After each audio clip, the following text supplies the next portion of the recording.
Good morning. Happy Thursday. Welcome to a show. Hit the birthday button, says Tiff. It's my birthday week. Sorry, it's my birthday month. I gotta stop limiting myself so much to a birthday week. You know, these women have it right. Birthday month, birthday quarter, birthday bad moon rising. I don't know. I guess it was Tuki's birthday. I guess it was Ray's birthday. It's all the Scorpios. It's all the broken idiots collected into one vessel. Oh, no. Oh, no. Welcome to the show. Happy Thursday. We're going to do R-Tard Thursday in a different way today because we got to break down... Oh, no. Oh, I forgot to turn on the Rumble. Hold on. The Rumble. I forgot to turn on the Rumble. Somebody turn on the Rumble, will you? Hit the like button. Oh, Flimsy Greenberg had a birthday, too. I think he thinks I'm serious about the birthday week stuff.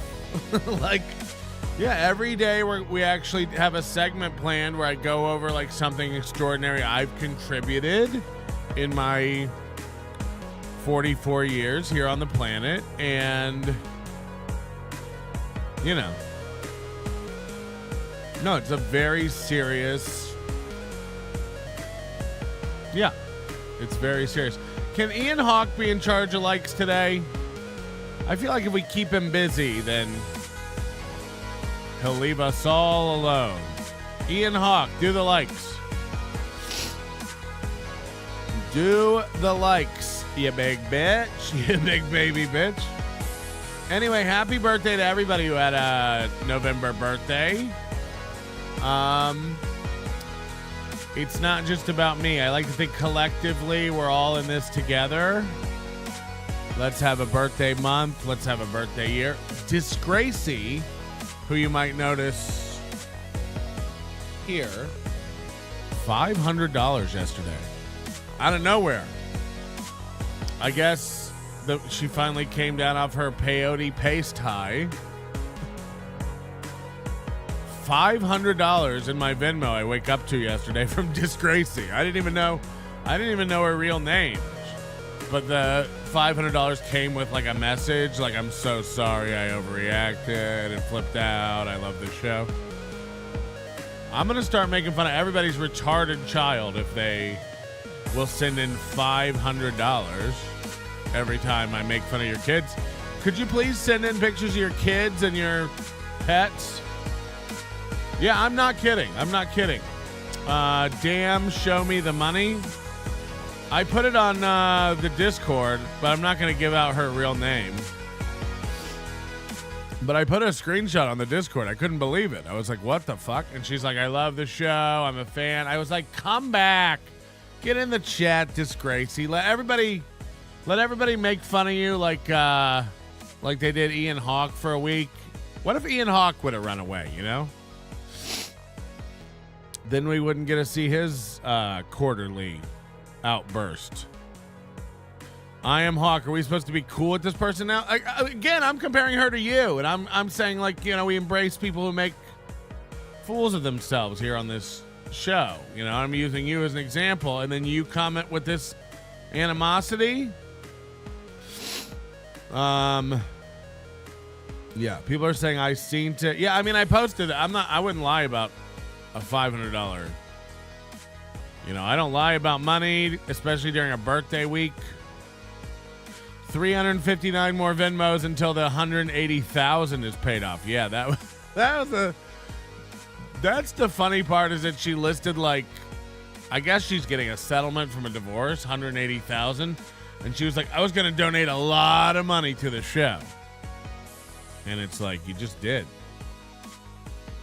You just did. Patrick's apology rate is going up to 1K after the new year. That should be, I should charge people more to apologize. That's a good point. After 2024, it's going to cost a lot. It's going to cost a lot. Tukey World Order. Yeah, I heard he's coming for me, which is fine, honestly. I need somebody to take the pressure off. Tukey in the mornings. How much did Ian Hawk give you? Oh, yeah, that's a good point. It's a good point. Anyway, Ian, while you handle the likes, it's 66, and that's embarrassing. So stop worrying about Disgracie and where she gets her pallets of paste. Don't worry about it. Did you see Keith and the girl had shot new Kickstarter? Hold on, what? I mean, please email me that if that's true. We don't have time for today. We got a big agenda today. Hit the like button. Grab yourself a beverage. We're going over the roast.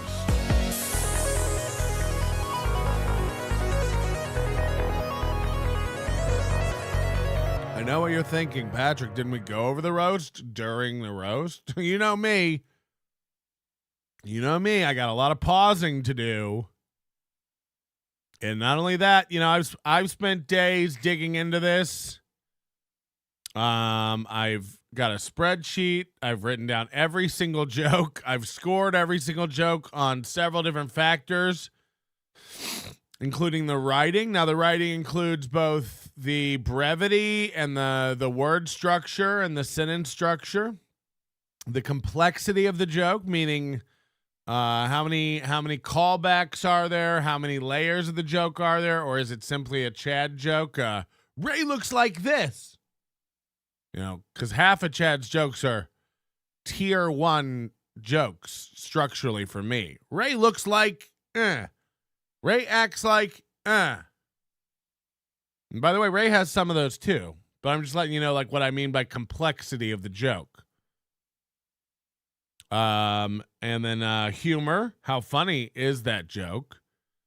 And then kind of an overall score derived from that. Now, look, you can. I'm gonna make this spreadsheet available so everybody can kind of score the jokes on their own.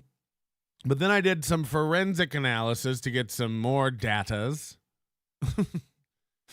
out of the numbers here to see round by round.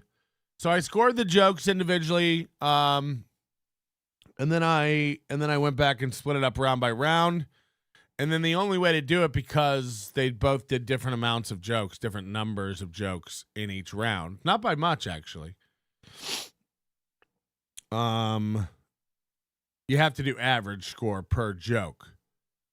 But basically, if you decide to take multiple shots on goal and they don't land, that's going to hurt you.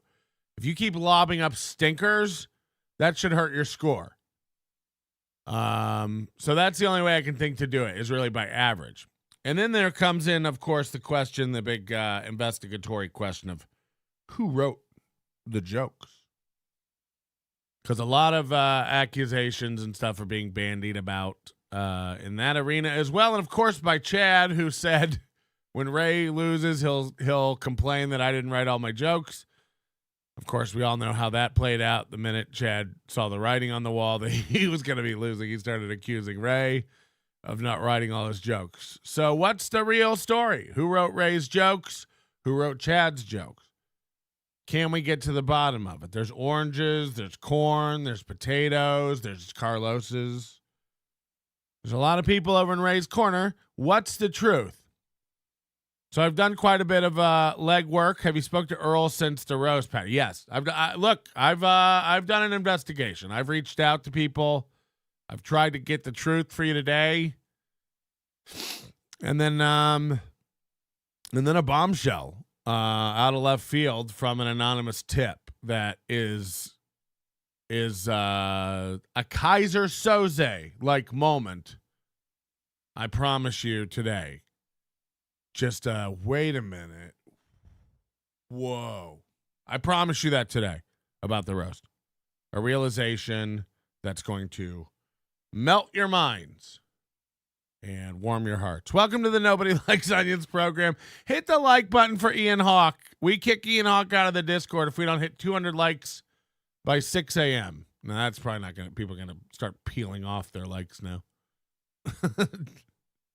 People hate that Hawk. Why? Why are we hating on the Hawk?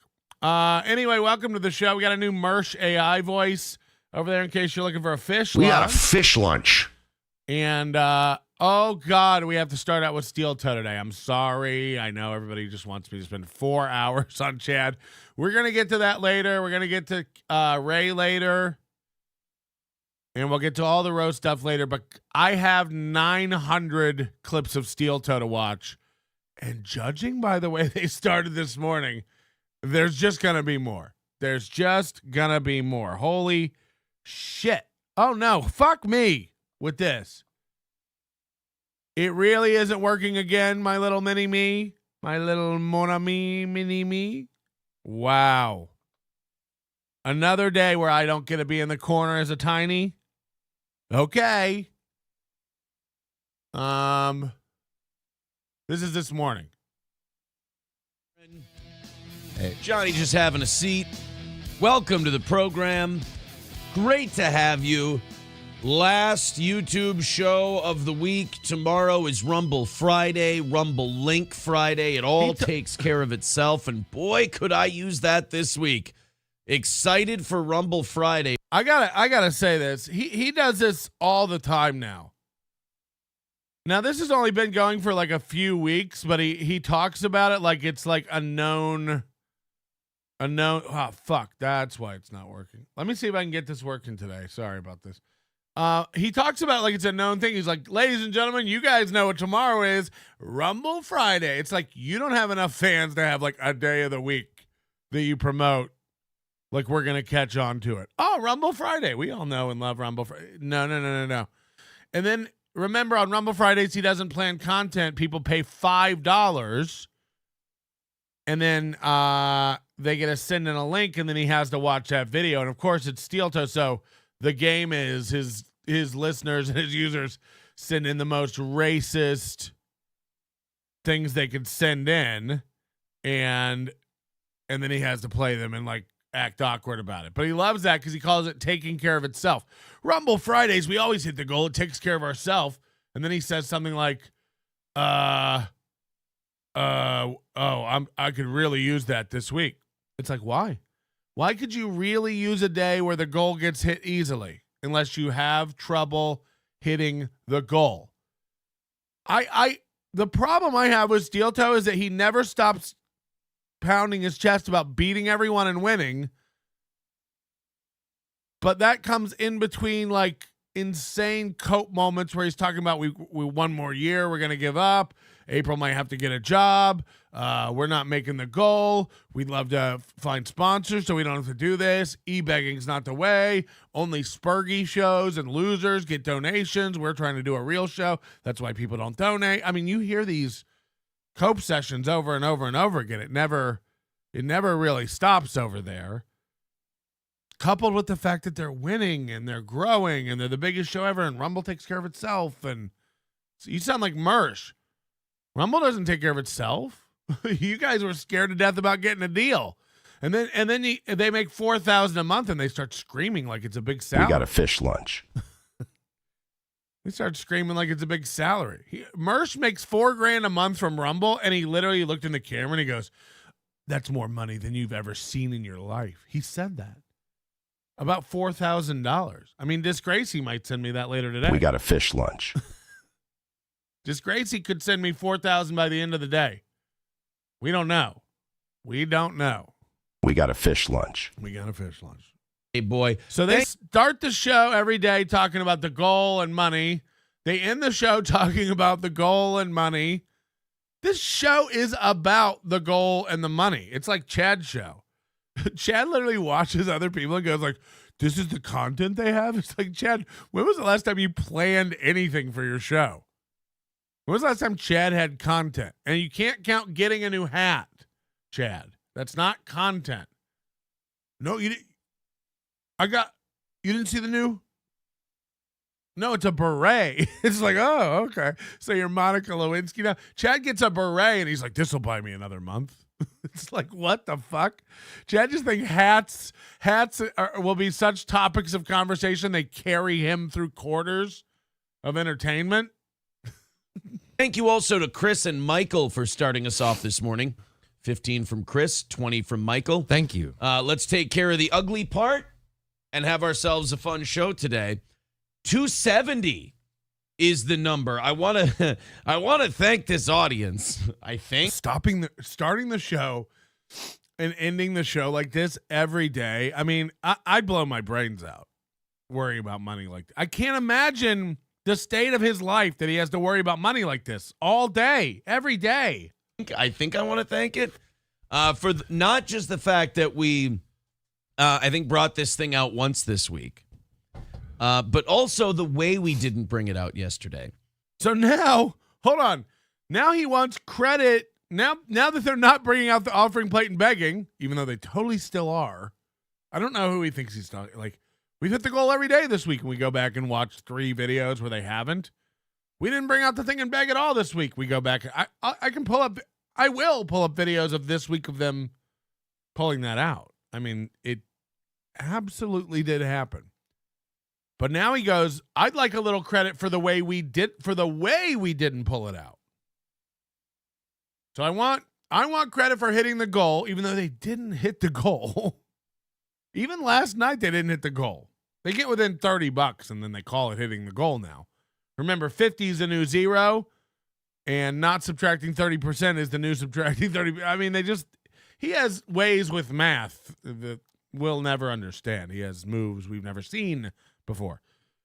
Now he wants credit for the way they're not begging. I mean, I don't even know what that means. He goes, not only did we not have to bring this out this week, the way we didn't have to bring it out. It's like, okay, I got to hear this. The way we didn't bring it out? The way we didn't bring it out. Okay. Not just the fact that we, I think, brought this thing out once this week, but also the way we didn't bring it out yet. The way we didn't bring it. He wants credit for the way he didn't do something. Okay. Yesterday. So we got about $80 into yesterday. Mm-hmm. And the way we did that was the Aristococks and a couple of other people. It was really the ROTC crossover we have, and the Aristococks decided that they were going to go on the racial slur database and see how many of them they could sneak into super chats. Did I prompt this? No. Did I discourage it? Mightily. Did I take down the live chat replay for yesterday so none of you can confirm what I'm talking about right now? Yes, of course I did. Of course I did. Did I monetize yesterday's episode? Probably not. No, didn't even try. Why have anyone look at it?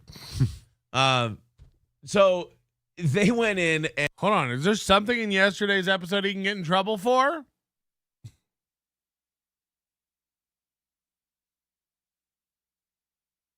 Sorry, I had a little something in my throat.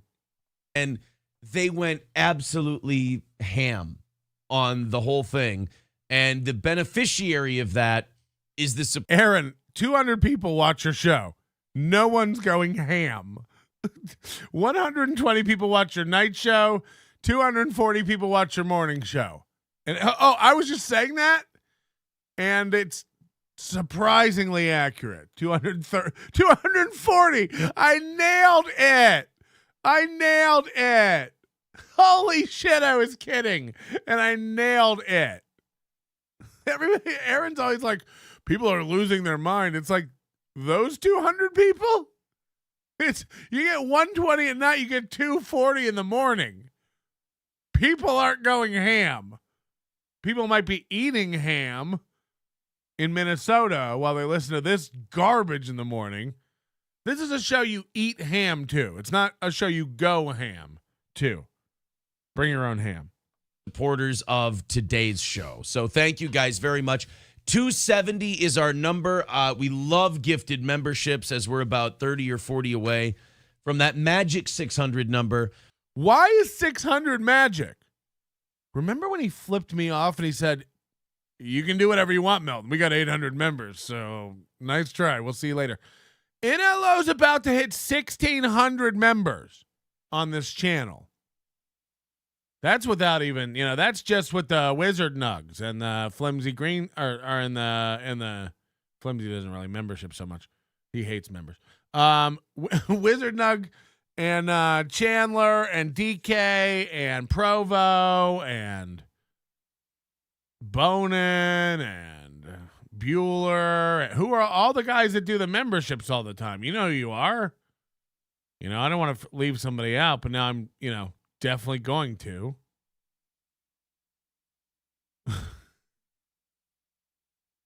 He's like, we got to get back to that magic number of 600. I heard Chad yesterday saying he has 5.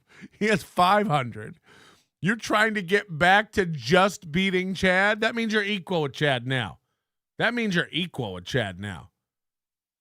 is it the Vaping Dago? Yeah, Vaping Dago gives a shit ton. I don't know how I forgot that. Yeah, I don't know how the magic number now is 600. And again, he's not at it. He's trying to get back. If we could just get back. If we could, Pulper too. Pulper, does one at a time, but Pulper, you get the point. Lots of people giving memberships. Thank you anyway today for Wizard Nug, and Crumbum just gifted a membership. That makes my whole tongue moist whenever he does something with his body. Anyway, don't go ham and don't eat ham. You don't eat ham, Melton. You eat pork. Stop playing games, Mr. Porky the Pig. We know what you are. I'm Kevin Brennan. Does whoever wrote that not know that ham is pork? Yeah, right, Melton. You don't eat ham. You eat pork. Well, you sound smart. Go on. Chip Galloway gifting a membership. Thank you very much. Trying to get us back to that magic number of 600. Also, PayPal, Streamlabs, Venmo. Love those as well. But Super Chats and Rumble Rants are also always welcome. Good morning. Somebody makes a good point, too. His primary platform now, what he tells you his primary platform is Rumble. Why is he so concerned with memberships on YouTube? The baby boot. Rumble MSO says W last night. I'll give you the W last night. We didn't have a number per se. We didn't have a statistical number. Wait till you hear what they did last night. This is crazy.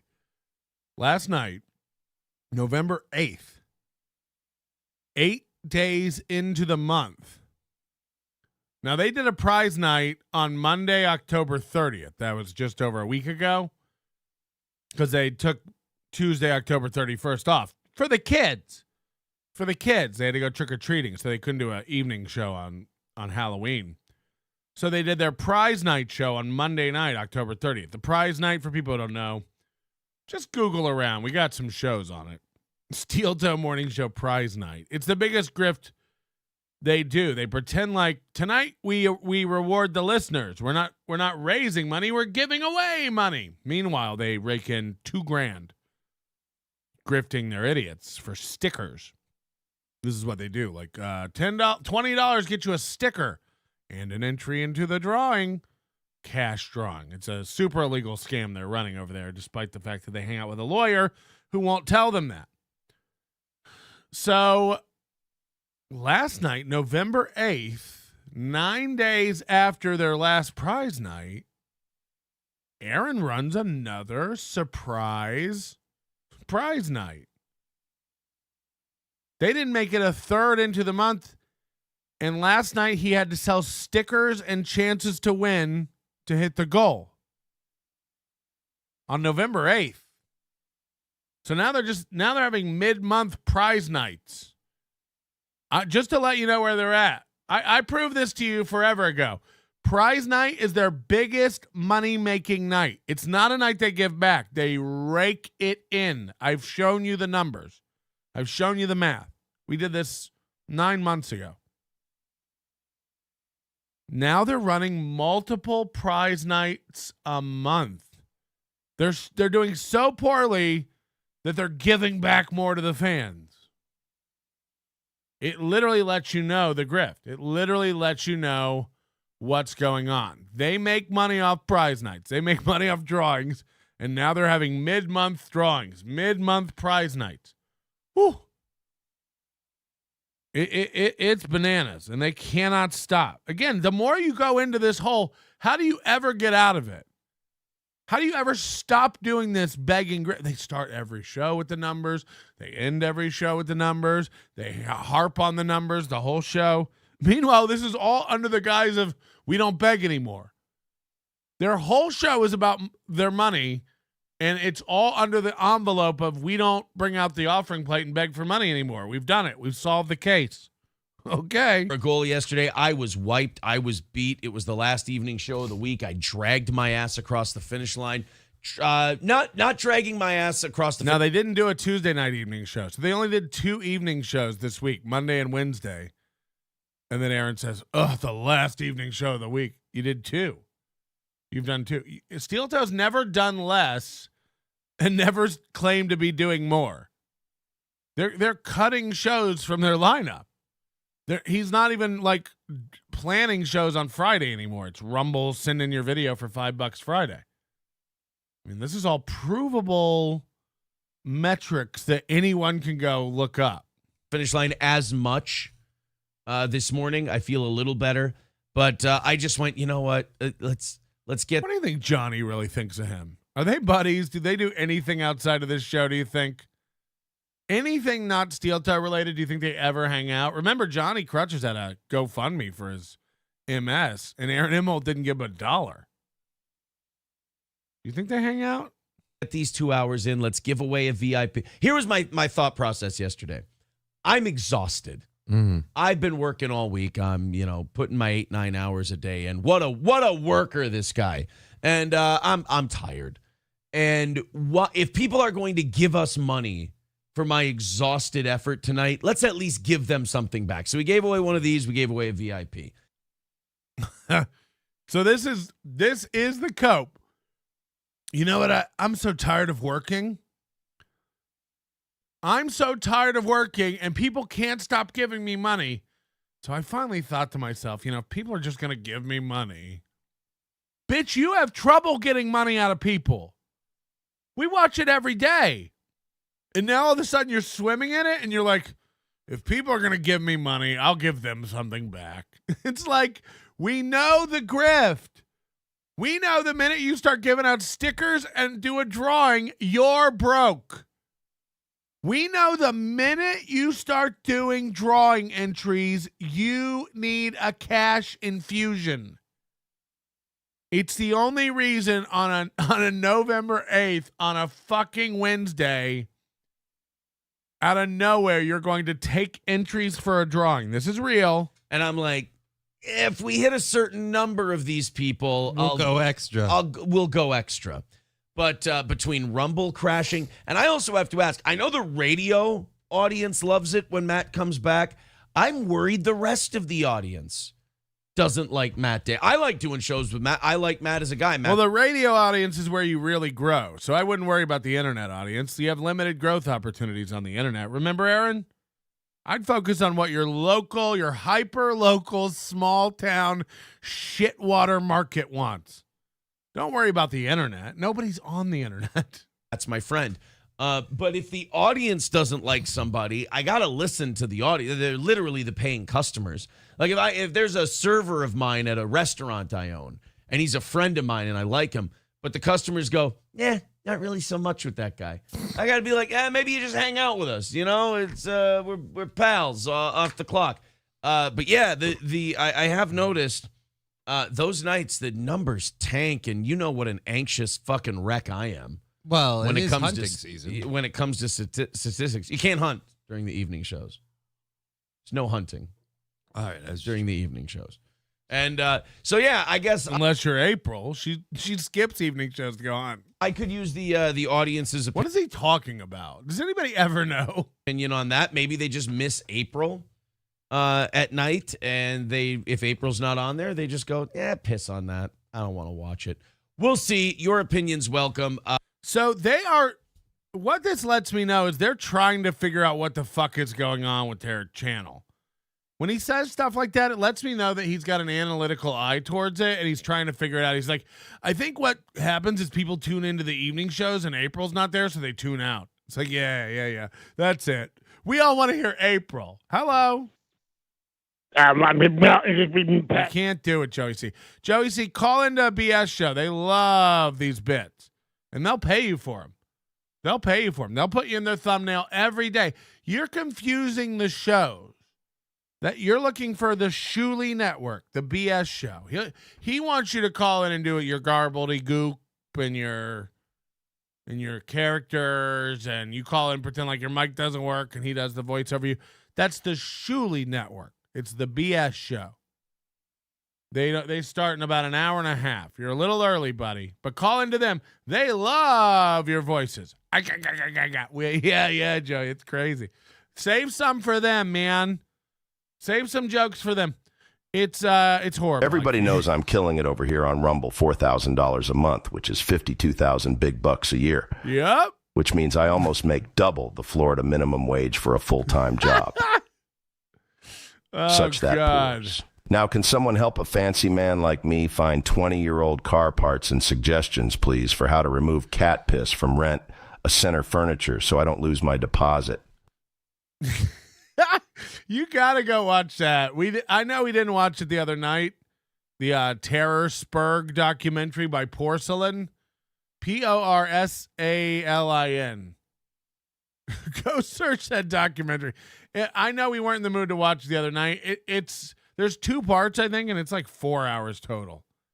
It's really well done. It's the opposite of this show. It's put together well. It's well done. You should check it out. I don't know who Sharon is, but I'm hoping it's a hot chick and she's into the show. But yes, we got through last night. That's how I would classify it. We got through it. We did watch the new Ghostbusters and Mean Girls trailers. I didn't have to do that. There's a new Mean Girls movie. No, there's not a new Mean Girls movie. That's just it. They're just making Mean Girls again. But we have the movie. Right. You know what we found out last night? It's 19 years old. We're old as shit. Have they gotten so pervy in Hollywood now? Is that his real voice? I can't. Have they gotten so pervy and I can't. I have to shut it down right now. I can't even as a bit, as a joke. Imagine hearing that and going like, hello, I just heard the sound of my new co-host. Have they gotten so... I mean, that's a real man's voice. Now 19-year-old movies don't look good anymore. We got. Sometimes he sounds normal, and sometimes this comes out. Got to make them 5 or less. They don't even fuck with 19-year-old movies, let alone 19-year-old girls. Let me hear him squeak again. 10 years old. We're old. Squeak again. Holy shit. Have they gotten so pervy in Hollywood now 19-year-old movies don't look good anymore? No. Have they gotten so pervy? I mean, wow. It's like Rick Moranis and Roseanne had a baby. Hello, roast jokes. Hello. Anyway, we got that on the back burner. They need $260 more for today. Ladies and gentlemen, I have so many clips of Steel Toe to go through today. We've got to power through them. We got to get through them. You know me, pausing, watching. We haven't covered this in 4 days, 5 days. They've piled up. Steel Toe Boring Show, my email, the Discord. Holy shit. In no particular order, we'll go over these. but holy shit, do I have a bunch of them.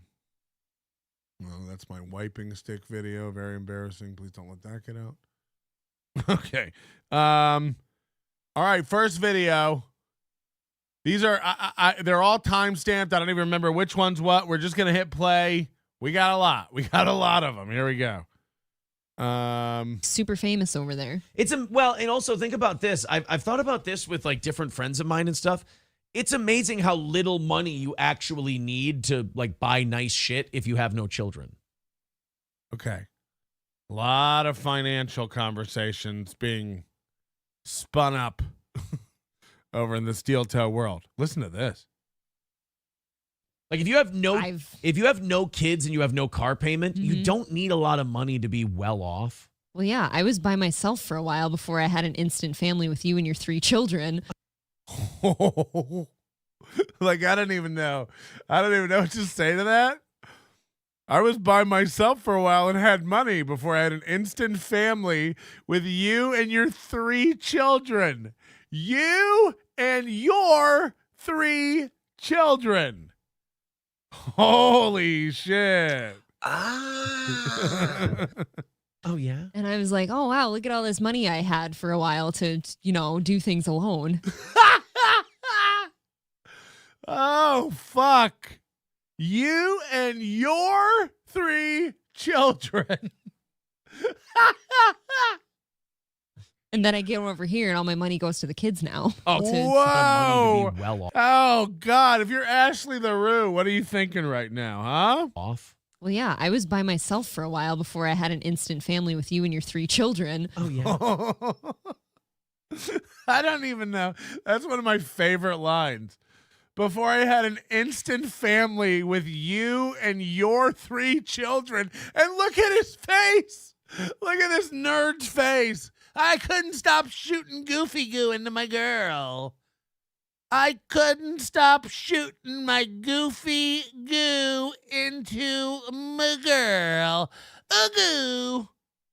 Goo. Hi, you're on the Onions. Yes, how about it there? Oh, boy.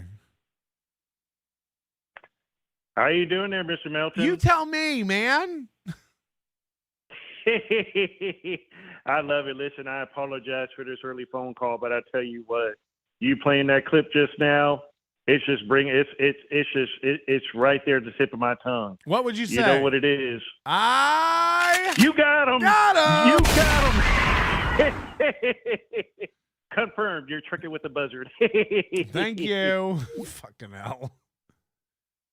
Oh, God. It's like, Buzzard's like a Jared that doesn't abuse animals. So I'm fine with it.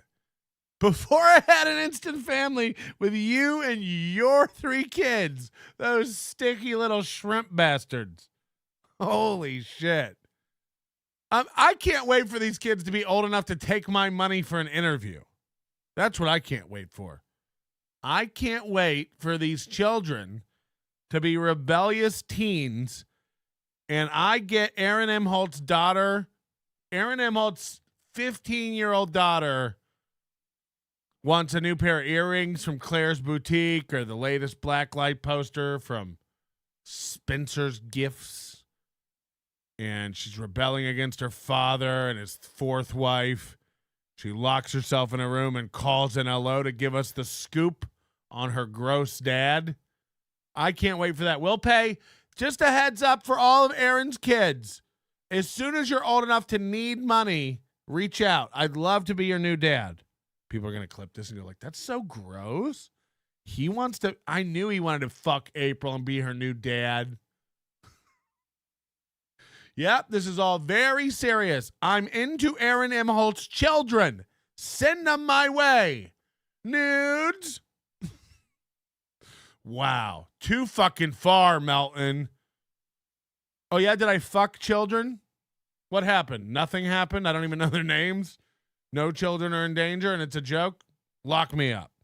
I'm waiting. Well, yeah, I was by myself for a while before I had an instant family with you and your 3 children. Oh, yeah. I love his face when she's like, ugh. And I was like, oh, wow, look at all this money I had for a while to, do things alone. And then I get over here and all my money goes to the kids now. Oh, kill it. All April's money goes to Aaron's kids. Like, what does that even mean? What does that even mean? All her money goes to... First of all her money is not her money anymore. All her money comes from Hobo Chili Recipe. April doesn't find out if she can get an oil change or get her hair done or get her nails did. Yeah. When I say send nudes, I mean send noodles. Does it mean something else in your?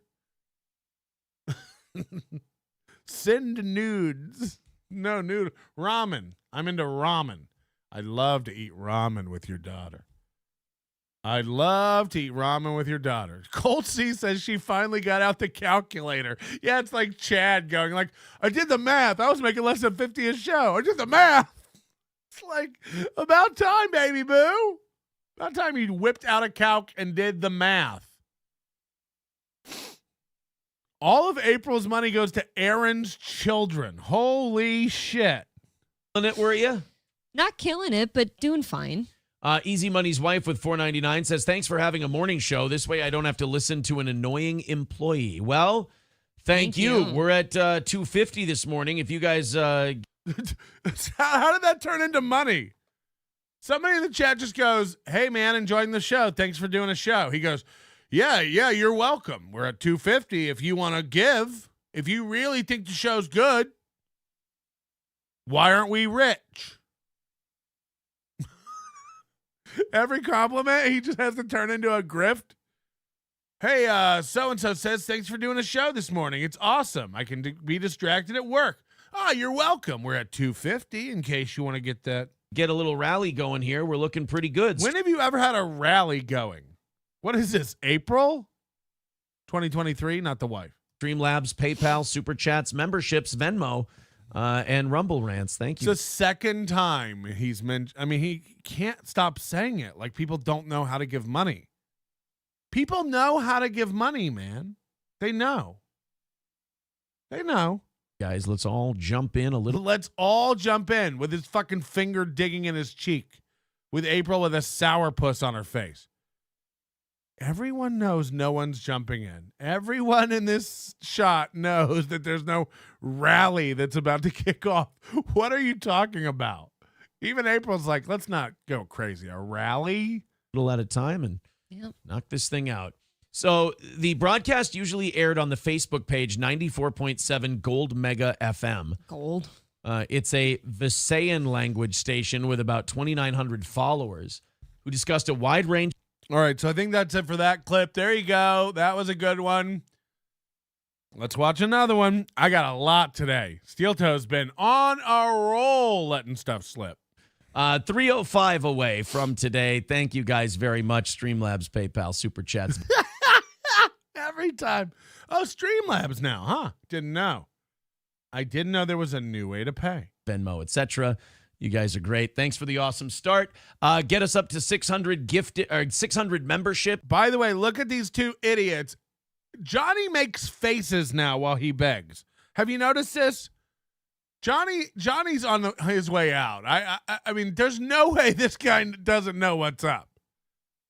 Every time Aaron starts going into the money stuff, he just starts rolling his eyes or gets on his phone or puts his head down. He does not participate in the begging. Ever. And you could tell if he could, he'd crawl under his desk. Every time Aaron starts his stuff, and look at them in their little matching shirts with their shiny iron-on patches. And you know they're shitty shirts because everybody just went, hey, bring any black shirt in tomorrow. We're going to be ironing on and turning them into steel toe shirts. So Johnny brought his Hanes Fruit of the Loom shirt in, and Aaron brought his Nike black shirt in, and April whipped out the iron and made merch. And look how shiny and how plastic. This thing just floats on top of the shirt like a coaster. Really dope merch there. It's got their URL down here in super low res. They're dope. They're available if you want to get one. Johnny hates it, though. And we'll have literally nothing to complain about in this world. Look at Johnny. Look at Johnny.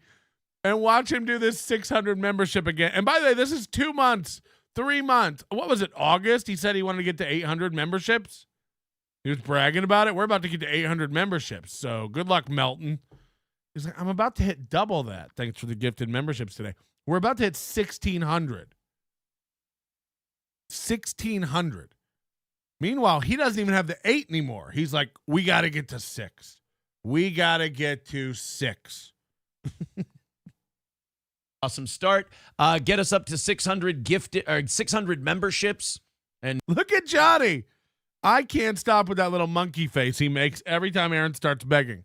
To help, and here you are just bitching. 3:05 away from today. Thank you guys very much. Streamlabs, PayPal. Watch Johnny's face. Super Chats, Venmo, etc. You guys are great. Thanks for the awesome start. Get us up to 600 gifted. He looked up. Wow. etc. You guys are great. Thanks for the awesome start. Get us up to 600 gift. Look at that. Look at that one.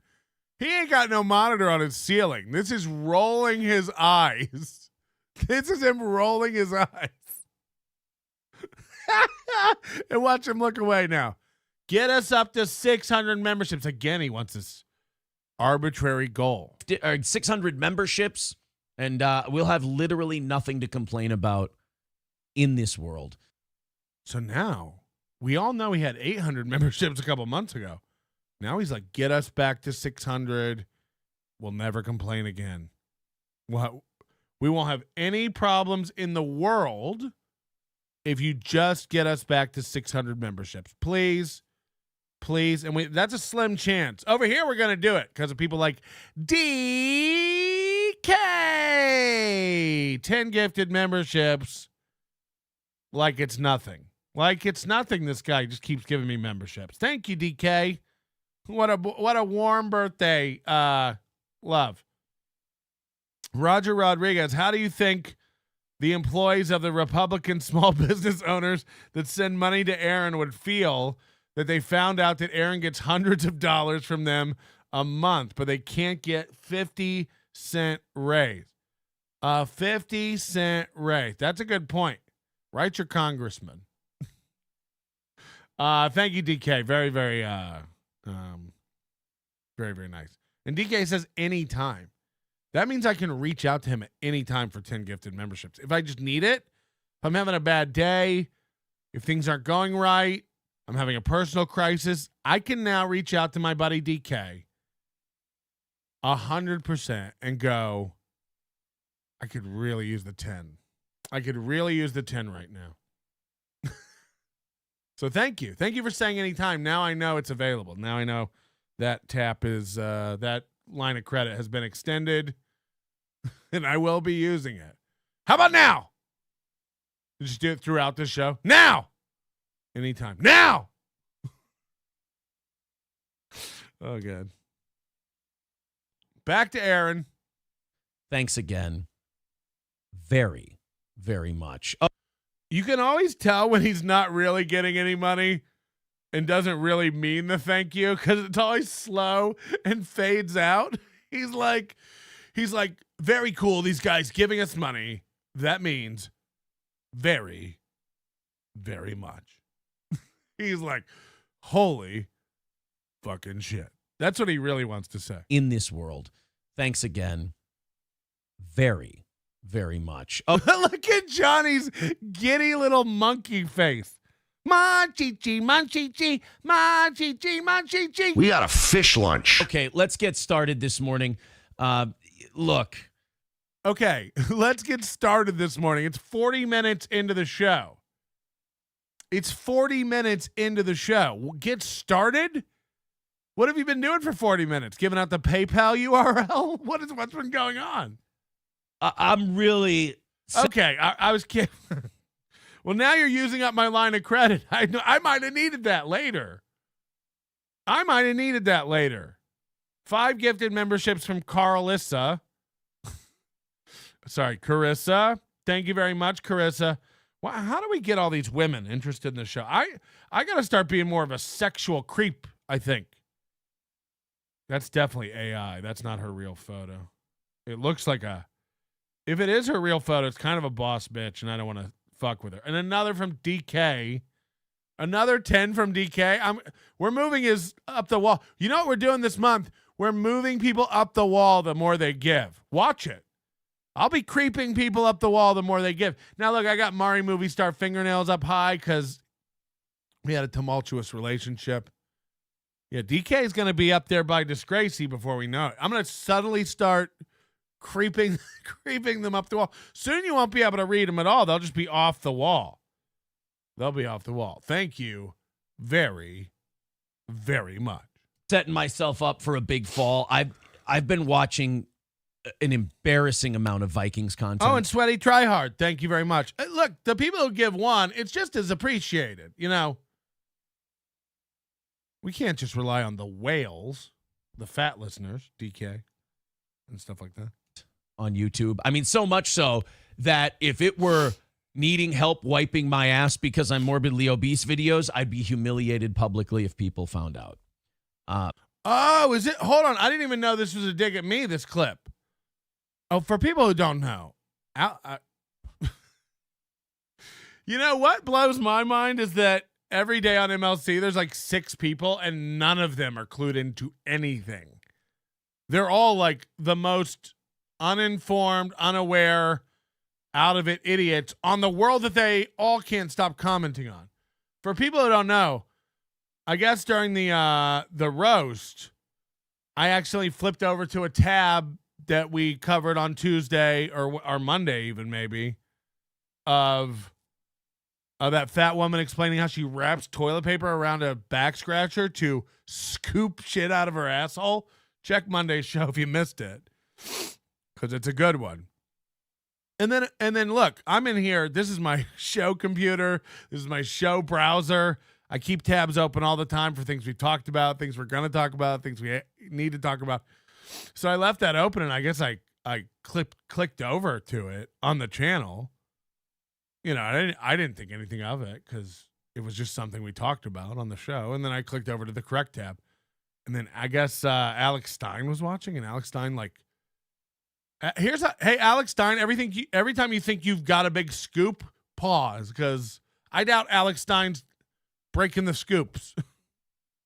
So Alex Stein runs over to MLC yesterday, and everybody else, Misery Clips is making stuff. People couldn't stop sending it to Mike David to get, like, everybody really thought they got him on Melton. Like I'm Stuttering John. Like this is my personal computer, and I use it for stuff. I mean, nothing, this computer gets used for the show. That's it. Yeah. You're right. The show ended and I couldn't stop looking up. Not only am I so obese, I cannot reach my asshole to wipe. I can't figure out how to do it. Do I hire some sort of, Caterpillar backhoe, or is there some sort of Mike Tyson's power glove that could reach, or should I get a scoop? So Alex Stein goes on MLC yesterday. He's like, Melton, his whole browser history is like how to wipe as a morbidly obese man. It's wild. And then everyone on MLC sits there and goes, everyone on MLC, I don't expect them to watch my show, but they all go like, wow. Like, they all think it's like a big thing. Lance says, Patrick, just so you know, Ellen N refused to run with the story. I mean, I wish you would. I love it. I mean, please break the news. I hope it goes viral. That I not only do I need a wand to wipe with, I need someone to demonstrate it on camera, and then I also am so dumb that oops. I leaked my browser history. So yeah, very embarrassing. I don't want any questions about it. I of course wipe with a tool. Of course. I'm very large. I'm enormous. And I wipe with a tool. And then the other one that Bonin, thank you for the gifted membership as well. The other one that they did, that Kevin did yesterday, is like, Melton was watching Mersh, and then Melton got his channel struck and his show got taken down. And Melton thinks he's better than Mersh. Mersh didn't get his show taken down, Melton. Melton got his show taken down. It's like, they're so dumb it takes me a minute to figure out what they think. I go like, what? Mersh didn't get his show taken down. Melton got his show taken down. Then I realized, like, oh, he tuned in late and was like watching my show, and then I made it private to edit it. It's now back up, by the way, our Mersh show for Overdose and Overdose Light members. It's all back up. But I took it private to like trim the music that I played off the beginning. But Kevin Brennan, again, for being a YouTube expert and making all of his money on YouTube, still doesn't understand YouTube. And he goes, Melton got his Mersh show stricken and taken down. It's like, and then everyone sits there and goes like, ooh, Melton got a strike. It's like, yep. I wipe with a stick and my channel got struck. If you ever hear Kevin Brennan talking about anything on YouTube, it's probably wrong. And if you ever hear Alex Stein pretend like he noticed something that no one else noticed, he didn't. Again, I have nothing against Alex Stein, really, but you're not the most diligent finder of secrets, so calm down. Did anybody else catch that? Yeah, everybody caught it, Alex. It's nothing. We literally talked about that woman on my show this morning, and the tab was open on my show computer, which is how it got shown. I don't accidentally have personal tabs open. I don't sit in this room and compute. By the way, I've decided to get rid of this Intel Mac, this Intel iMac, which is only 3 years old. This is the last Intel 27-inch iMac they made. I put the M2 Mac Mini on my wish list for my birthday. Nobody likes onions.com/wish. If anybody's got $1,100 to throw around. Everybody bought all the cheap shit on my list. Now I've got expensive stuff on my list. And then I got an email from somebody who's like, how dare you put expensive stuff on your list? It's called a wish list. I don't expect a listener to buy it. There's an $1,100 drone on there. I don't expect a listener to buy it, but if you've got money and you're bored, I'll fly a drone. If not, I'll buy a new computer. I'll sell this one. Actually, the reason I bought this Intel one is because I want to turn it into a PC and it can run Windows. So I'll probably turn this into a Windows computer and get myself because I need a Apple, and this is nobody's business, but I need an Apple silicone Mac in here to run an app that is going to help with the show. It doesn't even matter. We'll get it one day. I'll get it shortly either way. They'll probably come out with M3 Studios and stuff. You put it out there for the people. Yeah. I put it out there for the people. I'm going to Hawaii for vacation. Soon. You don't need to know when. I don't like to dox myself. Me and the lady, we're going for a little, a luau. I heard they have pork over there. And I want to take the drone and fly it into a volcano and live stream that. This sounds exactly like what someone who uses a stick to wipe would say, said Stevie Lou. Wow. I mean, can you imagine? The insulting part is not that I need a stick to wipe. Sure. I may even switch. It might be more comfortable. Maybe I will. It took a long time for me to get on board with wet wipes. I used to make fun of people who use wet wipes. Now it's like, I can't imagine, not having a wet wipe after I shit. You're walking around with dried shit between those cheeks? No, thank you. Carissa, can I have my wall spot? I will never beat DK. He's a boss. Look, we do 50 for the wall. So every 20 you send is a waste. We do 50 for the wall, 10 gifted memes for the wall, and it has to be in one shot. I don't keep a spreadsheet of how much you've given. We don't have time. We may raise it to 100. 50's getting too cheap.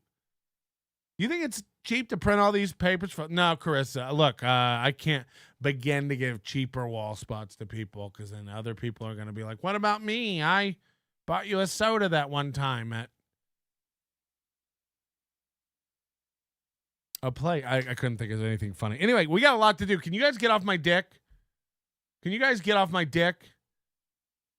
Tell DK to donate 10 memberships and then to do it in your name, to put your name on the wall and then pay DK back because DK is giving out 10 memberships on credit. So Carissa, go to DK, be like, could I get 10 memberships? And then have DK put it up and then we'll have it. But I just can't get enough of this goddamn football team and this new quarterback and everything else. And I don't know, I'm 36 years old. You would think by now I got to go back and hear the sweet dig about me wiping with a stick because I got to hear him trying to work that in. I mean, so much so that if it were needing help wiping my ass because I'm morbidly obese videos, I'd be humiliated publicly if people found out. But I just can't get enough of this god. First of all, that woman probably has more views on that video. I don't know if I still have it up. Hold on. Yeah, I actually do. I have it still right here. This woman has more views on this video than we'll probably ever get on anything. You know, I don't. This is 10,000 views she has on this. So how are we doing? How are we doing? Yeah, look at Melton. He's searching for comfort wipe. He wants reviews. I'm not going to buy a comfort wipe and not know whether or not it works. You know? I got to know. Hold on. Carissa says now? No, Carissa, it's $50. It's not $49.99. It's not, you know, I can't help you. I can't help you. No, I'm kidding. Of course. Of course. We'll put Carissa on the wall. And that's a first. That's a new one. Carissa on the wall?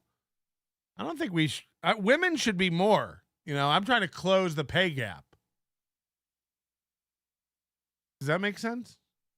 Men $50, women $73.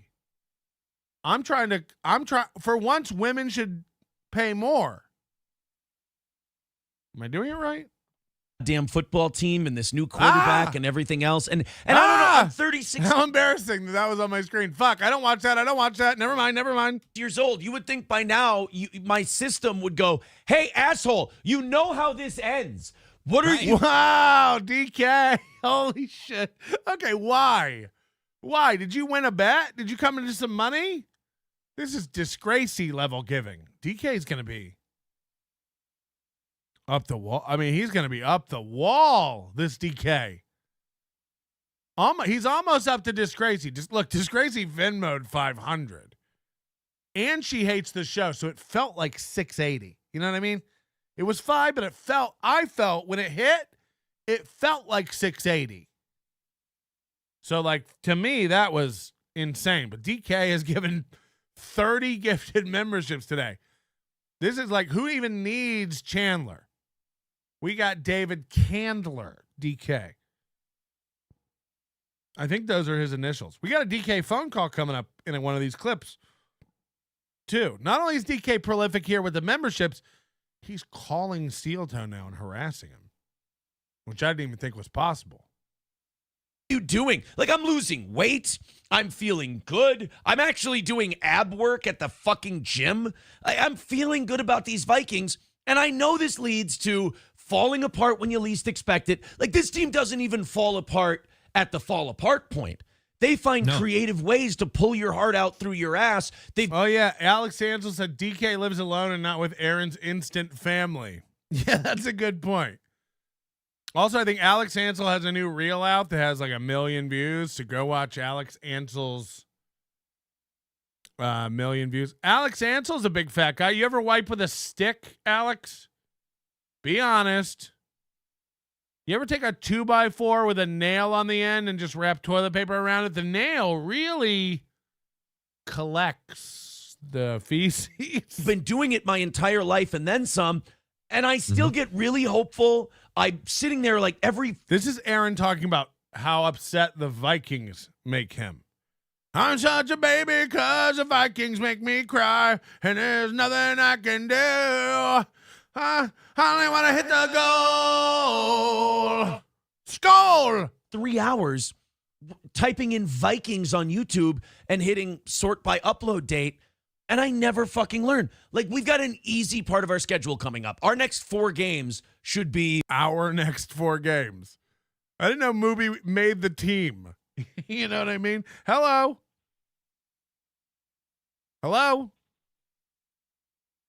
Cranberries.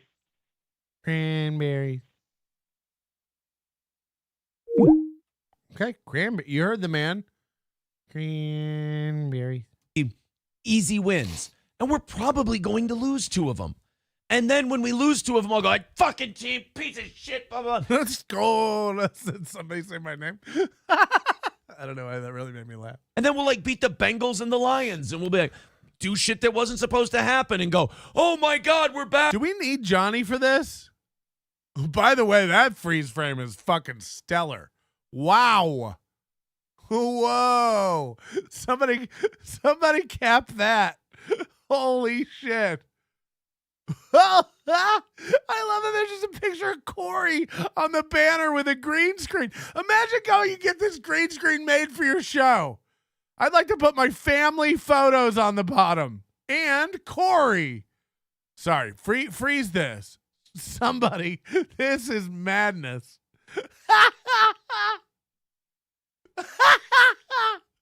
The Vikings make me crazy. PayPal, Streamlabs, clusterfuck, bibbity bib. Back, the Vikings are the greatest. Oh, Josh Dobbs is crazy good. And then they'll pull you. They are so creative. They're like the guy who did the torturing at Harrenhal in Game of Thrones, where they put the rat in the bucket on your heart and then set the bucket on fire. Why is he hitting the bell? What was that bell about? It's like Harrenhal. Ding, ding, ding, ding, ding, ding, ding, ding, ding, ding, ding, ding, ding. Order up. Covered, smothered, and covered. Fire. They find really creative ways to pull your heart out of your ass, and yet I still get excited. Johnny's just, how long do I have to be here to get my $50? I'm going to get excited again. If we beat the Saints on Sunday, holy shit, am I going to be happy? Hold on, Stevie Trees, Stevie Trez. Anyway, somebody in the chat says he said after 1 week he wasn't emotionally invested in football. I think that's true. He's probably not invested in anything other than his instant family. I mean, I got a vacation coming up. And Colt C said that bell tells April he needs a refill. Another Celsius, please. When you're going on vacation, you got to save. And I know. Oh, yeah, this is some interesting cope here, too. We already know they canceled their Vegas vacation this summer. And now he's talking about how he's losing so much money at football that it's affecting his Vegas vacation again, saving for this vacation. Again, I'm saving up to go to Hawaii. I hope I can get enough money to swim there. Like Naiad. Topical. No, I should just sit inside. We should hang out with the kids. They should play. Hold on, what? Hold on. We gotta wind it back. We shouldn't be going out. We should sit inside and play with the kids and save up for vacation. Going to get excited again. If we beat the Saints on Sunday, holy shit, am I going to be happy? I mean, I got a vacation coming up, and when you're going on vacation, you got to save.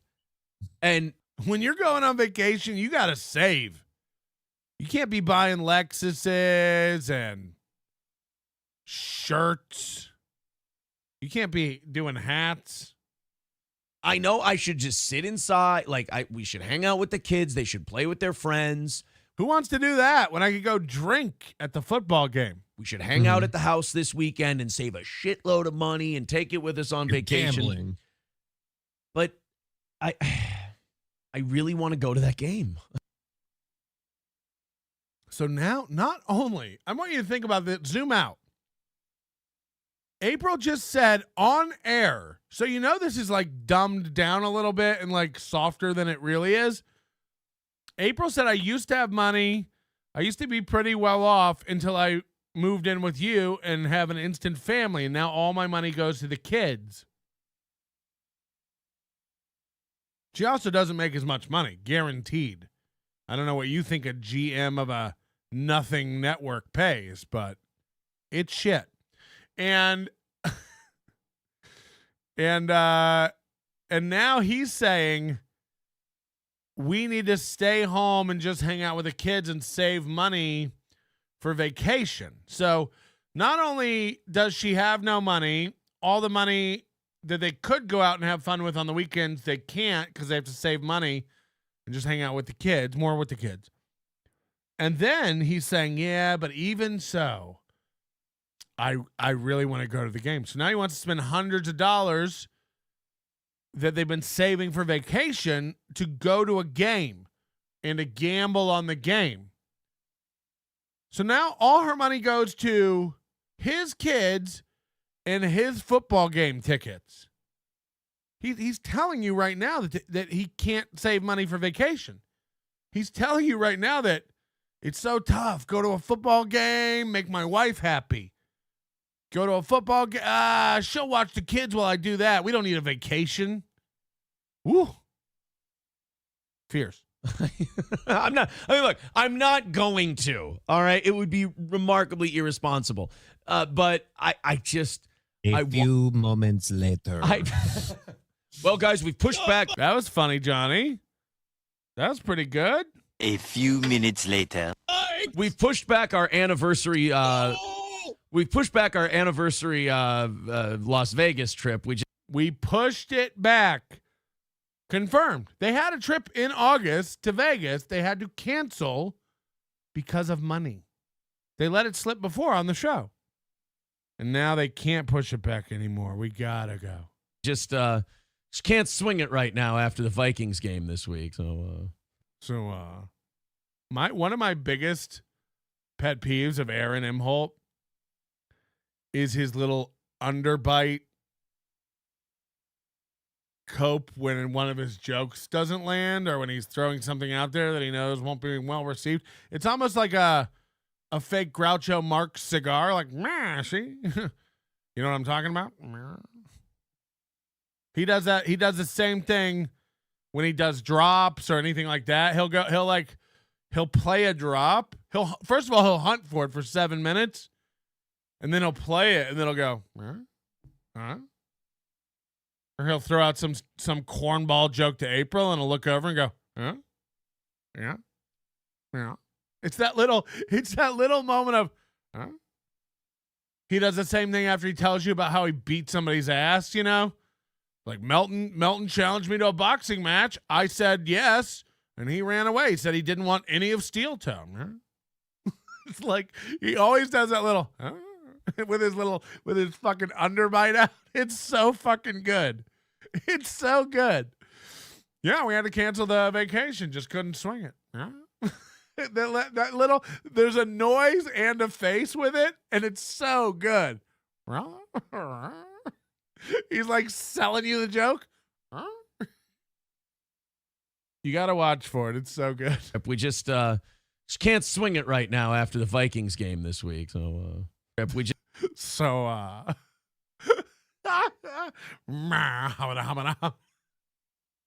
it's a little cope for his jokes to himself. Just can't swing it right now after the Vikings game this week. So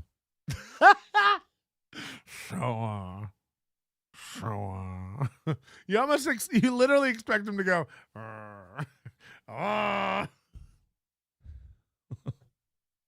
Hobo just Chili laughing to himself about it after his Vikings game this week. So and look at Johnny covering his head on the phone. Just can't swing it right now after the He's yawning. Vikings game this week. So follows it up with fake laughter too. Hobo Chili Recipe with $2 says, "No, fuck you. I'm self-destructive. Now take my money." Matt Melt with $4.99 says, "I've literally ran out of Vikings content on YouTube." Dude, me too. Dude, same. Matt Melt, you and I are in the same boat. Like I'm completely out of Vikings shit to watch. Purple FTW is rubbing off on you. Oh, it's ridiculous. Celsius drink. It's really, it's really something else. By the way, I've watched all of his videos. I can't. Oh yeah, dude. Well, if you're out of, I forget if there's anything else in this clip. Hold on. Annoyed Wawa supervisor says, "Losing weight, feeling good, my football team is doing well," is a very Zumockian way of thinking. Next thing you know, you'll be coming into our Dale Mabry store to steal all of our Android cables. Again. SC Motorsports says, "I don't think that $5 is making it to Hobo's child now." No. I have to be very clear about something. None of the money you contribute today will go to Hobo Chili Recipe's daughter, but we're collecting it in honor of his daughter. She will get none of as parent as possible. So I got that going for me. Sci-fi. Yes, I could. I've interviewed Fran Tarkenton before. Maybe I was just a shitty interviewer when I was 2009. Maybe I was just a shit for him, just really find him entertaining. But hey, a lot of people, that's why he had to out himself as bisexual. Annoyed Wawa Supervisor story is there. People who like aren't okay. If it's consenting adults, who gives a Wawa Supervisor. I got to tell you. Can't be a real man's voice. Every time I hear it, I think I'm being punked. I still don't know what the story is on that. I just know that Annoyed Wawa Supervisor loves pointing it out. Purple Daily on Where did the voice go? Is there. Again, what does it matter? Is he doing anything untoward with Watch how he gets super high pitched here. With people who like aren't okay? If it's consenting adults, who gives a shit? If it's consenting adults, who gives a shit? I mean, you're like 30. You sound like Teddy Ruxpin. That's a drop. So I was eating April's fish lunch. Took a dab and passed out. Mersh found out my Rot Pocket is not for the weak. He now calls it advanced fish lunch. Advanced fish lunch. We got a fish lunch. I still don't. I got to tell you, I still don't know what the story is on that. I just know that Annoyed Wawa Supervisor loves pointing it out. Purple Daily on Score North app. I don't. Yeah, Steve. Those guys are like kind of long-winded and not very good guys. They're not very. And I'll call it a day. That's what I don't have, Johnny. Up to the board. There we go. All right. Now we're good. The board. But in a little bit, guess what I don't have, Johnny? The phone hooked up to the board. I don't have the phone hooked up to the board. Is his shitty little Android phone that he plugs into the board. That's his phone. And he has like a Google number that you have to call and leave your name on it, and then he listens to your name and then decides if you can go on air. There we go. All right. Now we're good to go. Okay. Perfect. All right. Everybody hit like, everybody hit subscribe. Hit the like button for Ian Hawk, everybody. If we don't have 200 by 6 a.m., we feed Ian to the sharks, the mud shark. As we continue on in this morning's program. Egg Picker says you did a good Steve-O interview once. Very promotional. Yep. No, I don't think so. All right, I think that's it for this clip. We got so many more. I got to keep it moving. Keep it moving. No, I think we got off on the wrong foot previously. Oh, this is a phone call. Now we can get to Dan. This is DK. This is DK calling in again to Steel Toe. Dan. Did you hook it up now? What do you mean, Dan? What do you mean? I'm totally hooked up. You need to get your shit together. There we go. I think we got So he goes, what do you mean do I have it hooked up? You need to get your shit together. We just watched you go, I didn't hook up my phone. You can call me Nannerpuss. off on the wrong foot previously. I honestly don't remember you. Sure you do. Come on, let's not cope like that now. Let's have a conversation. I don't know. He probably, in Aaron's defense, he probably does not remember you. Like, you know, every listener thinks they're the center of our world. He might not. He might not actually remember you. Give him a little credit here. I don't know. I honestly don't know who you are. Remind me of who you are, Dan. Well, I asked you about your second wife's roofing job last week. The second wife thing is great. Your second wife's roofing job. My wife doesn't have my wife doesn't have a roofing job. Imagine him answering that. Imagine him genuinely answering that out of good faith. My wife doesn't have a roofing job. Wait a minute. Oh, you're a prankstress. Are you one of those guys who, like, she helped her dad do a garage and you couldn't cope with it, so you, like, made it some kind of insult? Oh, you're a retard. I'm not. Look, man, we got a show going here. I can't take a call from every autist who doesn't like that my wife is hot. We've been watching the show. First of all, you do not have a show going. You've begged for money and talked about how you can't afford a vacation because of your Vikings addiction. You don't have a show going. Second of all, We're not making fun of a daughter helping her father with the shed roof or whatever the fuck. That really isn't it. We're making fun of you for not helping. We're making fun of you for not getting up on the roof while your wife and her elderly Papa Smurf looking dad hobble around nailing in shingles to a roof while you jerked off and played Rainbow Six downstairs. That we're not making fun of April and her wholesome family that you've wrecked. We're making fun of you for being a bad husband. We don't make fun of April for taking out the trash. We make fun of you for letting your wife do that, not being a man. We don't make fun of April for shoveling the driveway. We make fun of you for putting her through that. The same way we don't make fun of April for having a scraped out barren womb and not being able to birth children. You know, that's not her fault.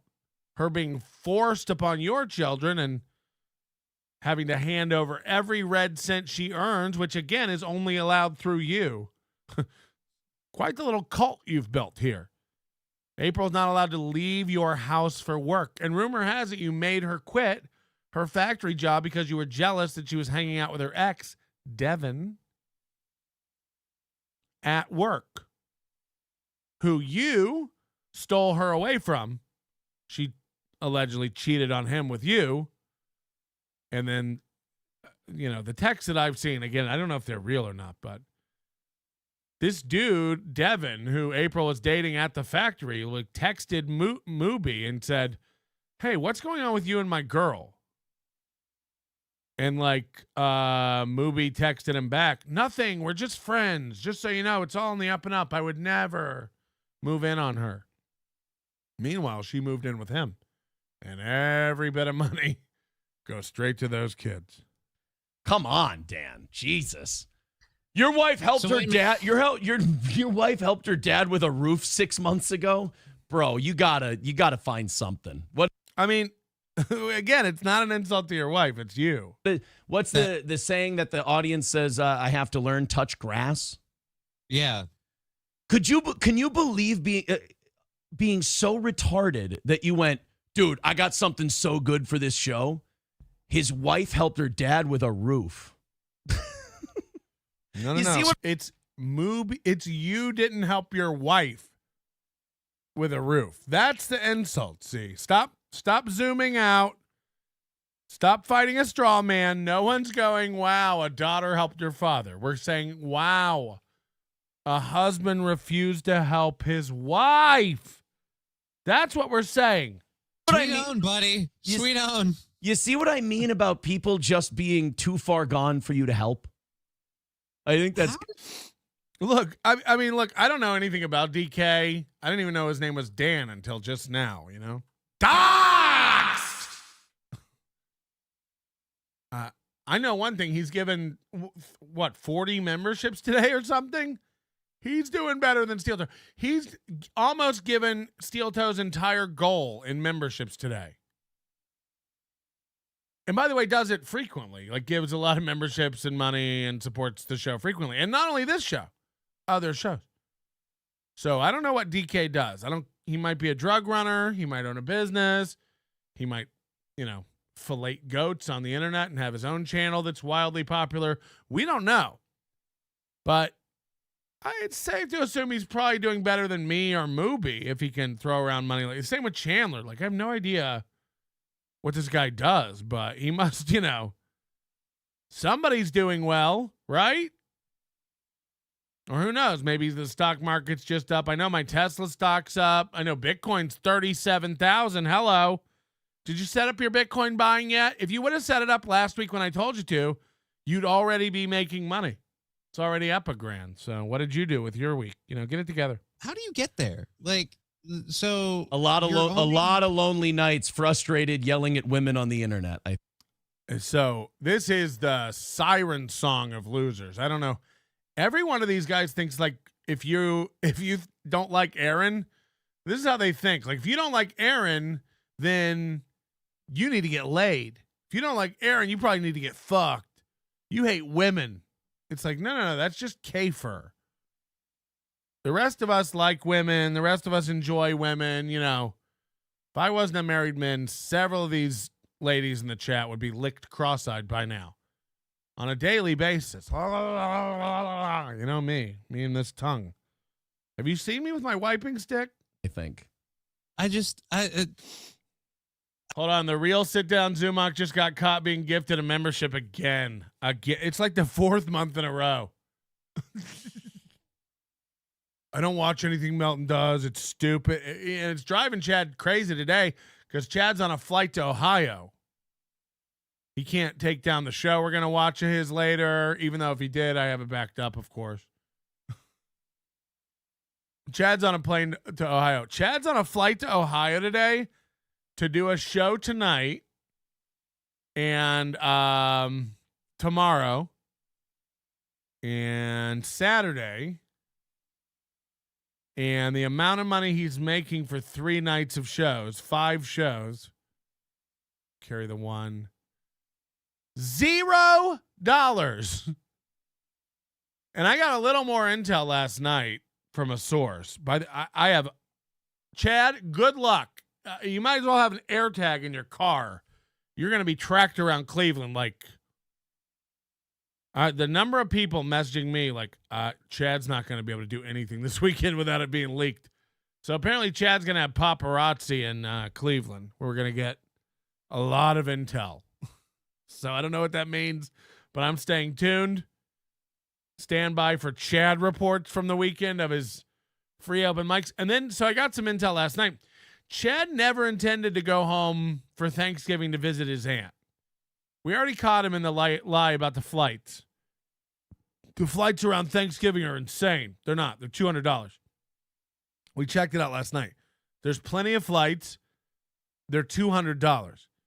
And then Chad's like, I found a flight this week for $200, and that was a great deal. It's like, okay. So we already know something's up. Chad's lying about the flights. Chad's lying about why he's going early. And then Chad said something that caused this person to send me an email. Chad said that then he noticed Florentine was performing at the Comedy Stop. So I guess this person has connects at the Funny Stop or whatever it is in Shitwater, Ohio. And the minute Chad found out Florentine was there this weekend, he tried to get on the show. It was a hard no from the club. The club told him they already had somebody booked, when the fact is they didn't. Then they booked the show out. Chad still, just like Ray into Pottstown, weasels himself onto the show, and that's why Chad's going this week. It's not to see his aunt. It's not for Thanksgiving. It's not to get some stuff out of his grandma's garage or whatever the fuck he said. No, he thought he could go. This is nothing but Chad trying to make himself seem like he has shows and relevancy. So he is literally flying to Ohio to do guest sets for free. Fact. And I'm sure they're going to be banging new material. It's going to be good. I can't wait to hear about it. We got a fish lunch. A fish lunch? What's a fish lunch, you idiot? I like to put some fish on a barbie, mate, but who calls it a fish lunch? Sir Mersh, let me inquire more about this fish lunch. I think my house smells like it. Pray tell. We got a fish lunch. So anyway, I know there'll be nobody going to Chad's show this weekend, and we won't get any reports about it. So don't even wait for it this Monday. There won't be any news about how Chad did in Ohio. We're not that kind of a show. I would be happy if someone helped me with my roof. I had to pay a couple of Mexican guys to do it. They did a wonderful job. Yeah, and all the Mexicans. As if Johnny has a home. So now you see what they do. They're spinning this into like they're making fun of you because you roofed. It's like yeah, that's why we're making fun of you. They're making fun of her because she helped her parents. Yeah, movie. That's what's happening. You're sharp. are in the farm fields in Litchfield, so you got to do it yourself. Yeah, there's not enough of them for the roofs. Sorry about. And then Dan's like, "Yeah, you remember me," and I'm like, "Dan, no offense, I have no idea who you are. I know you have a grandiose concept of self. I don't. It's the old Don Draper. I don't think about you at all. Sorry, Dan. He just did it again. I don't think about you at all. So he has to tag it with that little movie button. I don't think about you at all. So I don't. It's the old Don Draper. I don't think about you at all. Sorry. I love that. I love the little movie button. Sorry, Dan. Sage with $5 says it's hack. It's only 10 seconds, but we have a clip. All right, let's see what we got. Oh, all right. I don't know what this is. I think we're done with that clip. Very, very good. All right, let's go over to the Steel Toe Boring Show Reddit. I think these are all made by our buddy Toucan Sambo, who is now, I think, Spurgtopia they've changed their name to. Real branding problems over there, but not my business. Here's another great clip. Great clips. It's great for the haircuts.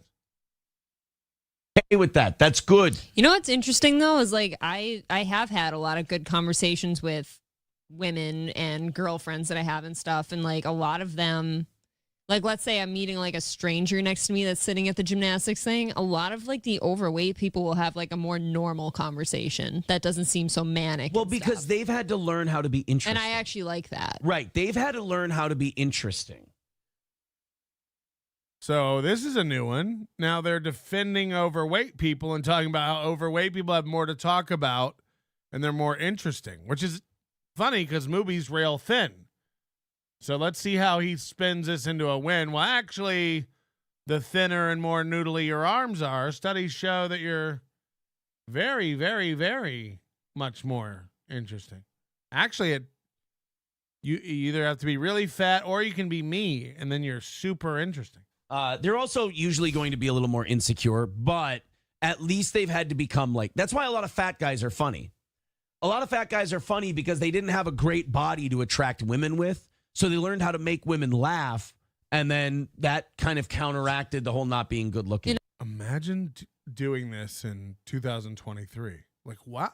Never really thought about it like that. Huh.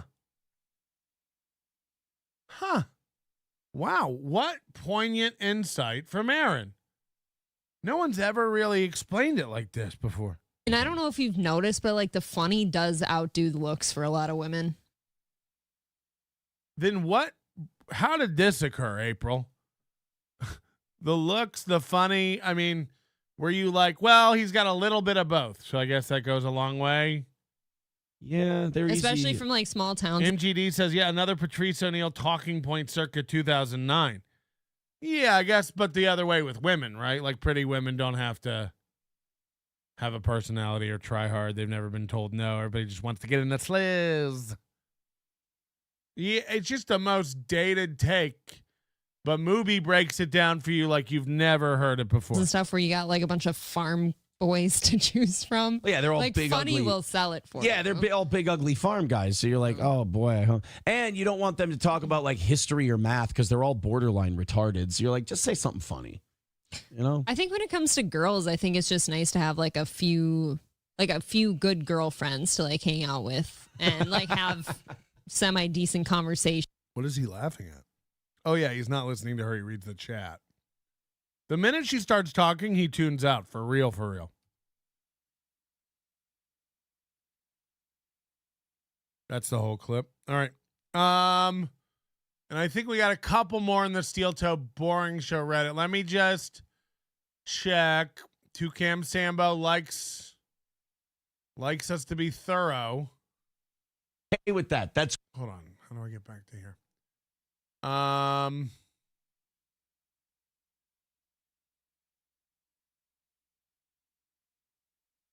Okay. Dun, dun, dun, dun, dun. That was April describing what kind of men she likes.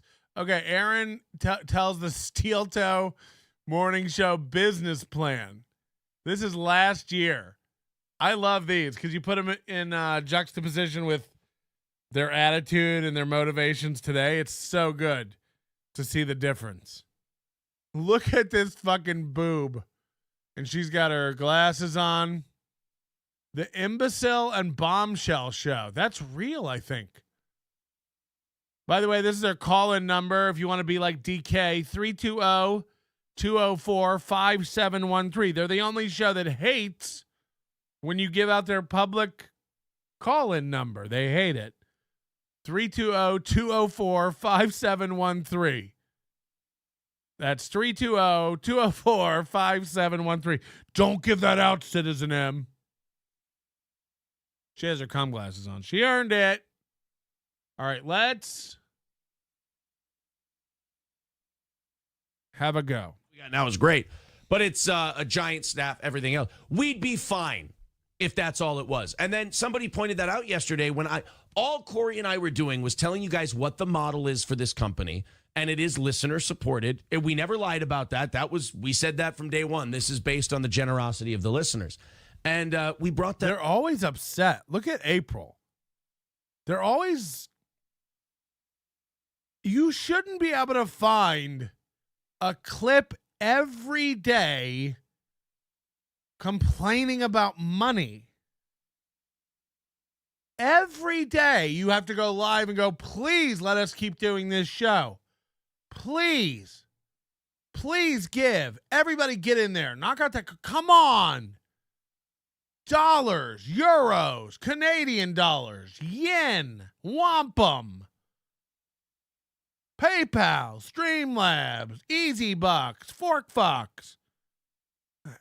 Every day the same clips. Every fucking day. You know, if a waiter did that to you, you'd be like, fire this idiot. Not everybody gets to wait tables. Guys, here's your waters. Just a reminder, I do take tips. You can tip after the show. Here's my Venmo QR code. You can leave cash, PayPal, gifted tips. Then he comes back with a refill. All right, guys, your food will just be a few more minutes. I do take tips. Just to let you know where we're at in the meal, we've gotten 0 tips. So if you guys can start catching that up, we're getting a little worried in the back. Then he brings out the salads. And he's like, we've still got no tips. So if you want dessert, we're going to need you to tip before you finish your meal, or there's not going to be any overtime dessert, chocolate overtime cake. Just there's no other business in the world where they have to keep reminding you that the product costs money. There's no other anything in the world. Imagine being fucked by a prostitute just every pump while she's riding your little stubby cock. Just so you know, this does cost money. I will be right before you come. I am going to need. It's like, I mean, there's nothing like this on earth. That up just to let people who aren't subscribing and aren't giving bits, letting them know, hey, watching for free is kind of, it's effort. Not only is it screwing us over, which you may not care about, that's fine. You just want to listen to the show, but you're screwing over people like Nikola Tesla, Gray Duckling, the people who give. I couldn't help notice we have 552 people watching right now. Almost 90% of those people have not gifted a membership today. And you're not only screwing me over, you're screwing over everyone who's gifted memberships. DK, Carissa, Sweaty Tryhard, Bonin.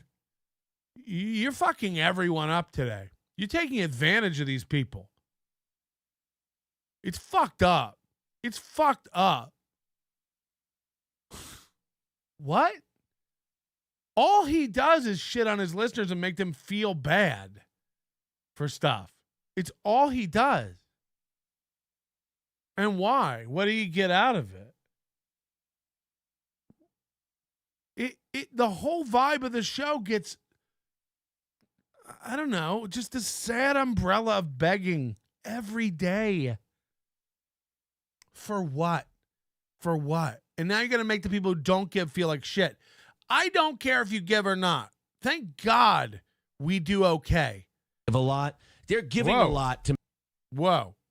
I'm getting a phone call here. That was wild. Hello. Hi. This is Marcus down at the Lexus dealership, and we're working real hard on that Lexus of yours and getting it ready.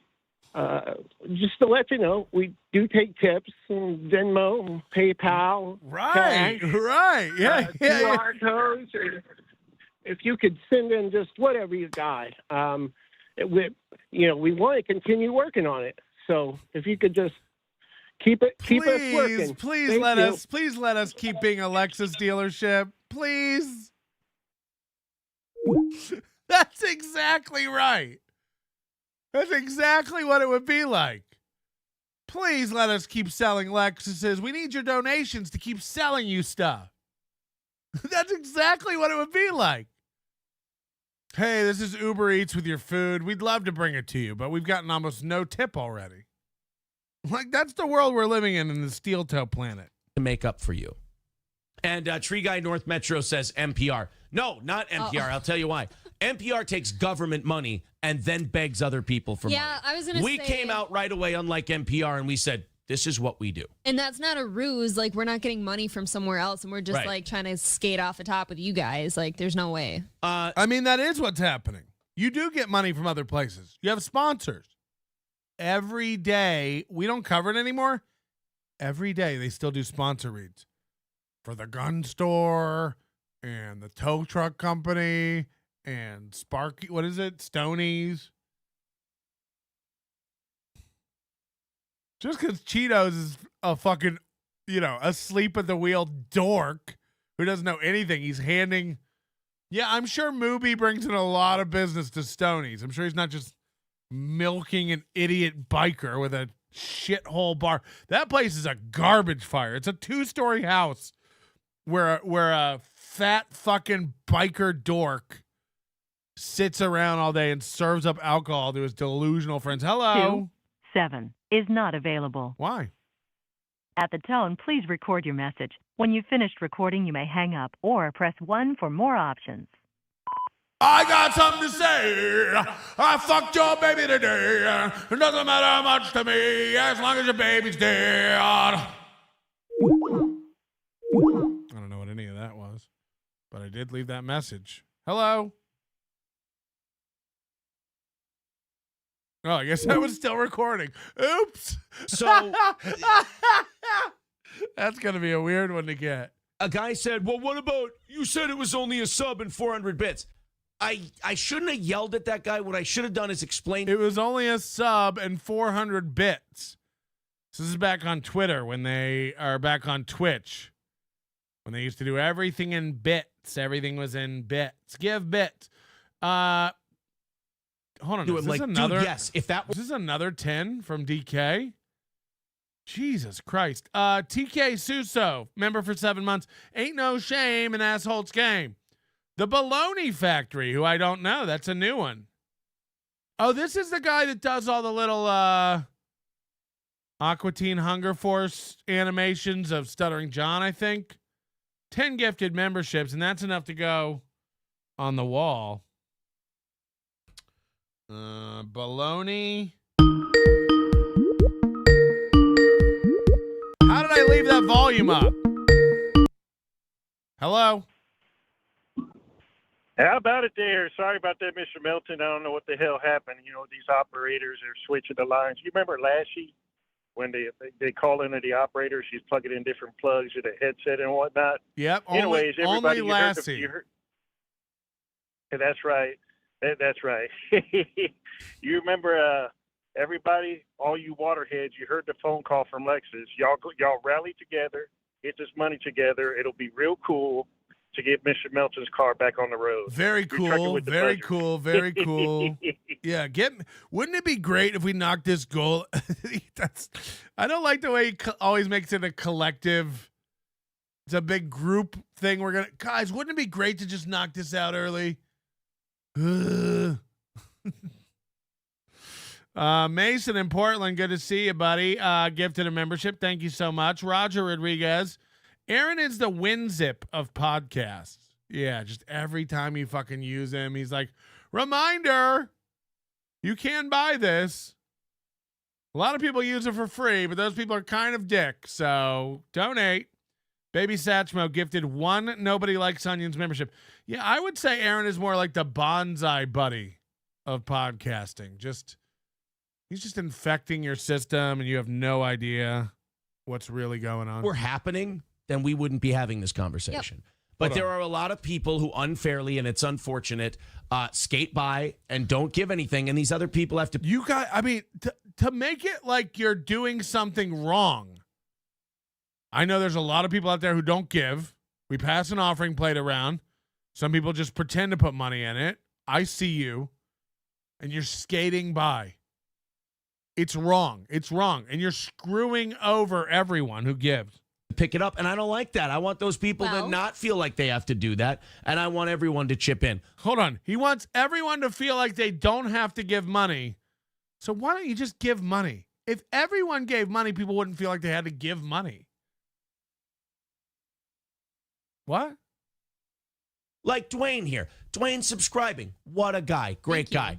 Benny the Jet with 5 Tier 1 subs. Shitty PA Town with 5 Tier 1 subs. Every Day Up North with 45 bits. And watch, that guy will do that like 4 or 5 times in a month, and he's subscribed to the channel. That's good. That's 45 bits is 45 cents. How much of your show are you going to eat up talking about 45 cents? What are we doing? Fred, the coordinator's right. Put your show behind a paywall then. You know, you just yell at everybody who watches you for free. I'm happy this show keeps growing. Please share it with a friend. Let's get it up to 600. Jesus Christ. You know, let's grow, everybody. We are going to be doing the Chad. We're going to be going over this roast. I got a joke-by-joke breakdown. It's not going to be as boring as it sounds, I promise. Great. That's perfect. Although it is fun to watch Aaron go off on a rant about it. Yeah, I get where you would think that. It's not. Yeah, no, you're incorrect. Literally, the audience back then a year ago is like, it's so funny to watch him freak out about money. And he's like, yeah, you're wrong. It isn't. I could see how you think it's funny to make fun of me for begging all the time. You're incorrect. That's what literally a year ago this was happening. A year ago. That's perfect. Although it is fun to watch Aaron go off on a rant about it. Yeah, I get where you would think that. It's not fun for me, but if that's the point. Nobody's doing it because they think it's fun for you. Hey, Aaron, is this fun for you? It's not what they ask people at Guantanamo while they're waterboarding them. Hey, is this good for you? Does this feel good? Are you enjoying it? Holy shit. I just got a $44 Venmo from Thomas. Happy birthday. I don't know why $44. Oh, because I'm 44 years old. Fuck. I didn't even put that together. I'm 44, so $44 from Thomas. Thank you very much. You know, you guys who aren't Venmoing me money are making Thomas, you're screwing over Thomas, really. I know you think you're just watching a show and having fun, but you, by clicking this video, you are obligated. And think about how Thomas feels. You know what I mean? You're fucking over Thomas. Entertaining for you, that's cool. I don't think it feels good for us to have to keep reminding people why. Like, and I don't like sitting here, like, you don't want to beg, right? Or yell. This is a year ago. I don't want to sit here and yell and beg. I don't want to sit here and yell and beg for a year. But we have, 20,000 something unique viewers every month? And now they have 50. They tell everybody they have 50,000 unique viewers every month now, too. It's like, yeah, sure. Why not 100? Tell everybody you have 150,000. Like, what do you get out of these lies? What do you get out of doing this? So, also, I think the more they lie to themselves and tell them that their show's growing, like, remember 2 weeks ago, they were like, our biggest numbers ever we've ever done, a Rumble only. It's like, yeah, sure. We all see how much money you make from your show. It ain't up. And then they just keep spinning it like they're doing better and better and better and growing. It must, as they see their money go down and they keep telling themselves that they're growing and have more listeners than ever, that would drive me crazy. If I believed both of those things, in my own fucked up head, it would drive me mentally insane too. Just for the record. If I thought I had 50,000 people watching and 6 gave me money every day, I'd be like, fuck, these ratios are bad. So I think he believes the 50,000, the 20,000 stuff. And then he's like, that's why I don't get it. We have 20,000 people watching. How come only 7 give us 47 cents? How come? And so we've got... That keeps playing automatically. Michael Mongrel Head. Is Buzzard the same person as Dion the cat lover? I think it was Dion the cat raper, but you probably couldn't have typed that. And I don't think so. I have no idea. I don't know if Dion's still around, honestly. That's old school. Ricky Bev. Here, Thomas. I'm sorry. Yeah, you guys are fucking with Thomas, man. They've more than doubled their audience, but they make less money. You got it. That's the math they're doing. That old squirrely movie math. Yes, Spurtopia is the best. Our clips are the best. Go Sam V. Go Melton. Go Spurtopia. God bless the USA. Happy birthday, Melton. My birthday is soon too. Smokey the Spur. Have a good day, everyone. God, this guy is a real Spurg. I'm glad. Yes, Spurtopia is the best. I played it twice. I'm glad the AI me said it because Jesus Christ. How many times can you say the same thing over and over and over? Hey, Melton, my birthday is soon too. Smokey the Spur. Have a good day, everyone. God, this guy is a real Spurg. What now? 5,452 subscribers. Can you imagine if all 20,000 just subscribed? Yeah. 5,000 subscribers they used to have. Paid subscribers. On Twitch. Wow. If we could just get back to 600, I'll never ask for anything again. He said that. He said, we'll be so golden if we'll be Gucci if we could just get back to 600. A year ago, they had 5,000 paying members on Twitch. Holy shit. How's it going? How is it going? You're begging to get back to 1/10 of that. You're not there yet. You want to get back to it. My head hurts. I mean, that's a slap. Lance, I reported this in September. Aaron was fighting his ex-wife because this was his year to supply all new winter gear for kids. And he insisted the kids could go another year with their current stuff. Oh, my God. Send in the report. We'd love to know. Aaron, I want to know if that little girl of yours is warm. She toasty? You tuck her in good? What'd she smell like? Okay, that's a little too... I get it. That's too much. Hit the like button if you don't want any more pedo stuff. And hit the subscribe button if you want a lot more pedo stuff. Because we actually were launching... NLO's pedo channel this coming spring, and we do want to know who to contact about that. Okay, thank you. And everybody, by the way, we'll have like 6 people who unsubscribe and never listen to this show again because I made jokes about fucking kids. I'll make jokes about fucking kids every day. Okay, there's nothing wrong with making jokes about fucking children. They're hot and they're tight. You know what's not okay? Fucking children. We're going to make jokes here. They're jokes. I would never hurt a child. I would never fuck a child until it becomes legal. And it is on the ballot. So talk to your... Come on. I mean, I can't deal with people. The same people who are like, don't you talk about my kids or my wife, bro. I will. Fuck your wife. Fuck your kids. Stop letting words spin you. I didn't fuck any children. I've never fucked a child. Well, no, people get real weird. I know we'll have people go like, I'm out. I can't. If that's how it's going to be. It's like, that's how it's going to be. That's how it's going to be. It's better you learn now. The guy yesterday on Twitter, he's like, can you stop laughing at all your own jokes? No. I'm a lighthearted, fun guy. It's a hoot. And when I find something funny, I laugh and laugh. None of it's fake laughter over here. I generally crack up. And it's okay. You don't need me to change the show. If you'd stop laughing, I'd watch. Well, I'm not. Go find another show. I told him to go to Mondays with Mazer. That's a show with low-key laughter. If you want a casual watch, go head over to Mondays with Mazer. Stay out of my kid.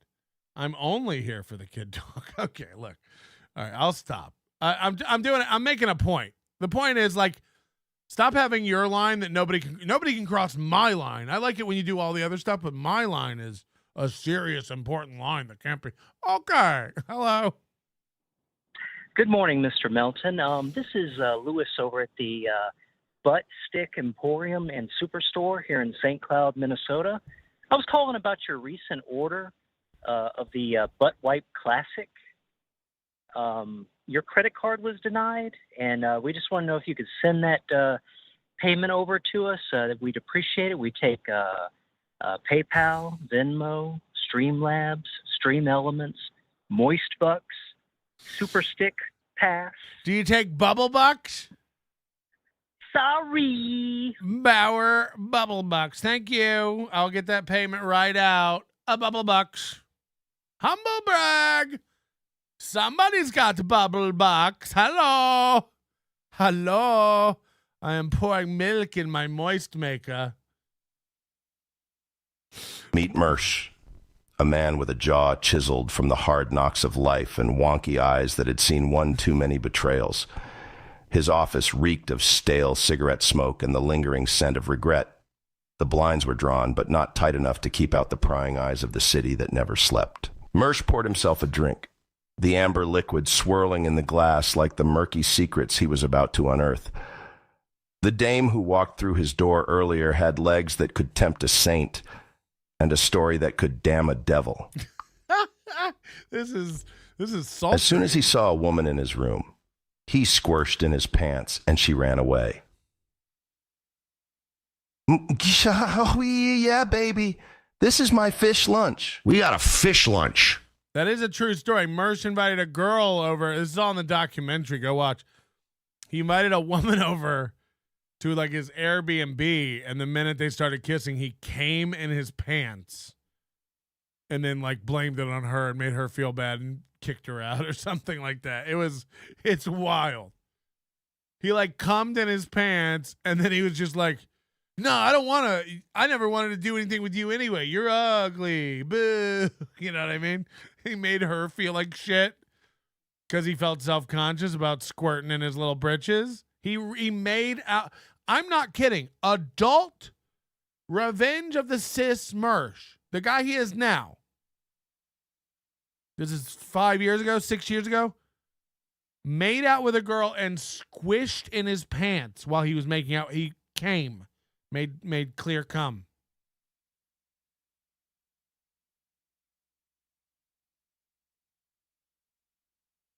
I can't come from anal.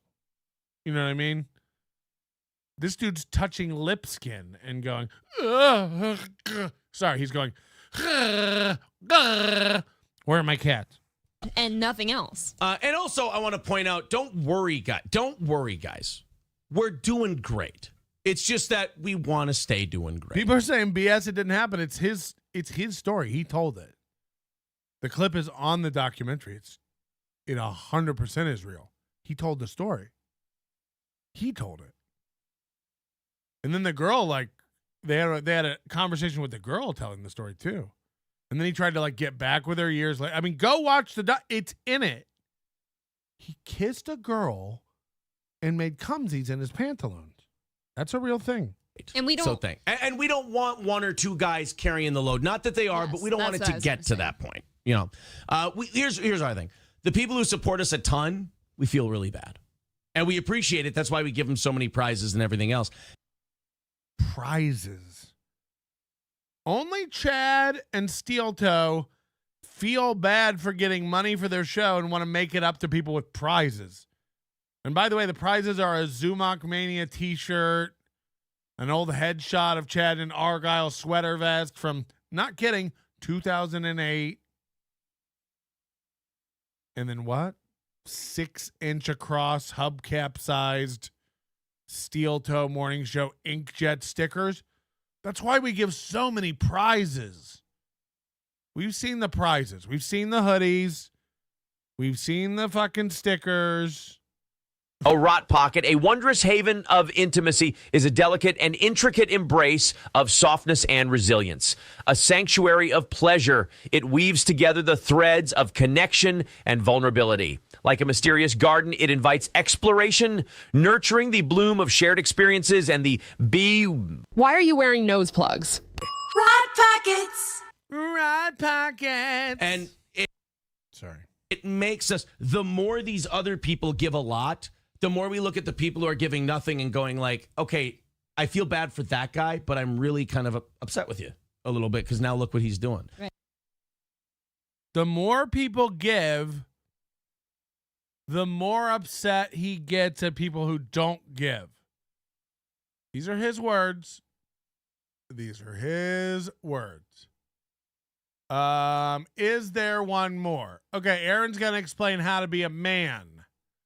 And I think this will be our last one for the day. You can tell me if this is a meltdown. I hate this shit. I hate that we're becoming so soft and we're becoming such pussies that a guy looking at a... Tell us how to be a man, Aaron. I love this.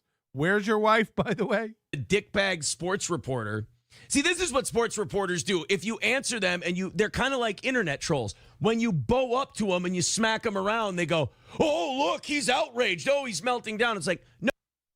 Again, play a clip of any of Chad, of me, of Kevin, of Shuley, of any of your enemies. Play any clip of them going, oh, look, he's melting down. Oh. He constantly tells you about his enemies and how they can't deal with him. Everyone's calm. We're all dealing with it. We're dealing with it. No, he's being, I know you're not used to seeing how men behave, but that's how a man confronts another man who's being a cunt. And so Brandon Staley is confronting a guy for being cunty. And then how do they respond? Instead of you putting that guy in his place, they go ahead and write in their articles, oh, Brandon Staley melted down. Oh, my God, he's unhinged and blah, blah, blah. It's like, no, you guys just got sunned by a man and you're bitter about it. I get this. I can relate to this. I do it all the time, just smacking people around left and right. And then they go, oh, you're mad. It's like, no. If what would that even be? How would that work on my show? Whoa, Aaron's mad. Whoa. What would that get me? No one cares. This is the same thing like Mersh. She's like, I know you think we're going to have a cute little back. No, I don't. We don't. I'm not Joey C or Chow or what, like these desperate. I'll call into Melton every day. Eventually, I'll wear him down because everybody gets worn down eventually. No, not me. Not me, Joey C. Call into the BS show and do your bits. Call into the BS show and do. They love bits. They love them. They'll eat it up. They'll love it.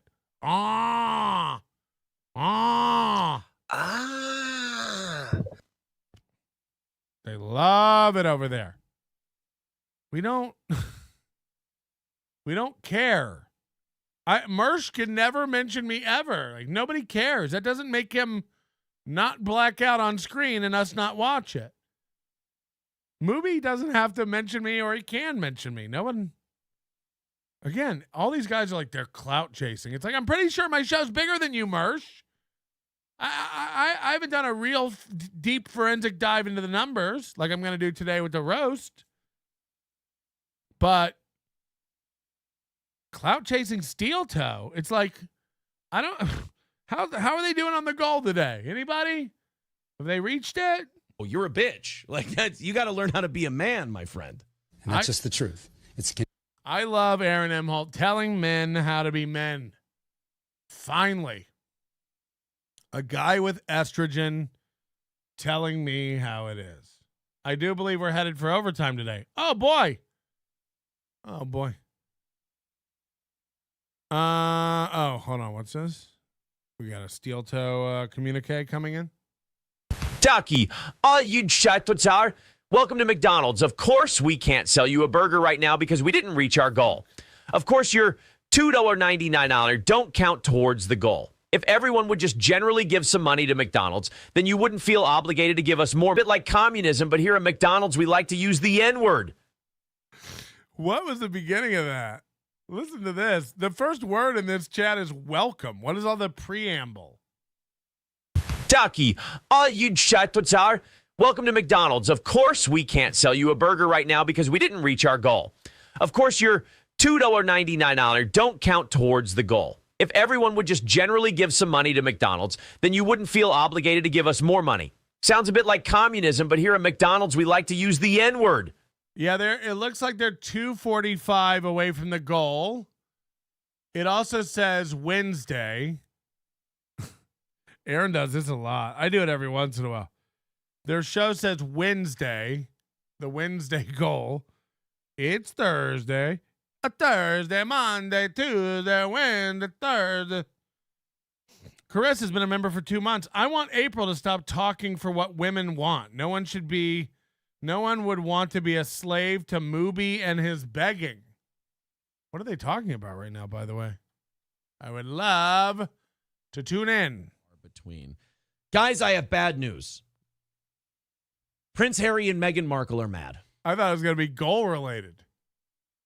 He's doing stories about Meghan Markle and Trump. And then tomorrow he'll spend an hour on Alex Stein and Melton. And then the next day he'll be back to wrestling.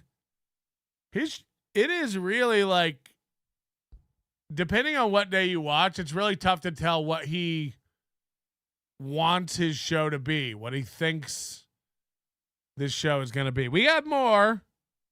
I wish we didn't, but we do. Oh boy. You know, I've heard that what do you call it? I've heard that Bam Margera actually got clean, and it would make sense because the media isn't talking about him anymore. You know, like I just assumed he's either clean or dead. Yeah, they don't. Either way, it's the same for him career-wise. They don't really give a shit if like a happy good thing happens to him. They only want the Right. crazy meltdown. Right. Oh man. Got Oh, that. hey, hold on a minute, guys. Hold on.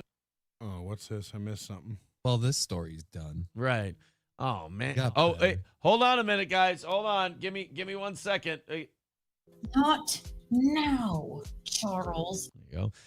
Master Sparky. Wait, what was that? Oh, he did the little. All right, there you go. He did his little underbite cope thing. Hold on.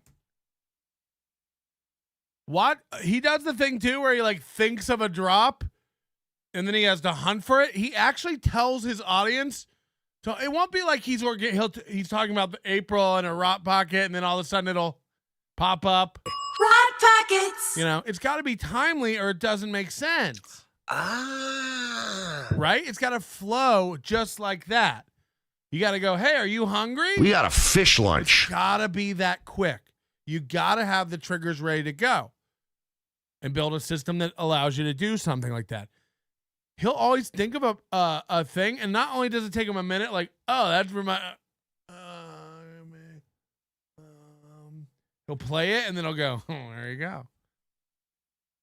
You don't have to say, there you go, when you do something, Aaron. We're watching you on a show. The whole show is, there you go. That's the whole show. But now he not only does he take a minute and put the show on pause to hunt around for the drop, now he tells you to wait. He's like, hold on. There you go. This is like, it's one of the most fucking pathetic. Yeah, and somebody said he sucks at radio. It's like, that's the thing, is like, he can't stop telling you how he's the only real guy who can do this. He cannot stop telling everybody how he's He's been doing this since he was 18. He's got so much experience. He's plugging in his cell phone. He's hunting around for drops. Okay, Aaron. Okay, do it again. Let's see it one more time. Man. Hey, hold on a minute, guys. Hold on. Give me 1 second. Hey. Not now, Charles. Now, who's Charles? Let's see what they're talking about in context. Or he's done. Right. Oh, man. Hey, hold on a minute. Hold on. To them. They only want the crazy meltdown shit. If he starts turning his life around, they're like, well, this story's done. Right. Oh, man. Right here's when he thinks of the drop. You see him like think of it. If he starts turning his life around, they're like, well, this story's done. Right. Oh, man. Hey. All right, here's where he thinks of the drop. And then he's going to hunt around to play it. And then when you don't react fast enough, he'll go, so. Hold on a minute, guys. Hold on. Give me 1 second. Hey. Not now, Charles. There you go. Not There you go. There you go. And then that overbite comes out. now, Charles. There you go. Matt. Hunt for it again, bitch. Right. Oh, man. Hey, hold on a minute, guys. Hold on. Give me 1 second. Hey. Not now, Charles. There you go. There you go. There's that underbite. There's that classic M. Holt underbite. How did that go? Sucking air through the teeth. There you go. There you go. There you go. Second. Hey. Not now, Charles. There you go. That underbite is savage, baby. Master Sparky with $10 over on PayPal. Thank you, Master Sparky. That $10 sorely needed this morning. Just like yesterday. That $10 sorely needed this morning.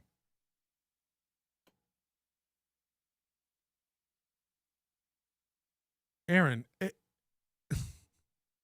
$10. We needed that today. I don't know how we could have got through today if we didn't get that 10. Mersch felt the icy fingers of mortality tighten their grip around his soul. As he teetered on the edge This is of a the young great adult unknown, novel. Blurred into a haze of mist and memories. In that fleeting moment between realms, he heard the distant echoes of a death rattle. Just when the abyss seemed ready to claim him, Mersch's eyes snapped open, and he gasped for breath as if he had been underwater for eternity. The room pulsed with the residual energy of an otherworldly encounter. What the fuck is Mersch this? was shaken, yet strangely enlightened. He had glimpsed a realm beyond. As he returned to the land of the living, Mersch couldn't ignore the cryptic resonance of that spectral moment, carrying with him the weight of a revelation that lingered between the breaths of life and death. Grrr, gurgly gurgle, bzzz, whoa, dude. Whoa, dude. Whoa. Hey. Long way away, about an hour and change to go. 260 is the number. If you guys have any, if you want to throw some money at your favorite e-beggars.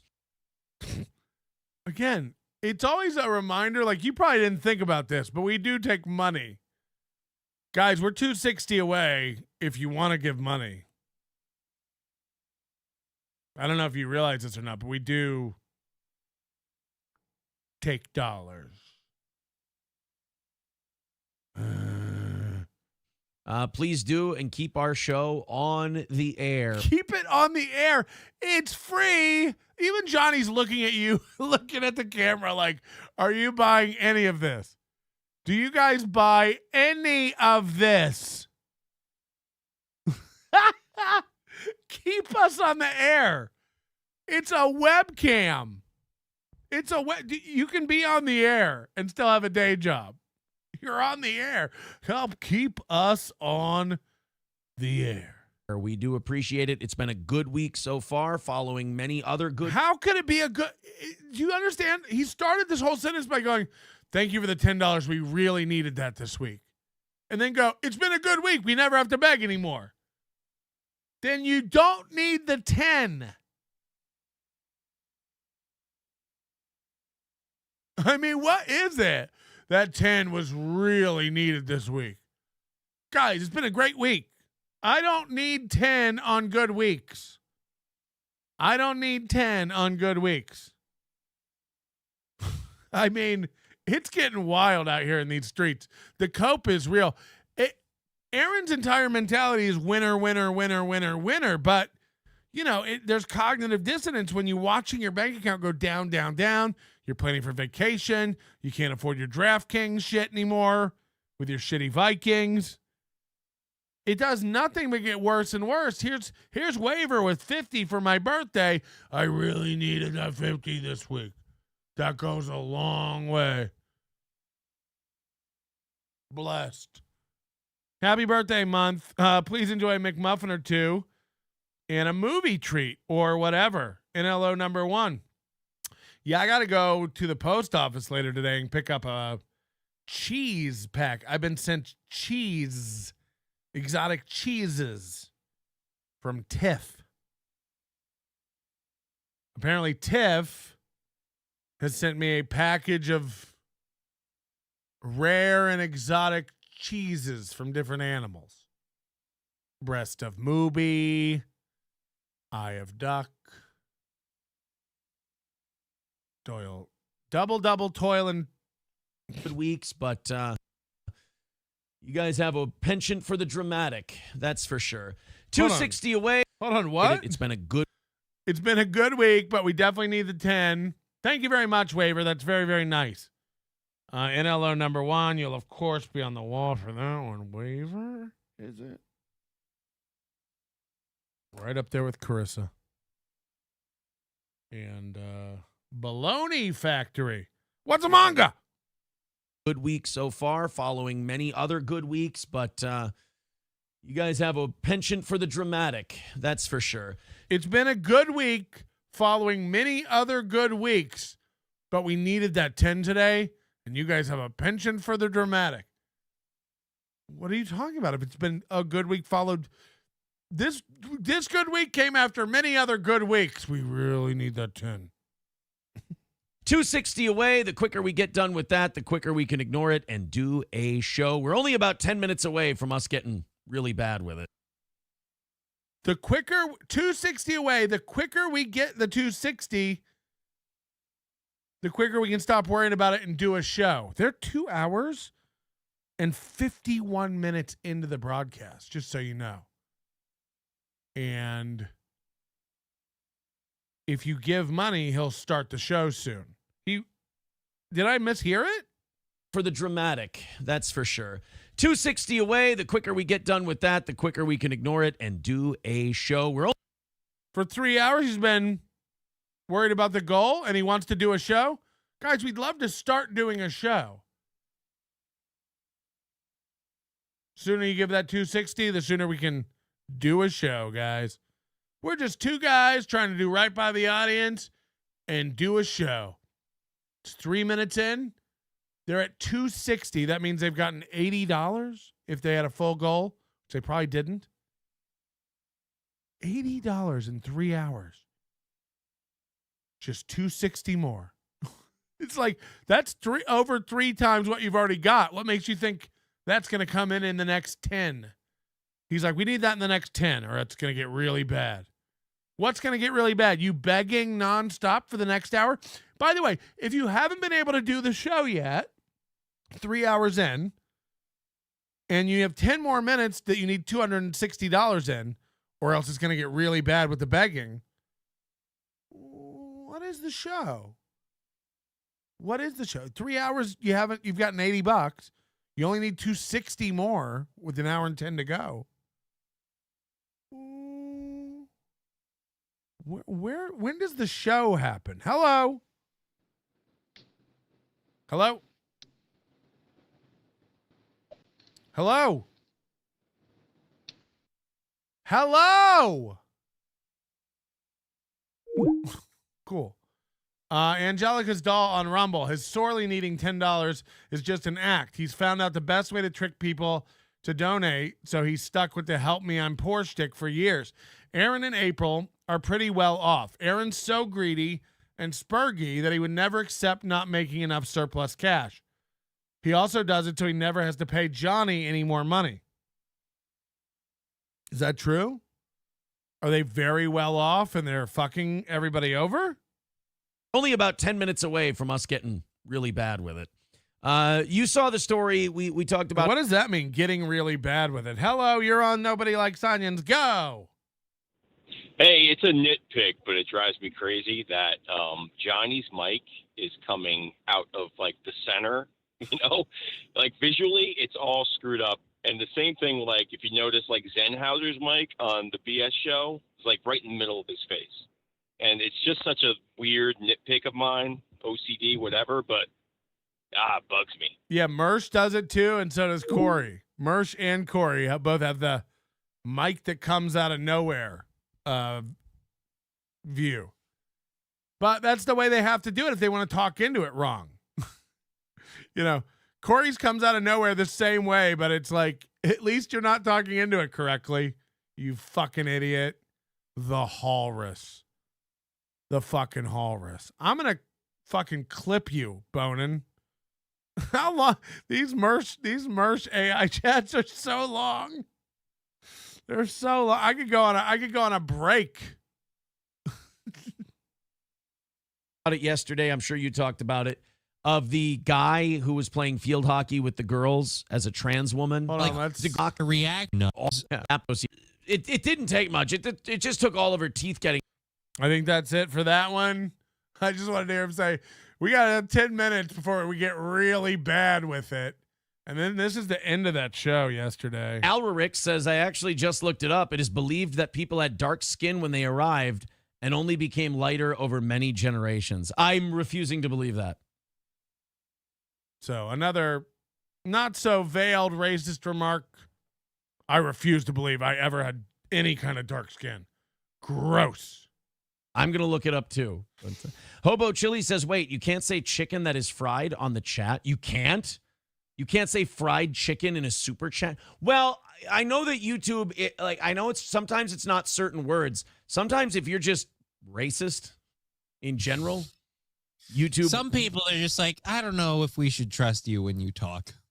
Yeah, Hobo, I think maybe your racism is just so blunt and apparent that YouTube just blocks it out.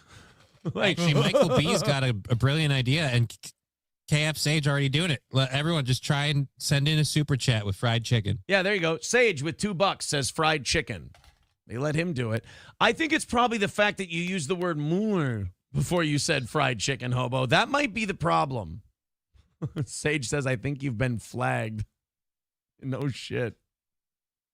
I think you're allowed to write. So a racist bit is developing here, and they are leaning into it because it is going to get them some super chats. Watch this. Yeah, there's Carlos Cameo with $1.99. He just says fried chicken. There you go. Yeah, Hobo, I guess you're going to have to get creative. You might be on some kind of a watch list, and I have to say, hard for me to blame him on this one. Hard to blame him. Holy jeez.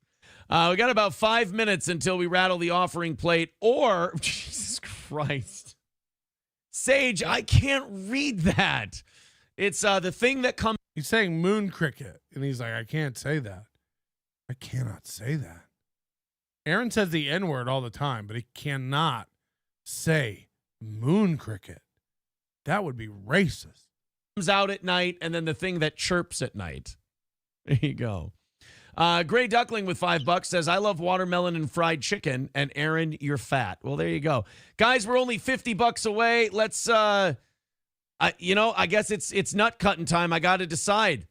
Are we going to roll the dice here and just see him come up with the $50 and just deny MSO his offering plate and risk him getting a win in overtime? Oh, God, I'm on the edge. I don't know. Both are so fun. We'll see. The $1.99, the two $2 super chats, and the $2 from Trucker 18 Wheeler means that we got to take this thing down to $45 away from today's goal. Super chats, memberships, Rumble rants, PayPal, Streamlabs, Venmo, it all counts. The $2 super chats continue. Sage with $2 says Africoon. See, Hobo, I think it's probably the stuff that you were saying before or after fried chicken.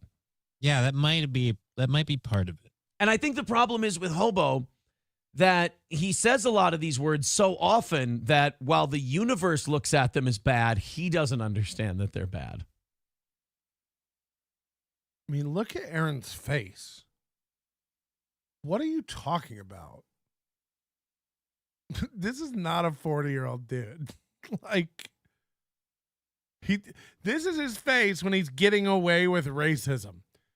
See what I did? See what ain't I a stinker? But I say them with love. Right. I love all my...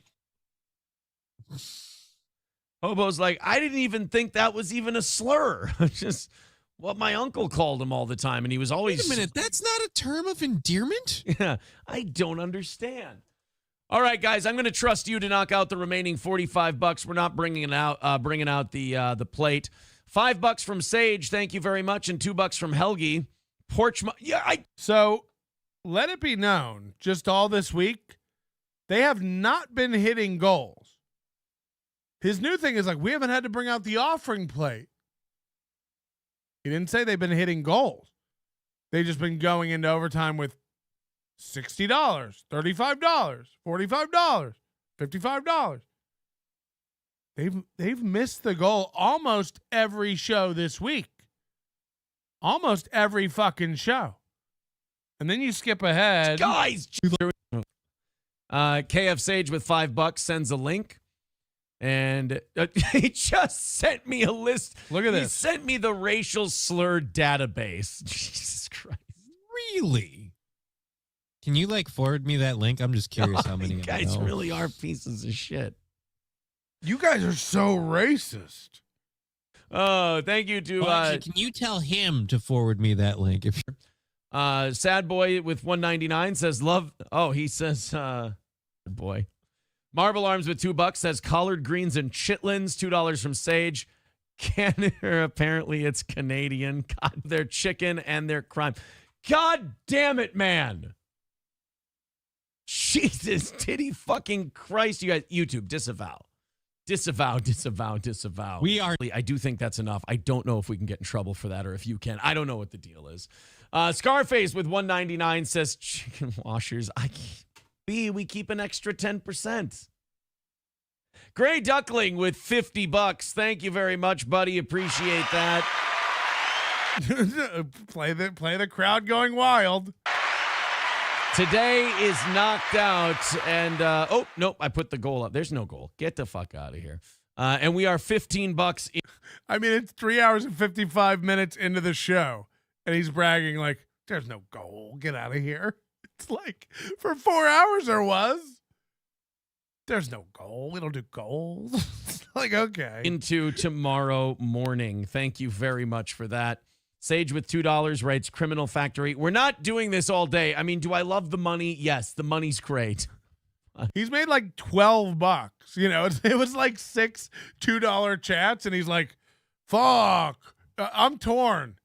I actually do like the racism, and I do enjoy the $10. Do I agree with your point of view? I can't say that here. I don't want to risk it. Rumble, why don't you guys get involved with this shit, for God's sake? It's allowed over there. Disavow. Oh, my goodness. So he does like it, and he's bragging. He's going, why don't you guys go over to Rumble and do this? They allow it over there, the racism. They allow it over there. He loves it. He loves it. He doesn't understand how his show is nothing but a giant anachronism of humor. You're so far behind, man. It's so cringe. Here we go. Once upon a wild weekend, I found myself on a spontaneous trip to Las Vegas. The city of lights and endless possibilities awaited me, and little did I know, it was going to be a trip like no other. My adventure kicked off with a surprise invitation to a slap fight with Sneeko and some academics. After the slap fight madness, hunger struck, and I found myself at a quirky little pizzeria. I love these. This is just like Mersh's night out, but he reads it like a 60s detective. Enjoying a Stromboli at a corner booth. I couldn't resist the chance to share a meal with the legendary stoner surfer. Spicely suggested we kick things up a notch. And what better way to do that in Vegas than heading to a shooting range with none other than Donut Operator, the law enforcement YouTuber. An unlikely bond between a surfer, a law enforcement enthusiast, and a bystander caught in the middle of it all. At sunset, I reflected on the absurdity and beauty of the day. Only in Vegas could one find themselves in a slap fight with Sneeko, sharing Stromboli with Spicoli, and shooting guns with Donut Operator. It was a trip to remember, a story to tell, and a testament to the unpredictable magic of Sin City. Stromboli with Spicoli got me. That was very good. Yeah, it's like Dragnet. She walked in and I didn't know how much trouble I was in until it was over. You know, that kind of. Pork. It's at Midnight Town. A culinary seduction of the senses boasts a symphony of flavors that dance on the palate. Imagine the succulent juiciness, a tender embrace with each bite, releasing an orchestra of savory notes. The slow sizzle and caramelization of its exterior create a tantalizing aroma like a rot pocket. We do have so much to get to about this roast, and we haven't even started. I have another steel toe clip, the beginning of last night's evening show. I'm so sorry. I can't stop.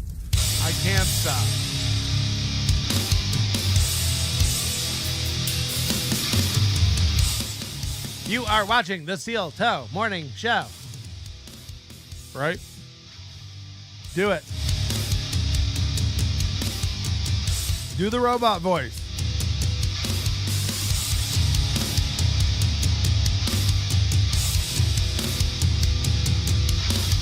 Welcome to the Steel Toe Morning Show. I love that. They think that's cool. That's cool, man. AI voice? Chad's going to steal that.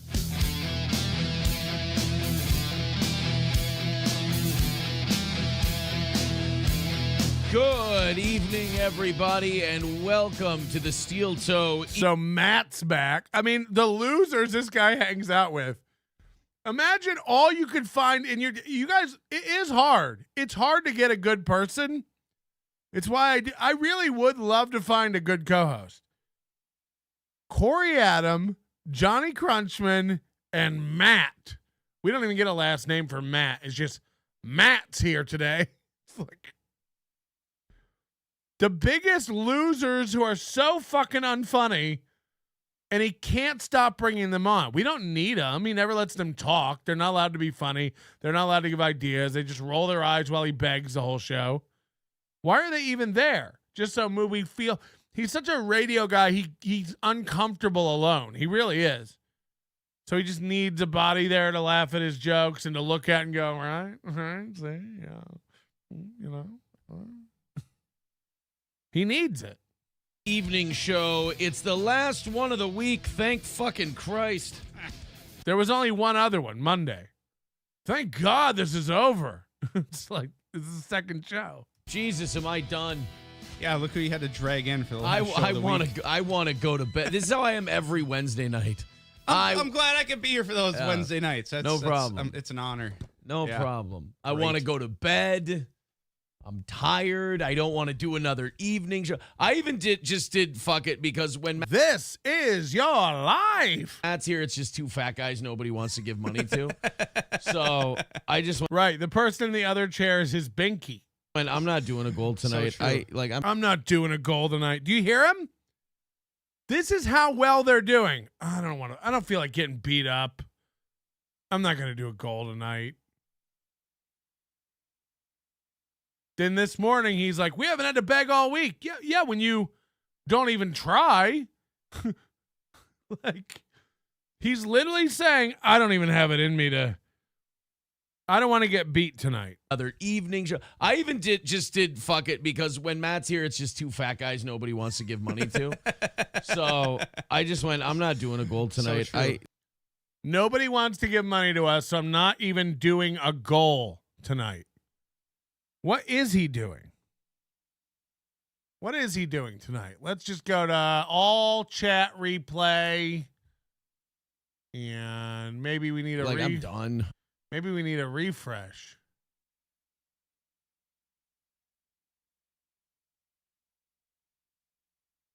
I want to go to bed. I'm tired. I don't want to do another evening show. I even did fuck it because when Matt's here, it's just two fat guys nobody wants to give money to. Watch what pops up on the chat instead of a goal. So I just went, I'm not doing a goal tonight. So true. I'm done. I don't want to fucking. No, I have a theory on that. We didn't have to bring this thing out this morning or yesterday morning or whatever. So now he's not got a goal, but every day he brings the offering plate out now to show you that he doesn't need the offering plate. You saw him do it this morning. This is last night. Every day. I told you the idiots do this. You know, anytime anybody says the word hot sauce, Chad gets his bottle of hot sauce. I have that. I have one of those. Anytime anybody mentions Ashley LaRue's book, I got Ashley LaRue's show and tell. It's retard mentality. Chad can't. It's like when you mention the name of a song to Ray and he has to sing 3 bars of it and fuck up the lyrics, even though he swears he knows it by heart.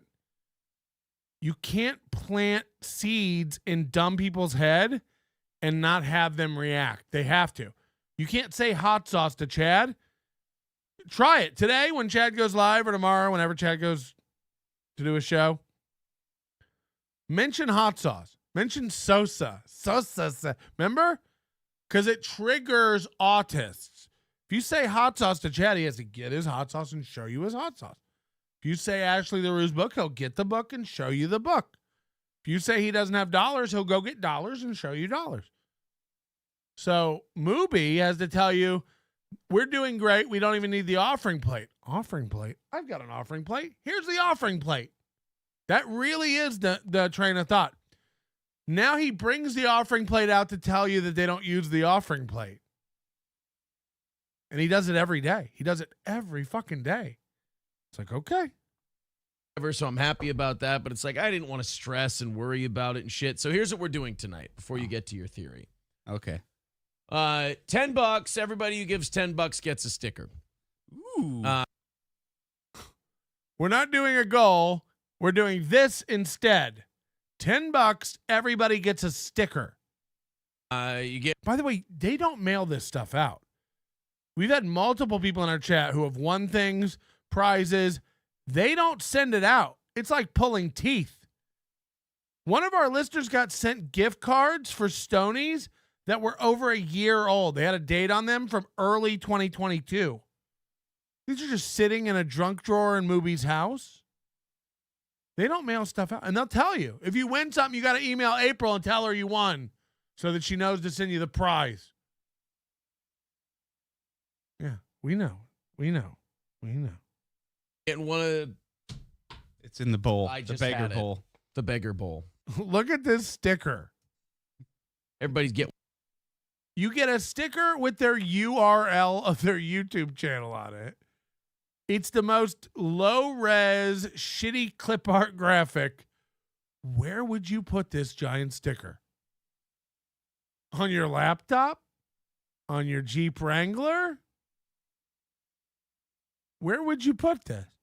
Right in. We'd love to know. One of these sent to him if you give us $10 tonight. Plus, I'll give you 1,000 entries into a VIP drawing, and I'll draw a new VIP tonight. Now, I'll give you 1,000 entries into a VIP drawing. They started this 6 months ago. I honestly, like, I don't know how much I can rehash it, and I'll try not to, and we'll move on. I don't know what he thinks he's done. They've gone from when you give us $10, you get an entry into a VIP drawing, and we were like, that's illegal. You can't do online payments for drawings in Minnesota. It's just illegal. It's also federally illegal. It's also against YouTube guidelines. And he goes, oh, yeah?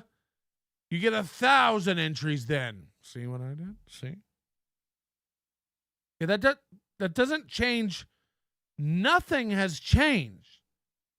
You'd have to be one of his dumbest listeners to think you get 1,000 entries into a. We got around giving out entries to a drawing by giving out 1,000 entries to a drawing. Now try it, Your Honor.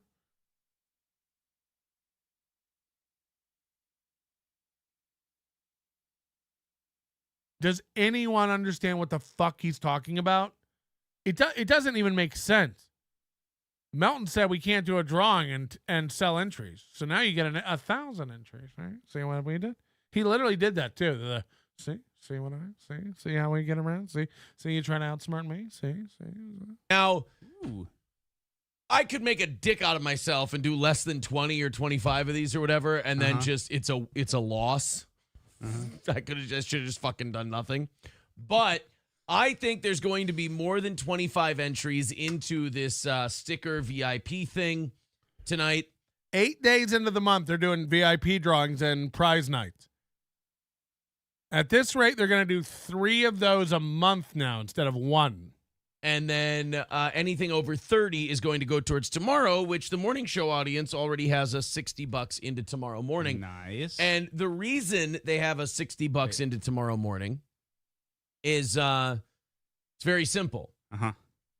A few of our listeners decided to go on the racial slur database and go in alphabetical order and see how many of them they could actually put into a super chat. No, they didn't. You got 6 super chats, and 4 of them said fried chicken. So that didn't happen. Our listeners are crazy. They kept giving me money and saying, no, that lasted 3 minutes. You got 6 chats, and you're out of your mind. Look, we could go on about it all day, but he's running prize nights night and day. It's wild. It's nonstop, and we can't deal with it anymore. Bubble guts. The bubble guts. The bubble guts. Rocking to the beat. The bubble guts. The bubble guts. The bubble guts. Rocking to the beat. It's time, ladies and gentlemen. Hit the like button. Let's go over this roast. We got a lot to talk about. I've got more removed from it now. It's hard to talk about these things live, and opinions change and things get revised. And I know for certain that I have some different feelings and some changes to my analyses of the sitch. Johnny Payton, number 8. Again, member for how many? Member for 2 months. Again. And Dr. Spergenberg. Kevin pocketed the majority of the $3,600 roast prize pool. Chandler is not happy. The Lance News Network is investigating. I don't know if this is true. I thought I calculated personally over $2,000 of money that was put up for the prize pool. Apparently, what's happened now is Chad was given $500 for losing, and Ray has been given $500 for winning. That's what's happened. Now, the sorcerer, a.k.a. the psychiatrist, a.k.a. the guy who should shut the fuck up, apparently gave $300 himself to the losing prize pool, and Kevin was going to give $200 to the loser no matter what. So that's $500 for the loser.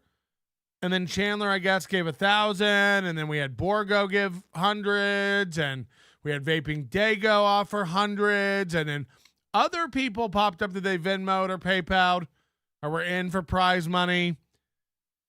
And Chad and Ray were both given $500 now. Apparently. That is what Ray said. He got $500. It was all, I mean, when it was $1,000, Kevin was going to make good money. But now I guess he gave Ray $500 for winning, which is fucked up. It was always going to be more. We heard $800. We heard $1,000. We heard $1,200. Ray got $500. And he's fine with it. And I texted Ray after the roast because Ray was doing this thing at the end of the roast where he's like, that was fun. Now we can be friends. Now I hope we get along. I'll split it with Chad. I'll give Chad half the money. I don't really care. I'm happy to split it. We split. We'll just give Ray. No one's going to respect you and treat you like a professional if you don't respect yourself. No one's going to value you if you don't value yourself. This happened when we had the whole ordeal about Ray coming on this show back in the day when we did the Ask Ray Anything show and Ray came on NLO. We had a big misunderstanding the night before, and he was like, you don't have to pay me. It's fine. Ray does this all the time. Lowers his fee, offers to not take his fee, offers to split his fee. And I just told him, no one's going to take you seriously if you don't take yourself seriously. Own it, stand in it, take the money. You won, take the money. Don't offer to give half to Chad. Chad would never give half to you.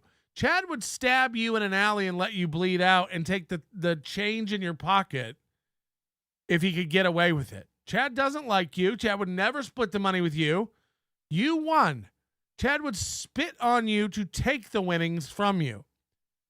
Knock it off. Ray's in this delusional world where he thinks like Chad is going to come around and be his friend, and he's just kidding around because Ray's like a happy puppy dog.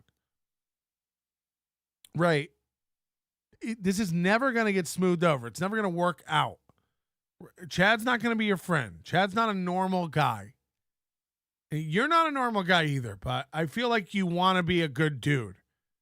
How can you want to go on NPR and Fallon and all that? If you got booked on Fallon, they'll be like, you're going to do 4 minutes, you get $1,500. What are you going to say? You're going to go like, I don't need the money and I'll only do 2. Shut up and act like a professional. Chad never splits the money with anybody. Chad never refuses the money. Matter of fact, Chad just throws out arbitrary large numbers and then people immediately oblige him. $900 to do an interview with the sorcerer. Okay, Chad. Okay. Ray's meanwhile like, I'll do it for free. Do you have a place I could stay tonight? So it is what it is. We're going to watch the rounds of the roast. I'm going to try to pause minimally and address the jokes. Just make some notes. Then I have a comprehensive list of every joke told in the roast. And we're going to go through and score those. I've already done it. I've also had other people do it, and I've aggregated those scores. I have no one who's ever, first of all, no one who helped me score these has ever appeared on screen on any of these shows in the universe, has nothing to gain for it. They've never called in. So I reached out to 10 fans. They don't even know who each other are, and I've told them not to tell each other. It's nobody's business. This is an anonymous thing. But I had 10 people score every joke in the roast. And I gave them comprehensive guidelines, the same things I kind of mentioned at the beginning of the show today. I'm looking for writing. That is the structure. These are things like how is the joke formatted, and when does, how is the punchline revealed? Brevity counts very, very big, but the wording, how things are actually laid out, matters. Complexity of the joke. Does it involve a callback or references to other things about the person where it zings him on more than one level? Okay? Because with a roast joke, you have things like that. You have Chad tier jokes, which are down here. Ray looks like this. Ray looks like that. Ray looks like a guy who this. That's basic, uncomplex, garbage jokes. These should be thrown away or punched up.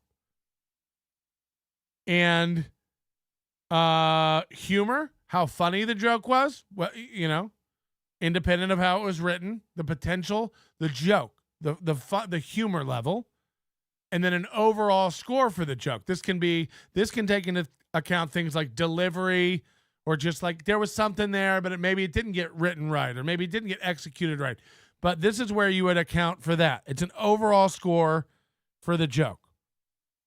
So I had 10 people total, including myself, score these jokes and did an aggregate of the scores. And the guidelines I gave was this. The scale is 1 to 5 for scoring the jokes, and a 3 is a fine. 3 is fine. 3 is that could be on a roast on TV. Standard, filler, fine, okay roast joke. I expected a joke like this. You did a joke like that. Great. Not superb, not a 5. Not shit, not a 1. 3 is fine. That's okay to be on the roast. That's what a 3 is. 2 is that would have been okay, but it didn't get executed right, or you worded it wrong, or had a little too much. Not quite there. A 4 is, oh, okay. That kind of got me a little bit. A 5 is, holy shit. A 5 is, that was savage. You got him. Okay? So that's the score range that I've proposed. Is this scientific? No. But it will help us get an idea of how good each round was for each person across a random sampling of 10 people who watched it, who again are not the corn. Nobody involved, nobody with anything to gain by their own reputation being out there. So nobody you know, some people you know, but they're not going to say it. The point is, I didn't want people who are like on camera judging the jokes. I wanted to get actual feedback from comedy fans, and that's what I've done. Corn Diff gifted 5 memberships. Thanks so much, you corn. You big corn. Beloved chatter. What I sent to Ray was, I hate to admit it, but Chad and I do have some things in common. We are both comics in our 40s, both Cleveland middles, and neither one of us got invited to Nana Zumock's funeral. So Beloved Chatter is claiming to have written the first joke out of the gate for Ray. Now, Ray did not deliver it like this. If I go to my spreadsheet of jokes, let me pull this up actually on this computer because I'm going to have it on screen for you as well, but I also want to have it down here on this screen so I can reference jokes. So I guess it was the second joke Ray said. Beloved Chatter saying he said, what I sent to Ray was, I hate to admit it, but Chad and I do have some things in common. We're both comics in our 40s, both Cleveland middles, and neither of us got invited to Nana Zumock's funeral. Now, that's a good joke. That's a great roast joke. I would give that joke a 3. Okay? I would score that joke a 3. I even scored it a 3, I believe, as Ray wrote it. Let me see here. Yeah, I scored it as a 3 as Ray wrote it. And our aggregate score from all 10 people on that joke was a 3. Now, the way Ray said the joke was, Chad and I have a lot in common. I tried to write verbatim kind of what was said. Chad and I have a lot in common. We're both comics from Cleveland, and neither one of us was invited to his grandmother's funeral. Now, I thought that was still fine, but the way Beloved Chatter wrote it is better. We'll get to who wrote the jokes and stuff afterwards. The first thing I'd like to settle is who won the roast. Because removed from it, going back and watching it, it's more complex than when I watched it live. My assessment is still that Ray won. It wasn't a giant landslide like we thought. It was still healthy. It was a healthy win. I don't think Chad came close to Ray. But was it a 90-10? No. Was it a 75-25? No. I said it during the day. Nobody did great. But Ray did, Chad did shit. Chad did shit. Out of 10 people questioned, Chad had 1 4. One joke that got rated a 4. And nothing over that. Ray, on the other hand, I have a 5. Everybody gave him a 5. A 4. Another 4. Another 4. And another 4. So 4. I have 4 4s for Ray and a 5. I have 1 4 for Chad. And again, this will make more sense when I show you the joke breakdown. But I wanted to put some sort of scientific method to this to help us see how each round went and what the jokes are. So we're going to watch the roast real quick. Look, it's 6 minutes of jokes. So we're going to just watch the roast. We're not going to watch any of the interstitial stuff or the prep. But delivery matters, and I want people to be familiar with how the jokes were delivered. Here we go. and then we'll take a break. Not a break, but we'll read some super chats, and then we'll do. You guys can get organized for the final round, where you got to do. You can do as many jokes as you want. Ray, I wrote all these jokes myself. I didn't hire writers. I know you like to get that thing going. All right. Why is he not muted? Ray, you go. Ray, you go first. We'll flip it. Ray, you go first this round. Oh, hold on. We're already on round 2. I need to back it up. Shit. Ray, how do you look worse than compound? We set that up ahead of time. You look, yeah. You honestly look like bars on a telephone. All right, we'll do it. We'll let Ray do this statement first, since his birthday's ahead of Chad's. I don't know how else to do it. We don't need statements. Statement. we know when. How did it come? No.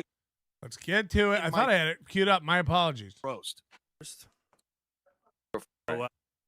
To not to strippers. All right, hold on. Here we go. Here we go. At age 50, Ray looks like every kid growing up that couldn't get adopted. Ray's the only New York comic to not get live at Gotham. That's like a New York female open micer not being able to sleep with Louis J. Gomez. So there was our first big fake laugh. This is the first round, and I think Kevin was trying to calibrate. He didn't want dead silence. So he's trying to calibrate the fake laughter, I think, a little bit. But it definitely died down after this first Chad round, the overtly fake laughter. Ray's the type of guy who goes to a strip club and talks to strippers about his feelings and how he should leave the Shuli network. See, like that's not a pro move to add on this unfunny tag. This is an emotional response. Yeah, it is. And how he like so this will be a theme that gets worse and worse as it goes on, as Chad gets hurt by Ray. You'll see the emotion leak into it. That's an emotional response to throw that little tag on. Ray's the type of guy who goes to a strip club and talks to strippers about his feelings and how he should leave the Shuli network. You know what I mean? Like, why would you tag that? That's not funny. If you want Ray permanently in your life, just send him a super chat and tell him you have a spare bedroom. Ray still thinks. See, all these laughs are fake. Kevin says he only laughed fake one time. Yeah, and how many times did you lie? Okay, you know what I mean? Hit the like button, idiots. Has a shot at making it in comedy. Kevin Brennan has a better chance getting his old job back at SNL. Oh, no. Ray is so annoying and such a babbling cunt. He should be the 9th mic on Chrissy Mayer's Simcast. So a lot of these too, I score these some of the lowest jokes. Ray's so annoying. Ray's so dumb. Ray's so annoying. Isn't Ray annoying? He's such a babbling cunt. Chad, 4 cunt jokes. Really heavily relying on that. Ray is such an unfunny, unlikable cunt. Frank Pellegrino tried to manage and marry him. Ray constantly looks like a Make-A-Wish kid who never got his wish. He has about 4 or 5 of these too. Ray looks like... Ray, how do you look worse than Compound Media subscribers? I gave that one a 1, I think. Our aggregate score on that's a 2. It doesn't make sense. How do you look worse than Compound Media subscribers? We'll talk about Chad's major problems, but part of it is he didn't do the assignment, which was to roast Ray. Chad in his mind, he's on a dais, and all these people are here, and he's zinging them. He's zinging Louis J. Gomez and Chrissy Mayer and Frank and Melton and Compound Media and Kumi. In his mind, this is a big fancy roast, and this is his chance to lash out at all these people. That's why he invented it and threw this birthday party for himself. This will be my chance to to really zing everyone. Ray took it at face value. This is a roast of Chad, and Chad's going to roast me. Chad thinks he's so good that he can do extra credit. Chad's like, I got Ray in the bag. I'm going to get everybody else too. Meanwhile, most of this stuff is, most of it is crap. Ray, how do you look worse than Compound Media subscribers? It's just not there. It's just a poor joke. And these are the ones that made the cut. Just for reference, Chad said he had 65 jokes on Mondays with Mazer, and that he was going to write a bunch more. Chad delivered 43 jokes. Now, look, you can break tags off into separate jokes. I'm counting 43 jokes total. Ray delivered 40 jokes total. It's actually much closer than it felt like, especially in that third round where Ray just seemed to keep coming with jokes, and Chad had about 5 or 6 and petered out. That's what it felt like live. Again, through analysis and going back over this, it's a different picture. But that's kind of why I wanted to paint this again for everybody today. Ray, you should sue Chip Chipperson for defamation of character. That's another joke. I gave that one a 1 because it makes no sense. I don't think, first of all, I think the fundamental flaw with that joke is Chad doesn't know what defamation of character is. Defamation of character would be if Chip Chipperson was out saying things about Ray that aren't true or bad. I think Chad thinks Chip Chipperson is like ripping off Ray's personality. So what Chad means is that Ray should sue Chip Chipperson for intellectual property theft or personality theft or likeness infringement. You know, I don't know what Chad thinks he's saying, but defamation of character is definitely not it. That's definitely not what he was going for there. So that when a joke logically makes no sense, it's a 1 for me. The minute it makes no sense, I'm out. Ray rambling about Elvis and the tombstone and the brother. It's a 1. It's out. I'm out. It's garbage. So the minute it makes no logical, like defamation of character, like it just doesn't. The last time I saw Ray perform, he killed all the laughter in the room. I put a 2 for that. That's a very basic. Everyone mouthed the punchline as it came out. We all saw it coming. Your shows are emptier than Zach Amico's refrigerator. Here's something. I gave that one a 3. That's a perfectly fine roast joke. It might have been better if Zach Amico was there. Again, you know, not everybody watching this knows who the fuck Zach Amico is. Facts. So the reason other people get crossfire in a roast is because they're there on the dais. No one's on the dais. So almost every one of these jokes with someone else as the punchline should have a point subtracted. I didn't do that, but it is inappropriate and you missed the assignment. You really missed the assignment. And again, if you were that good where you were getting Ray and really hammering him, you could afford to, again, do extra credit and go after other people. You're not that good, but you'll never tell Chad that. He's a headlining comedian, despite what's going to go down in Ohio this week. You'll never hear at a Ray DeVito comedy show. Stretch! Again, an inside term not everybody's going to get. Stretch means go longer. You'll see the manager or the host in the back of the room doing this. It means we're not ready for you to get off stage, or the other comic's not here yet, or we're still processing credit cards for the tables. Go longer so that we can get caught up in the back. So it's an industry term. Stretch. Go longer. So Chad's saying you'll never hear anybody tell Ray to stretch. Nobody wants to hear more Ray. It's a bad joke. It's very, very basic. Cancer is afraid it will catch Ray DeVito. Again, okay, I guess, for a roast joke, but basic as fuck. Ray has the convention. People are saying I didn't get the stretch one. Yeah, this is my problem. Is like one of Chad's biggest flaws is he's an insider. He's got to always drop names. Who books the Tonight Show? Industry terms, stretch, and you know. Again, a lot of people might know this stuff, but a lot of people don't. And that's where Chad misses the boat with a lot of his humor. Conviction and the point of view of a crash test dummy. And that one I thought could have been good. I gave it a 1. I gave it a 1 because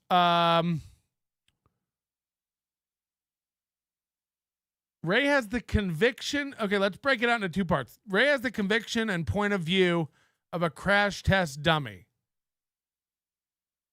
Well, the conviction of a crash test dummy, that doesn't make any sense. A crash test dummy is an inanimate object. But when put in a car and told to complete a mission, the crash test dummy does it. The point of view of a crash test dummy, there could have been something there. But again, it just wasn't written well. It wasn't formatted well. So it comes out a little nonsensical to me. I would have said something like,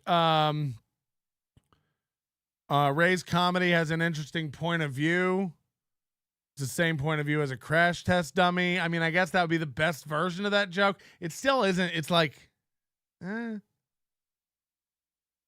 know, if comedy doesn't work out, Ray could always get a job working for a car company. He already has the point of view of a crash test dummy. You know, something like that. He's already used to crashing a lot, or like, I don't know. But that's not it. That's not it. Yeah, look, the aggregate score for that joke was a 1. I gave it a 2. Other people didn't like it either. Okay, Ray. You're done. Thank you. Adam, let's make the second round 60 seconds so they'll save more. All righty. Sounds good. All right, Chad, I'm going to mute you. I'm going to unmute Ray. And Ray, let me know when you're ready. Chad's getting his cue cards ready. He's got a visual joke ready to go. Ray's got his thumb out, so you know he's ready. Fucking Ray and his thumb. Let me know. They say you roast the ones you love, but since his stepdad is dead, I have to roast Chad. Chad and I have a lot in common. We're both comics from Cleveland, and neither of us have been invited to his grandmother's funeral. That was a good joke. You said your stepdad didn't love you, but he liked you more than your brother. At least he hit you with fists and not a car. Whoa! That was also a good joke. I thought that was a good roast joke. I gave that one a 3. Better to be a punching bag than roadkill. My dad... And I counted the tag as the same joke. My dad loved me and passed away. Both of Chad's dads passed on loving him. Oh! So that's worded wrong. Ray's delivery is way worse than Chad's. I will say that. Chad at least tried to do some inflection and deliver him correctly. He failed a lot. It was very weird.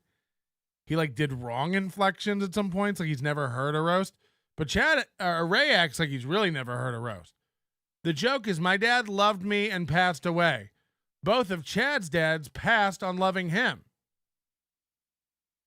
Or no, you'd say my dad loved me and passed away. Both of Chad's dads passed on loving him. You would say something like that. Ray reads every joke and doesn't deliver it correctly. Almost every joke of Ray's gets a penalty for delivery. Because when he's reading, he just can't focus on delivery. Like he cannot do it.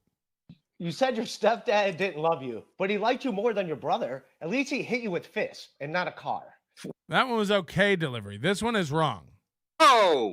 Wow. It's better to be a punching bag than roadkill. Okay, this one's the one he does wrong. My dad loved my dad loved me and passed away.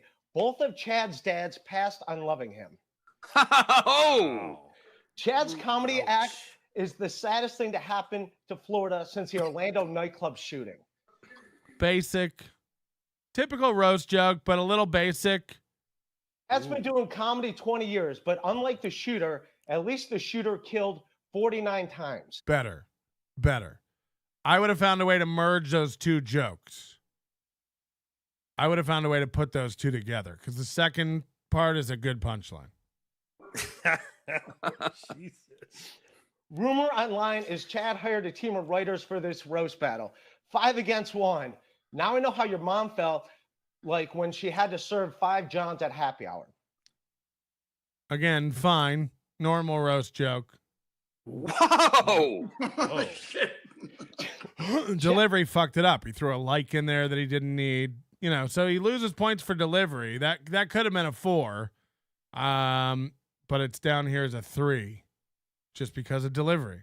so fat and bloated, he looks like Matthew Perry if they discovered his body yesterday. Okay, that got a 4. That one's an aggregate 4. So that's one of Ray's strongest jokes. And I think so too. Chad's so fat and bloated, he looks like Matthew Perry if they discovered his body yesterday. I would have said underwater yesterday. I would have made it more clear that he was swollen and bloated. Chad is so unpopular, he's committed 36 felonies, and not even prisons want him.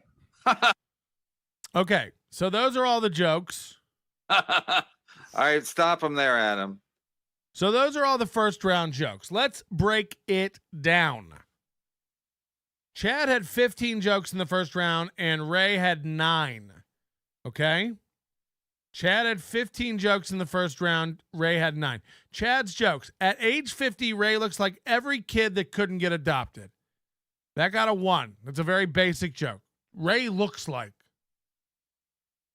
Ray's the only New York comedian to not get live at Gotham. That's like a female open micer not being able to sleep with Louis J. Gomez. That has a 2. That has a 2.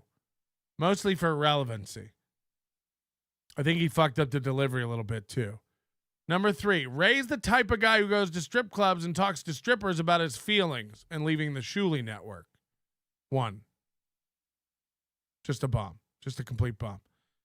If you want Ray permanently out of your life, send him a super chat and tell him you have a spare bedroom. Probably not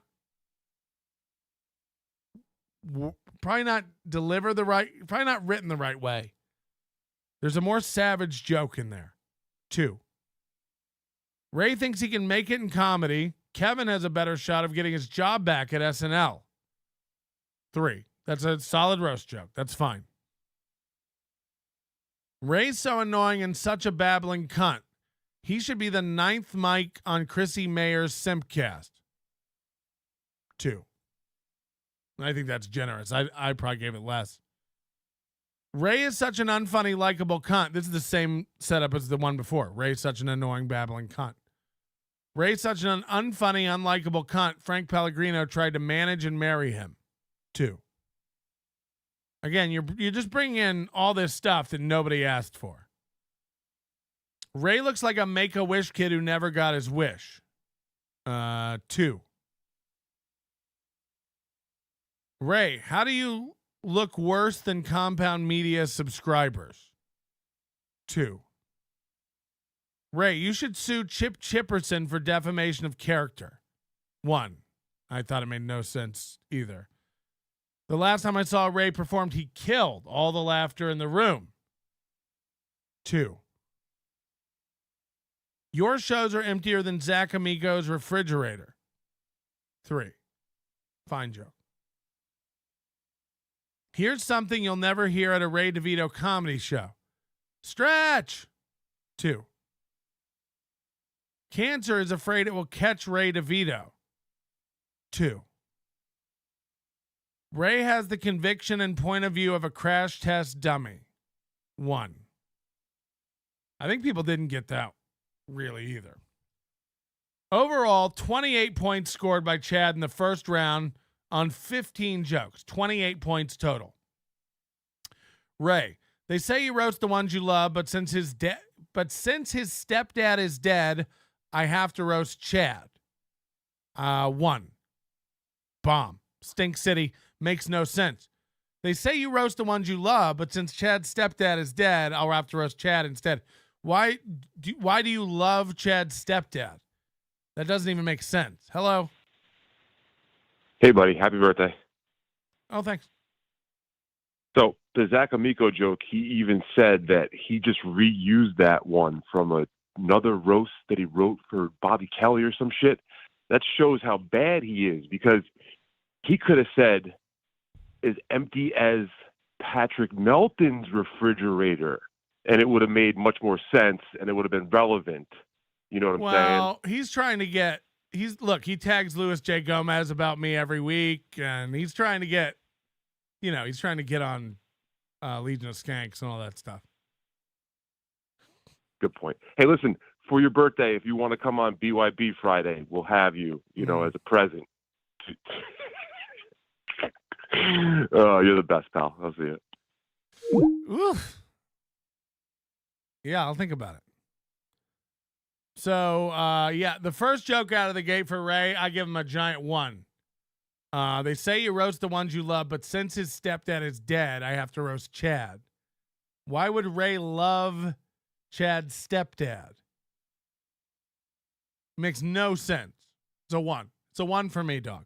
It's a 1 from... It's definitely a no for me, dog.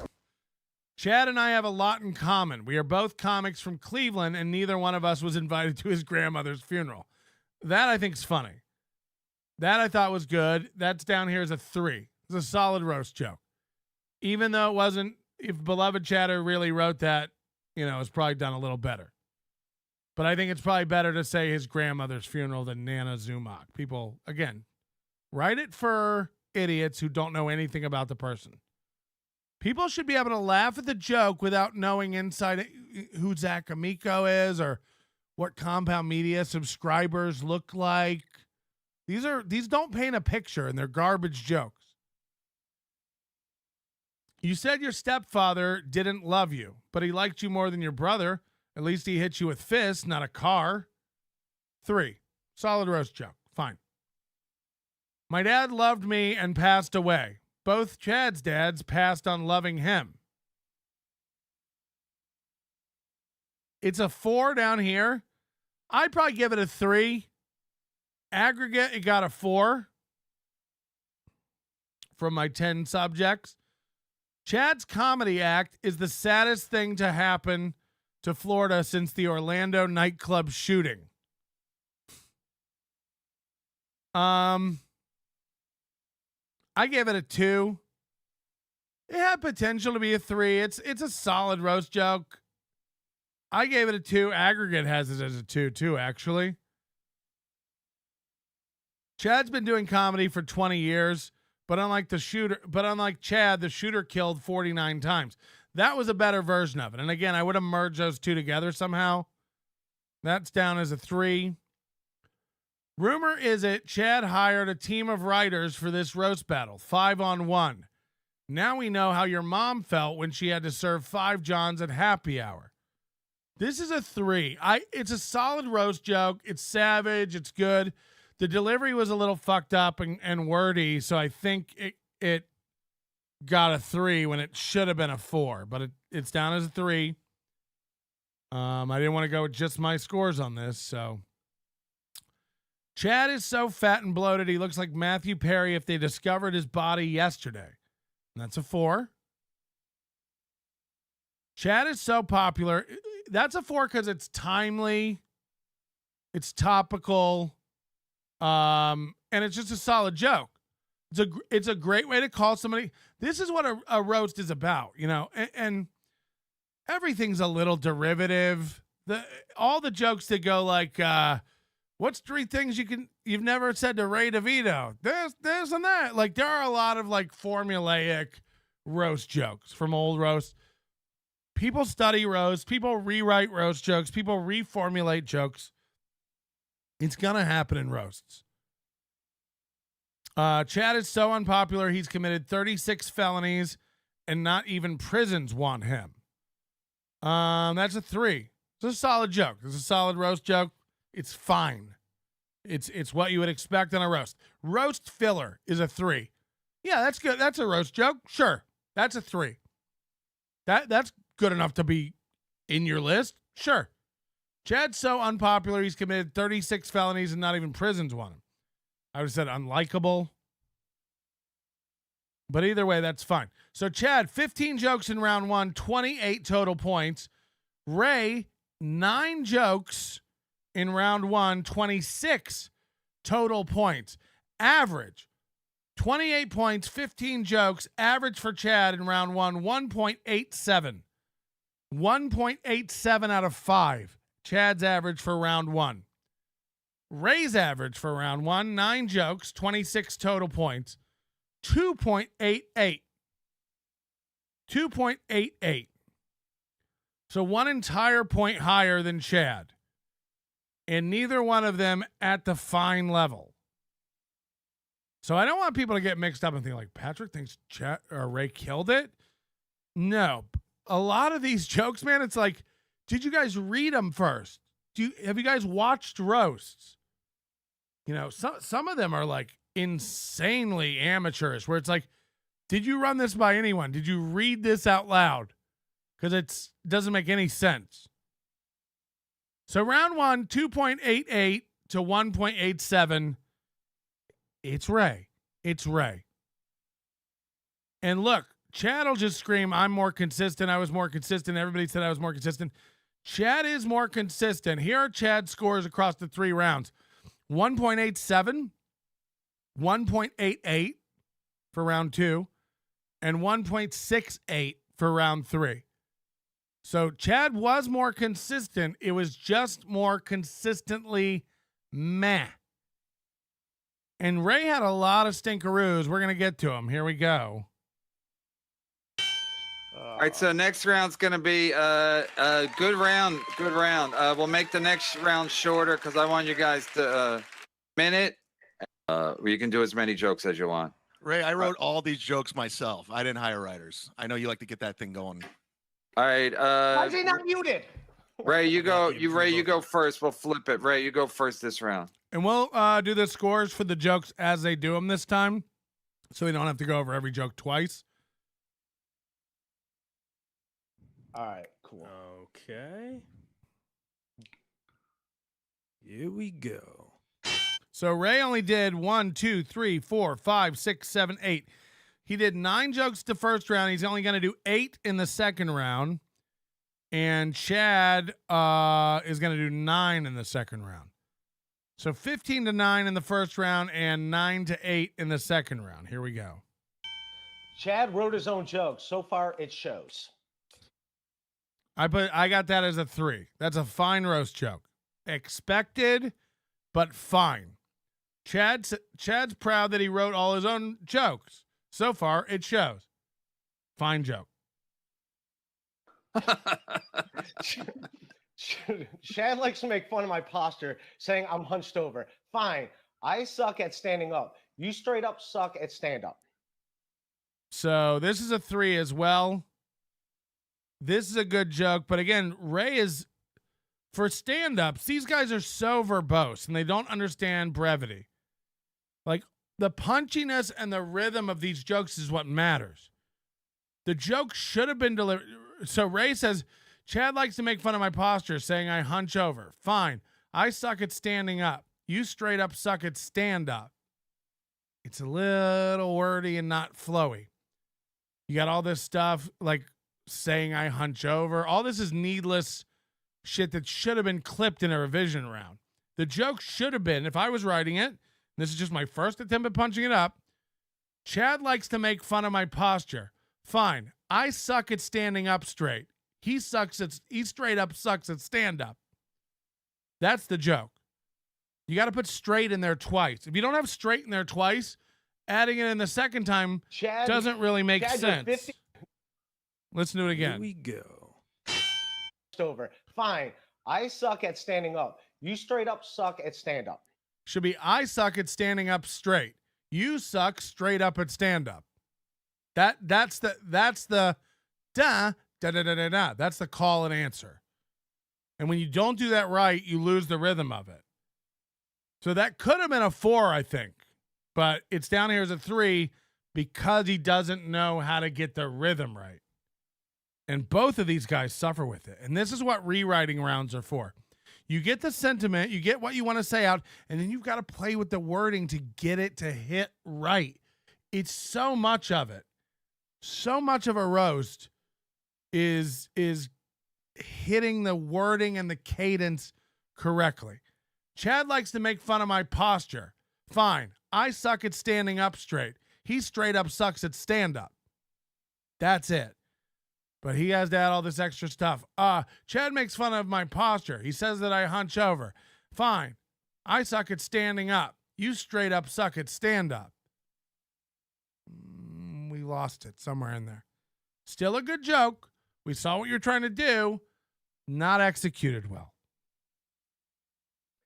Chad, you're 50, fat, and dressed like an 11-year-old. You look like a garbage pail kid that came to life. I have a 2 for that one. You look like. It's a very basic joke. You look like. Chad looks like Fat Albert, and he has a sex life of Fat Albert's creator. I gave that a 1. The minute it doesn't make sense to me, I give it a 1. Chad looks like Fat Albert. No, he doesn't. No, he doesn't. Fat Albert is a morbidly, grossly obese black kid. Chad is a morbidly obese, white, 50-year-old failed comedian. Chad looks like Fat Albert? No. And has the sex life of Fat Albert's creator. So close. I see what you were trying to do. It's a 1. It's a 1. I'm trying not to do so many fat jokes, but it's tough to find another angle when someone is so perfectly round. The delivery is just like a little boy. I'm trying not to do so many fat jokes, but it's hard to find another angle when a person is so perfectly round.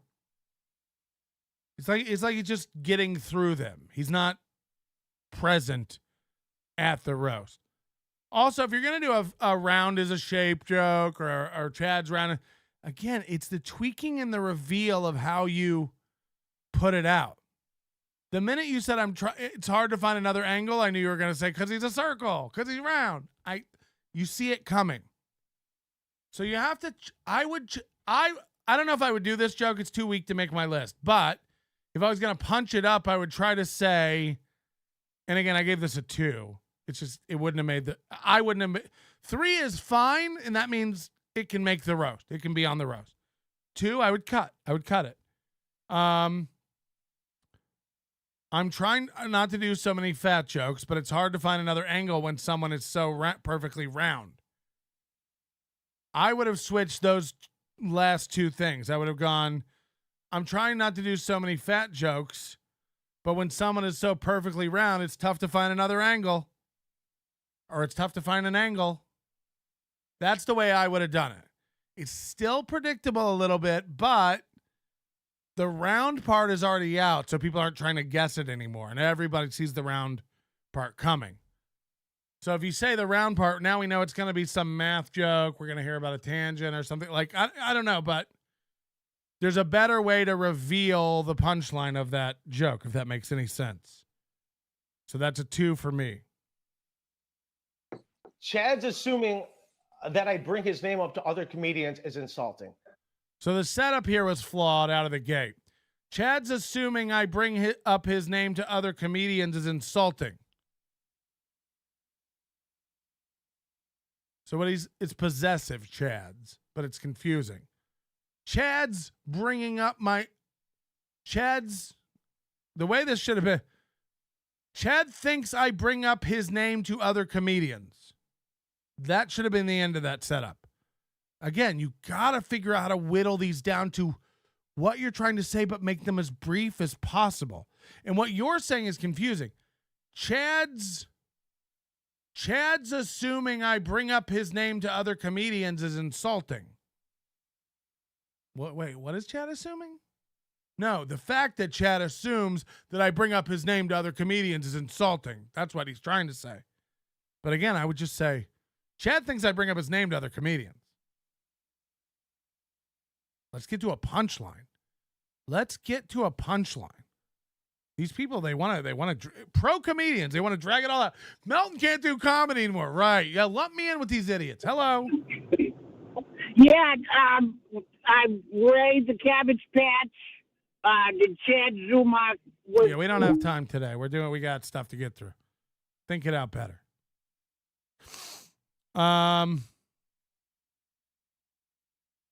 Let's wind it back and let him tell it. How would I do that? That's like a football coach bragging about being friends with Jerry Sandusky. I say Chad's assuming that I bring his name up to other comedians is insulting. Why would I do that? That's like a football coach bragging about being friends with Jerry Sandusky. Again, this should have just been, Chad thinks I bring up his name to other comedians. That's like a football coach bragging about being friends with Jerry Sandusky. That's the joke.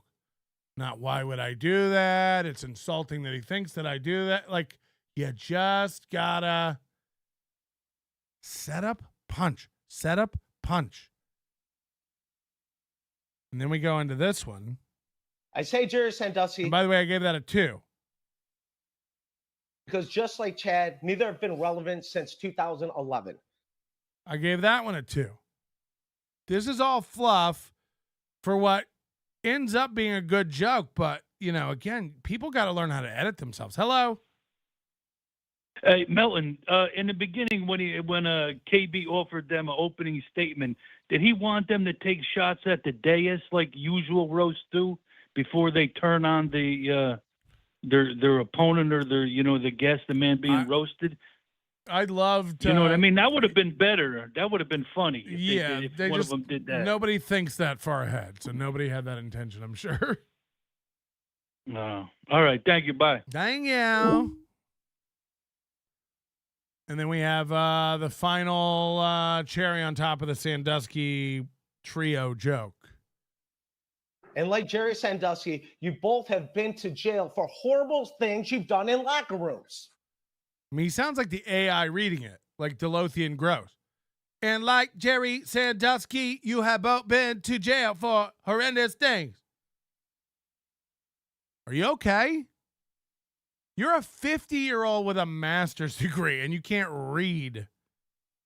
Again, practice these so that you know them a little better, and you can do the correct intonation when you deliver it. It's got to land, Ray. You don't get on stage with your jokes like that and just Chad's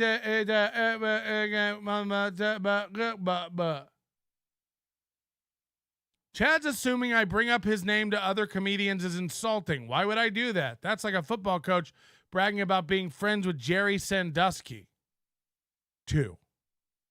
I say Jerry Sandusky because just like Chad, neither of them have been relevant since 2011. 2. And like Jerry Sandusky, you both have been to jail for horrible things you've done in locker rooms. 4. That crushed. It crushed.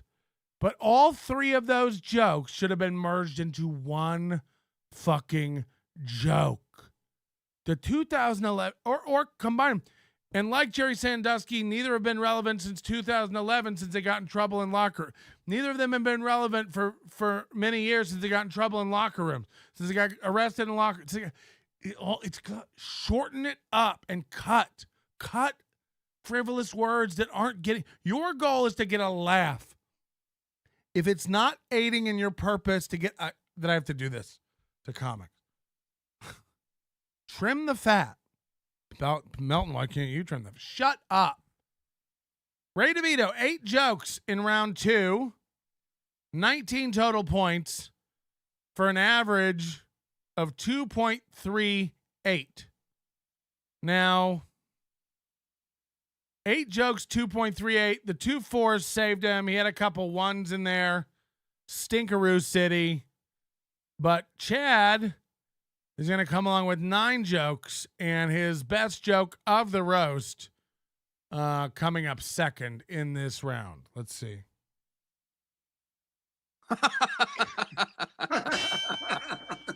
People like the Sandusky joke.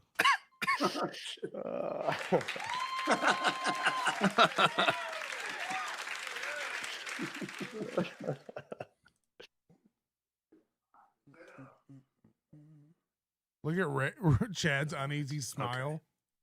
Bing. Is that it? Yeah. Ray's podcast is so bad, E-Rock is thinking about giving him 4 days a week at Compound Media. See, Ray is a secondary target in all these jokes.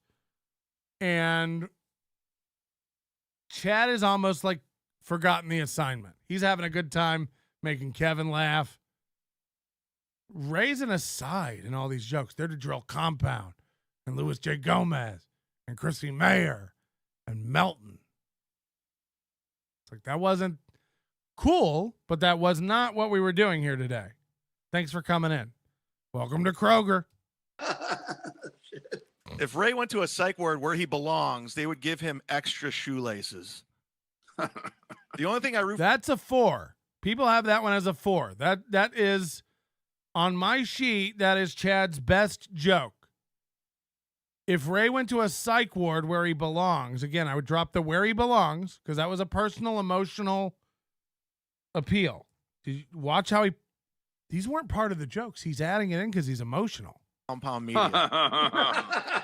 Right here, watch. If You can tell he's inserting it. Watch.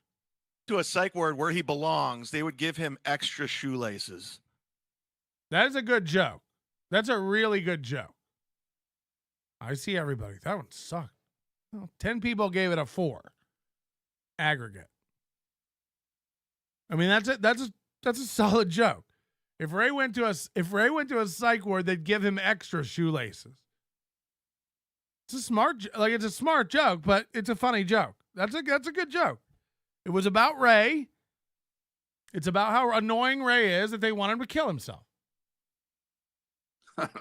The only thing I root for in Ray's life is for his prescription medication and alcoholism to finally get the job done. This one got a 1. There's no setup. The only thing I root for in Ray's life is for the prescription drugs and the alcoholism to get it done. Boiled down, that joke is the only thing I root for is for Ray to die. Nobody asked. It's completely missing a setup. That joke is completely missing a setup. Ray thinks he has people rooting for him. The only thing that's how you write a joke. It's completely missing half of the joke. Now, the way I was just saying it, it wouldn't have been funny, but it is missing half of the joke. What can be said about Ray DeVito in the New York comedy scene? A lot, because nobody ever talks about him.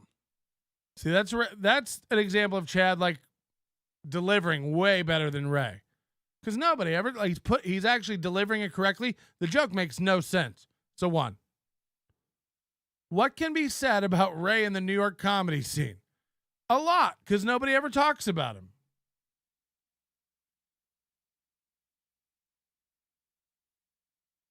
It makes no sense. It's up there with Ray's like, I guess we got to roast Chad since his stepdad's dead. It's like, oh, was there a roast of Chad's stepdad scheduled? No? Then that makes no sense. Got it. Ray is the stand up, what Quadfather is the standing up. That's a 3. This is a solid roast joke. Fine. Ray's actually on life support, and by life support I mean Kevin Brennan and David Chandler. That actually got a 2. I think I gave it a 1 for being nonsensical. Ray is on life support, and by life support I mean David Chandler and Kevin Brennan. Ray is on David Chandler and Kevin Brennan?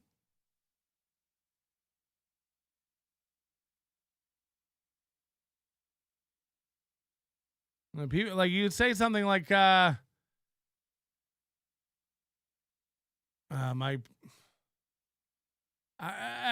know what he's trying to do. Again, it's just not written.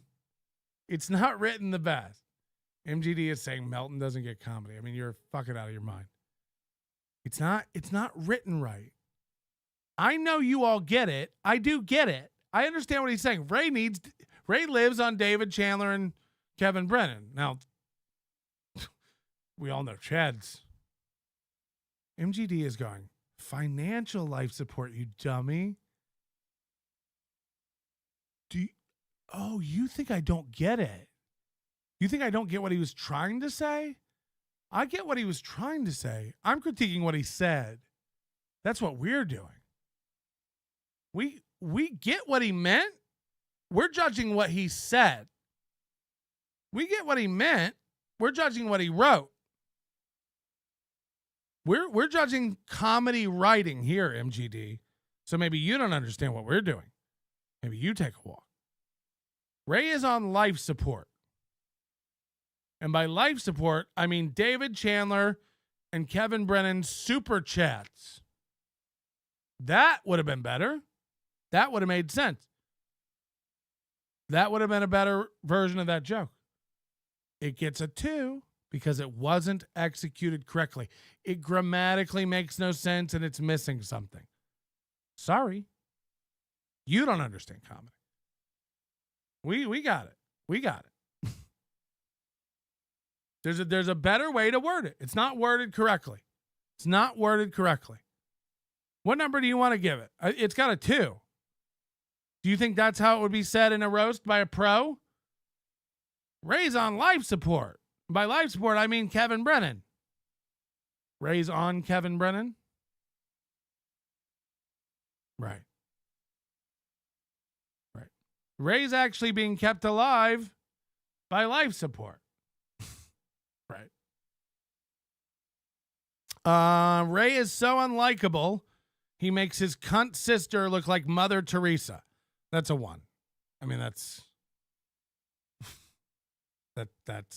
a dog shit, lazy as fuck joke.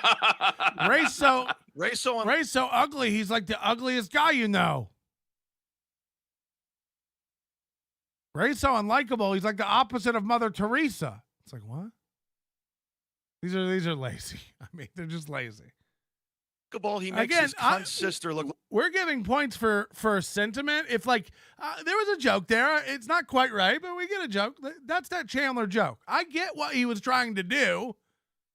He fell while trying to do it. Mother Teresa. Whoa.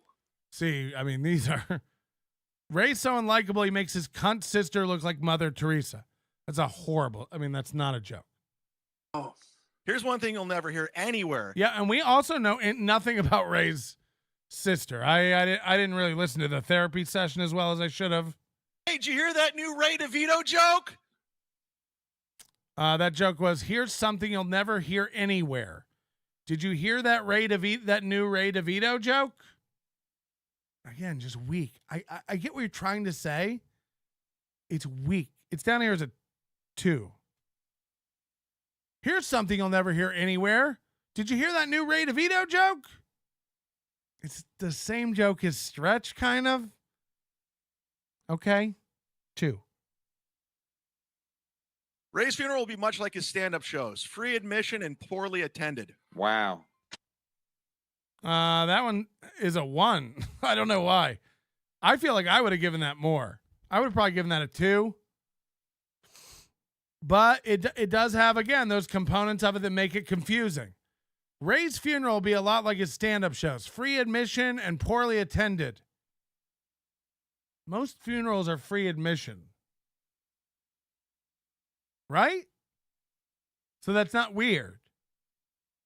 How much do funerals usually cost?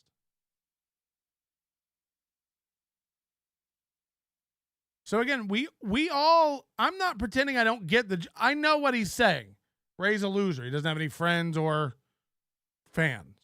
That's the sentiment. Got it. The execution and the writing of it count. And we are being extremely picky here because that's what we're doing. This is a pick up a pen contest, right? So Ray's funeral will be a lot like his stand-up shows. Free admission. It's just you leading out with that, and right off the bat, it's like, oh, all funerals are free admission. Michael Jackson's funeral was free admission. You know what I mean? It's down here as collectively as a 1. But okay. So 9 jokes. Let's give him a 2. Some people are saying a 2. I'll change it. We'll make the aggregate score a 2. I want to be fair. Let's give everybody their due.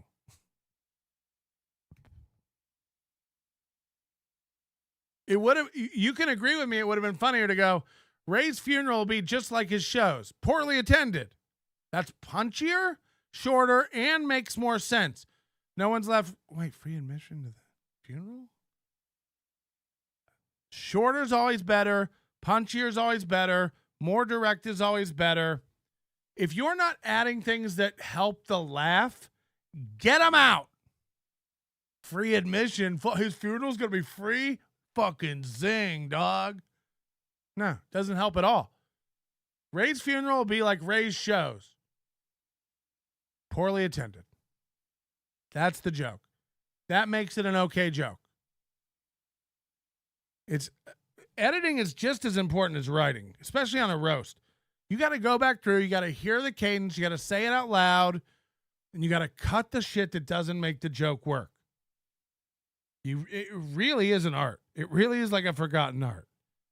And it's easy on a podcast to go over stuff and go like, no, I see what he's trying to do. That's not what a roast is. It's rapid fire and they need to be digestible and easily understood or it makes no sense. Okay, you guys. All right, we're gonna skip. Adam, take them off the screen. You guys get it. We'll give you a couple of seconds to. Are you real quick on the score summary? Just where I'm at after 2 rounds with my study. 8 jokes by Ray, 19 points. 9 jokes by Chad in that round, 18 points. Chad's average was a 2, straight up 2.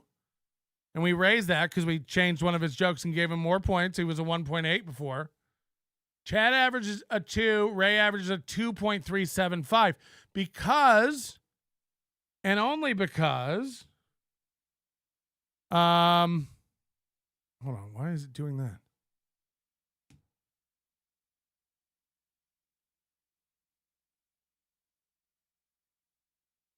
Undo that. Because Ray had 4 in there. And Ray only had 1. The Fat Albert joke. Round 3 is when it gets crazy. Ray has, in round 3, Ray tells 22 jokes. Is that correct? Yeah. Wow. 22 jokes in round 3. Ray tells, and Chad tells 18. So round 1, I have their aggregate scores 1.87 to 2.88. Round 2, 2 to 2.375.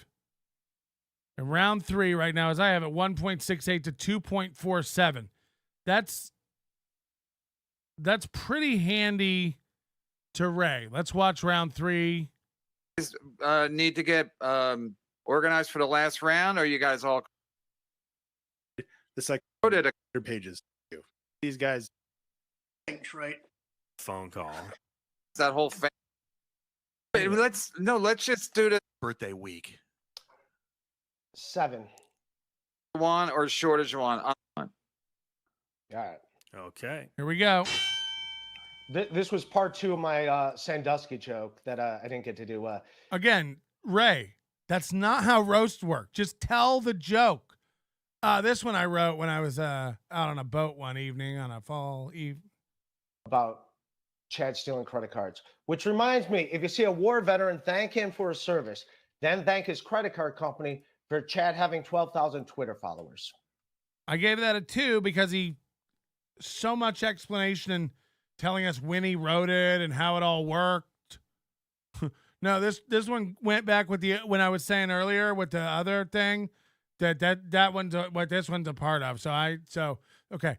So if you see, this could have been a pretty solid joke. This could have been there. But again, just in his own head, swirling around, verbose.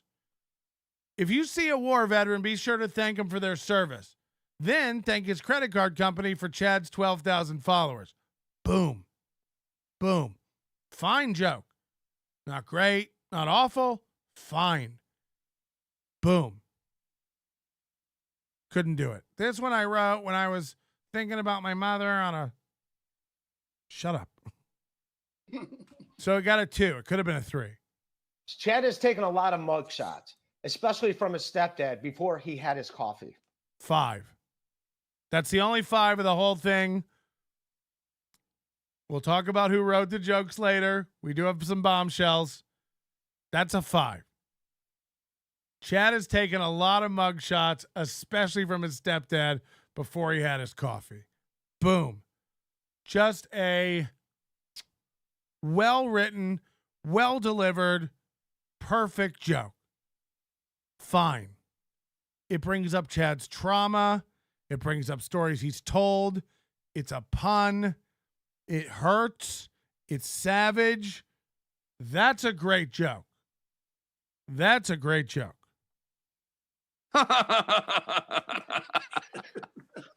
Pretty good. Chad is a block of Munster cheese covered in liver spots that grew a pair of legs and came to life. 1. Chad is a block of Munster cheese covered in liver spots that grew a pair of legs and came to life. No, he isn't. 1. I mean, I don't even know what that was. Insane. And we're about to get a lot of stinkeroonies from old Ray. He looks like the fat kid in Cobra Kai from the first Karate Kid, who walks around Tampa still thinking he's in Cobra Kai. 1. I get it. Actually has a 2. The other people liked it. What? I gave it a 1. Aggregate has it as a 2. He looks like the fat kid from Cobra Kai. I don't even know who that is. We none of us know who that is. It's a movie from the 80s.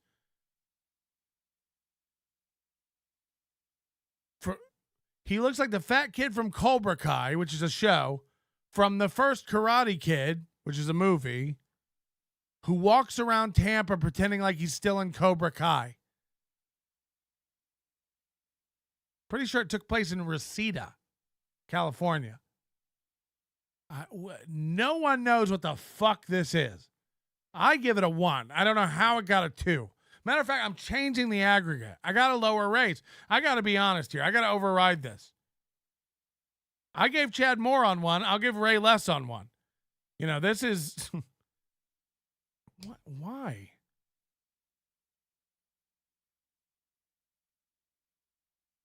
Stop calling in. We don't need any more calls. I don't need your opinion.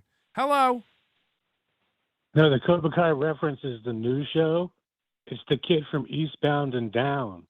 The blonde-haired kid.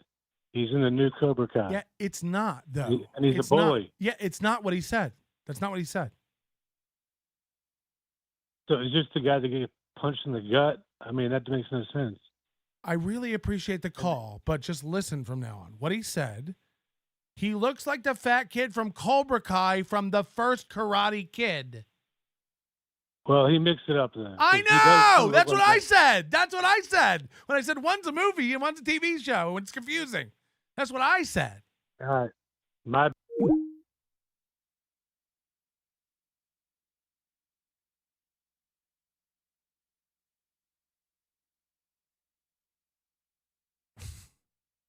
We'll give it a 1. We're giving him a straight up 1. I mean, it's bad. Hit the like button for these idiots. Whew. Chad donates to domestic violence shelters. He donates victims. I thought that was an okay joke. 3. It's a solid joke. I don't know how much. It's a solid roast joke. 3. Simple. Good. Chad donates to homeless shelters. He donates homeless victim or whatever it was. Sure. Fine joke. Fine. Is Chad known for domestically abusing women? Is Chad known for beating up girls? Again, this one says a 3. I feel like this is a 2. I'm gonna lower these just so people don't give me shit. I'm lowering the overalls. I'm lowering that to a 2. It's definitely not a 3. I wouldn't put that in the roast. Chad, it's a fine joke, but Chad's not known for that, is he? Chad looks like Gary Busey if Gary Busey was a glazed donut and wore reading glasses. 2. What? Chad looks like Gary Busey if Gary Busey were a glazed donut and wore reading glasses. I mean, I don't know why Gary Busey is in the joke. Say, Chad looks like a glazed donut wearing reading glasses. That's what you're saying. And that's up there with all of Ray looks like a 12-year-old who never got adopted. Ray looks like a Boy Scout who never earned a badge. Ray looks like a Make-A-Wish kid who never got a wish, right? Looks like these are all very basic, dumb jokes. Gary Busey just confuses it. It's unnecessary. It's down as a 2. It might be less than that in my book. This is another one just, again, the importance of writing and delivering a joke in the correct order with the right delivery. This is a perfect example of a great joke that just came out okay. It comes out okay because the joke is there, but the delivery of it was such a missed opportunity for perfection. Chad wants to be a famous comedian, and he's doing it every day by looking more and more like Amy Schumer. Chad wants to be a famous comedian, and he's doing it more and more every day by looking like Amy Schumer. Now that gets a laugh. I give it a 3. Could have been a 4. This joke could have been a 4 for the roast. But again, we've switched words around. We've not thought about how we reveal information to people and how it works in the language. One more time, his delivery of it. Chad wears his own merchandise on stage, which means he'll never get Tampa, still thinking he's in Cobra Kai. Chad donates to domestic violence shelters. He donates victims. Chad looks like Gary Busey if Gary Busey was a glazed catch donut up. and wore reading glasses. Here we go. Chad wants to be a famous comedian, and he's doing it every day by looking more and more like Amy Schumer. My first pass at that, I would go, Chad really wants to be a famous comedian, and he's almost there. He's looking more and more like Amy Schumer every day. Instead of, and he's doing it more and more every day by looking like Amy Schumer. No, he looks more and more like Amy Schumer every day. That's how we talk. And he's doing it every day, more and more. No, that's not how we talk. So that's a 3. That's a 3. Chad wears his own merchandise on stage, which means he'll never give you the shirt off his back, but he will sell it to you for $25 after his feature set at the VFW. I know, because I've seen him do it while I was on stage headlining. Do you need another paper to write this joke? Do you need another notebook because you filled it up? It's like they're having a contest to cram more and more words into the thing. We'll go back to Steel Toe. We can rewind. I'm gonna have to take a pee break here in a minute. Chad looks, or sorry, hold on. What are we on? Chad wears his own merch on stage, which means he won't give you the shirt off his back, but he will sell it to you for $25 after his feature set at the VFW. I know because I've seen him do it while I was on stage headlining. Just a lot of words. Chad wears his own merch on stage. He won't give you the shirt off his back, but he will sell it to you for $25. End of joke. End of joke. After his set, featuring at the VFW. I've seen it before because I was on stage and he did it while I was like, it just like on and on and on. Chad wears his own merch on stage. He won't give you the shirt off his back, but he will sell it to you. End of joke. End of joke. Another one that could have been a 3. It's a 2. It's a 2. Fuck, man. Oh. Chad refers to himself as the mud shark, which makes sense because a mud shark is a fat white woman who loves black cock. Oh shit. I gave this one a 4. It's down here as a 3. It's so perfectly like there are things you can do in a roast too that are like basic, and if you do them enough, like it becomes hilarious. This is a great one of those jokes. This is a great roast joke. Chad refers to himself as the mud shark, which makes total sense because a mud shark is a fat white woman who loves black cock. It's a great joke. It's a really good joke. It works better in a set with someone doing a lot of jokes like that become like painfully obvious. The cunt sister thing too. Like if you did that over and over and over again, it would become really funny. But neither of these guys know how to build something like that. Momentum. It's a 3. People liked it. I think I gave it a 4. It's a 3. Chad refers to himself as the mud shark, which makes sense because a mud shark is a fat white woman who loves black cock. Delivered correctly and apropos of nothing and really sticking the landing on that in a real roast, trust me, that would get a big, big laugh. That has potential to be really funny. Ouch. Which means Chad, which means Chad in the sauna is the only one of his stories that actually checks out. That's a fine joke. 3. It's a fine joke. These are the kinds of jokes you would expect in a roast. So that means 3. 3 is fine. It's not good. It's fine. And that's what those are.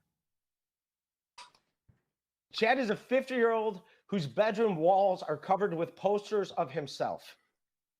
To have that ego while doing nothing to justify it. I can't imagine a woman at his place. Hey, you know how I look like a 2 on a scale of 1 to 10? Well, check it out. 15 years ago, I was a 4. Just another one that could have been 1/4 of the length. Chad is a 50-year-old man whose bedroom walls are covered with posters of himself. Can you imagine having that kind of ego without having done anything to back it up? Imagine a woman at his place. He brings her home. She sees the posters, and he's like, see how I'm kind of a 4 out of a scale on a 1 to 10? Well, I used to actually be a 2 on the same scale. I'm asleep, Ray. I'm fucking asleep.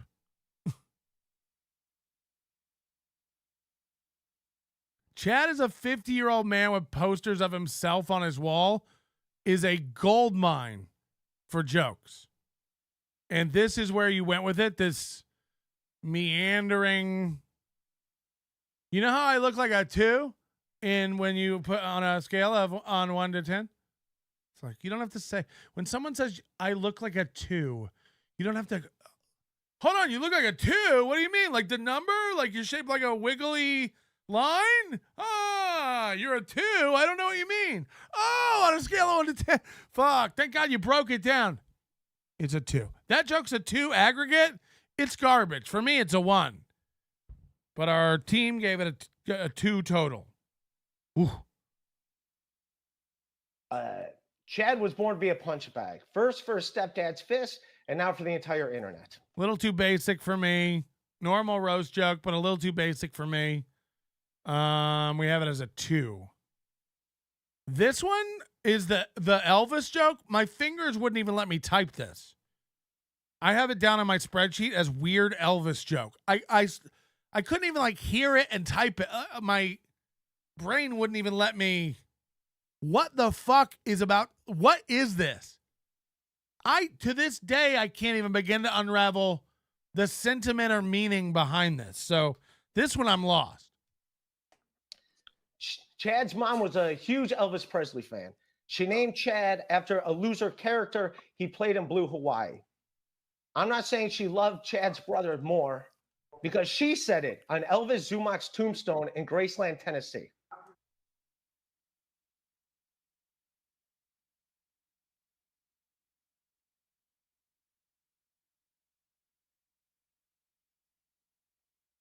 I can't even imagine what the fuck this means. Again, my brain wouldn't even let me type it. I wrote weird Elvis joke. It's a 1. We don't even. You might have mixed up something else you were printing or something. Like it doesn't even. Blue Hawaii, Elvis Zumock, his brother, Graceland, his mom. What? Like what in the actual fuck? It's a 1. It's a 1. Chad's family has a bad history with cars. His brother got ran over by one. But even worse news, Chad wasn't lying next to him when it happened. Again, we kind of know what you're trying to do, but it makes no sense. A 2. Chad's family has a bad history with cars. His brother got run over by one. Chad wasn't next to him. So what's the rest of the family history with cars? Chad's family has a bad history with cars. His brother got run over. That's the end of mentioning things with cars. And then you go, but even worse news, Chad wasn't next to him. It's just not worded right. It's sloppy. No. Again, no. Ouch. The only thing thin about Chad is his upper lip and skin when it comes to taking a joke at his expense. The only thing thin about Chad is his upper lip and skin when it comes to taking a joke at his expense. Just say skin. The only thing thin on Chad is his skin when it comes to jokes. Again, we're done. His upper lip. You're trying to... Everyone's aiming for 9 things in a joke, and they can't write... Like, learn to write basic jokes, and then you can try to stretch out and get other targets. It's just confusing because you brought the lip into it. What do we have down for that one? 2. Because again, we see the joke. We see what you were trying to do, but it's a miss. I'm not saying you're fat, but the only thing that runs in your apartment are all 5 of your roommates' refrigerators. I got a 3 on this one. It's a 3 because it's a fine roast joke. It called into something we all remember and know. It's calling him fat in a creative way. It's doing a callback to the multiple refrigerators thing, to the rumors of Chad having a roommate thing. It's a lot. It's layers. It's got complexity to it, which is what a roast joke should have. You should think about him being zinged on all these levels. Oh, he has roommates. Oh, he has multiple refrigerators. Oh, he doesn't exercise. He's fat. That's all in that joke.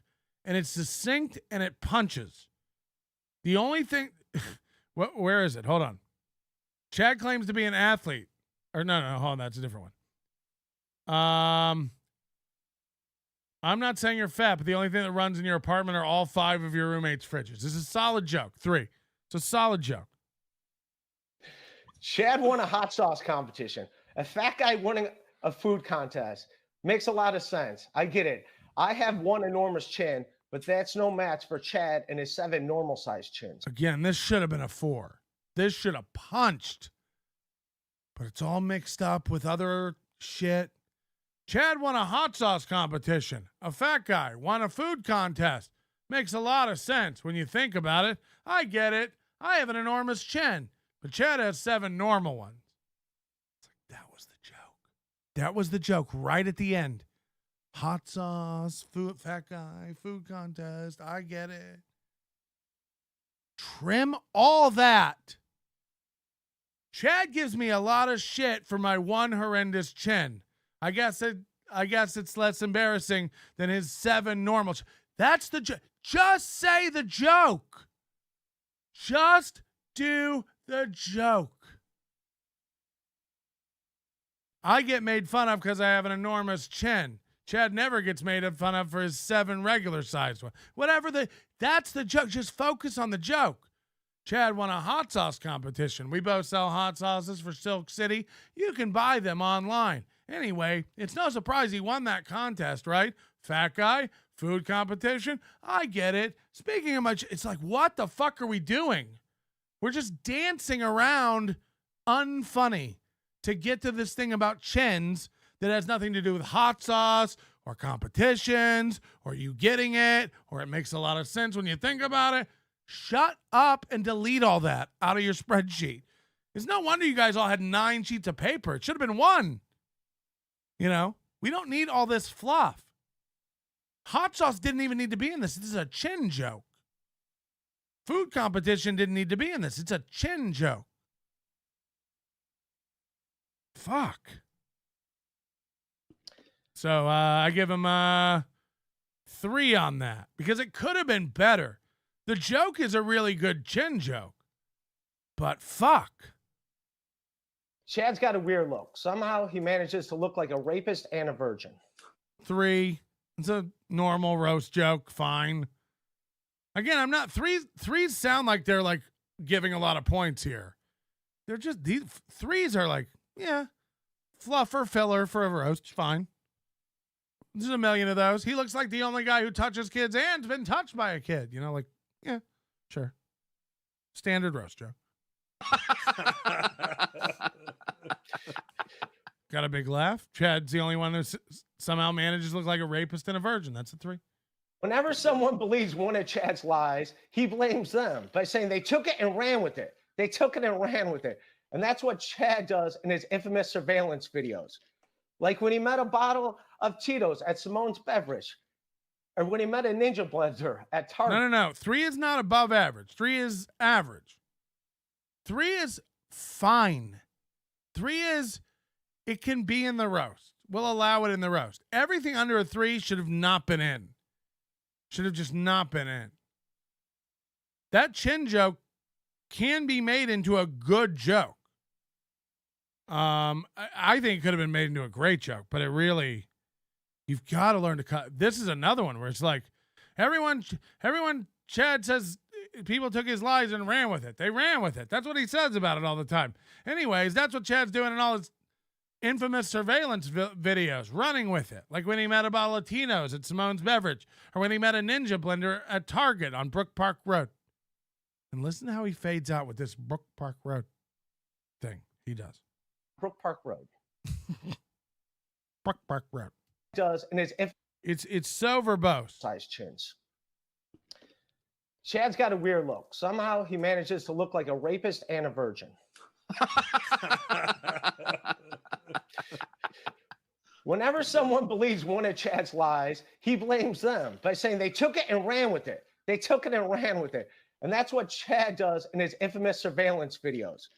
Like when he met a bottle of Tito's at Simone's Beverage, or when he met a Ninja Blender at Target on Brook Park Road. When he met a bottle of Tito's? When he met a Ninja Blender? Just so long. And again, fuck, there's a good joke in there. Like, that's what's so annoying, Ray. There is a good joke in there. Running with it. That's what Chad did when he took the credit card. Yes, there is a joke in there. Why didn't you tell it? Ah, fuck. Brook Park Road. 2. Chad's a wrestling fan. Chad loves wrestling because, like his comedy, it's just a fat dude pretending to land punches. I thought that was a solid joke. Again, a little verbose, but 3. Chad loves wrestling. I think the reason he likes wrestling so much is it's so similar to his comedy. Just a fat guy on a stage pretending to land punches. Just get it out. Just the jokes, sir. That's a 3. That's a fine joke. Chad claims he was an athlete, and I get it. He does look like Troy Aikman if Troy Aikman had 138 more concussions. Again, I'm not into football and stuff. I don't know why we're bringing up Troy Aikman and Gary Busey and Chad looks like Gary Busey. If Gary Busey was a block of cheese with toothpick legs and a donut face with reader glasses, like why Gary Busey? Like it just 2. They all laughed at it. I guess there's a Troy Aikman joke in there I don't get. Yeah, right. Concussions aren't visible. People don't look like they got a concussion. What's the bigger stretch? Chad's comedy taking off or his friend's neck when he hung himself? Who's Chad's friend who hung himself? Anybody? Did Chad have a friend who hung himself? What's a bigger stretch? Chad's comedy taking off or his friend's neck when he hung himself? I have it as a 2. Mostly because we don't know who's Chad's friend who hung himself. Nobody knows. And the joke was kind of blank. We got more stuff on this later. Ooh. Yeah, what was shorter, Chad's radio career or his brother's life? I don't know, but both deaths involved automobiles. No, Brody Stevens didn't hang himself. Did he? I don't think Brody Stevens hung himself. Did he? Am I out of it? Did Brody Stevens hang himself? I don't think that's how he died. And why wouldn't he say Brody Stevens? Imaginary friend, Adrian Brody. Brody Stevens hung himself. I didn't know. I don't think that's how he died, but I guess he did. I didn't know that. I'm not obsessed with it. I gotta go pee. I got a bad one going. Okay. Sorry. Woo. I was leaking. Sorry about that. Jesus. All right, that's it from me. Peace out. Oh, wait. We missed the last one here. Hold on. Chad's comedy taken off or his friend's neck when he hung himself? I didn't know if that's real. Brody hung himself. I didn't know that's how he died. I assumed it was general malaise. Brody Stevens hanged. Hanged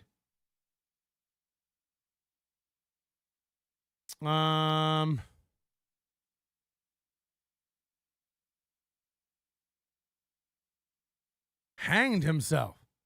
Woo! Oh my God. Oh my God. Why not say Brody Stevens? What the fuck, Ray? I mean, look, these jokes. What was the bigger stretch? Chad's comedy career taking off or Brody Stevens' neck while he dangled? Like, why wouldn't you phrase it like that? Like, you're really missing it. It's a 2. It's a 2. That could have been a good joke. Fuck. Ooh. Yeah, what was shorter, Chad's radio career or his brother's life? I don't know, but both deaths involved automobiles. Jesus. That's a good joke. That's a good joke. That's down as a 4.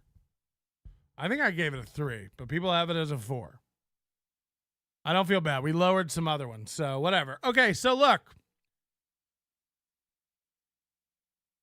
Even if you want to change all of his 4s to 3s, he still wins.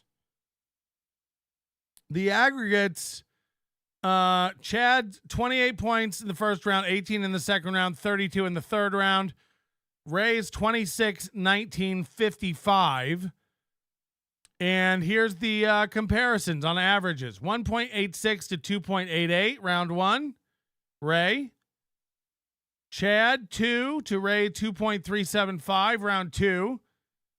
And Ray wins again. Chad, 1.68 in round 3 to 2.39 in round 3 for Ray. So again, bump Ray's 4s down to 3s, he still wins. Bump the 3s to 2s, he still wins. Let's hear Chad's closing remarks. All right, that's it from me. Peace out. All right. Strong close. Yes. I like how he keeps calling me 50 and he's older than me. All right, ready, Chad? So Chad's starting to get a little emotional here, and it definitely shows in the last round. Yeah. Here we go. Ray, great idea shaving your head before the roast. I was looking for 45 minutes, so I appreciate it. I gave that a 2. All right. Ray, nice. After that, by the way, I think he does one shaved head joke. So, like, where was the 45 minutes on it, Chad? I didn't think I was going to roast Powder with Down syndrome. Basically, that's a Ray looks like joke. So that's a 2 for me. I'm not saying Ray looks like a retard. I'm saying he looks like a retard battling cancer. Ray constantly looks like a... Hold on. What? Dang lizard, what are you saying? I can't try to make sense of this real quick. I love when people put words in my mouth, so I'd love to clarify.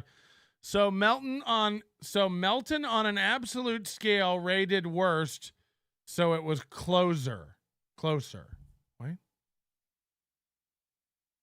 On an absolute scale, Ray did worse, so it was closer, even though Chad had almost nothing.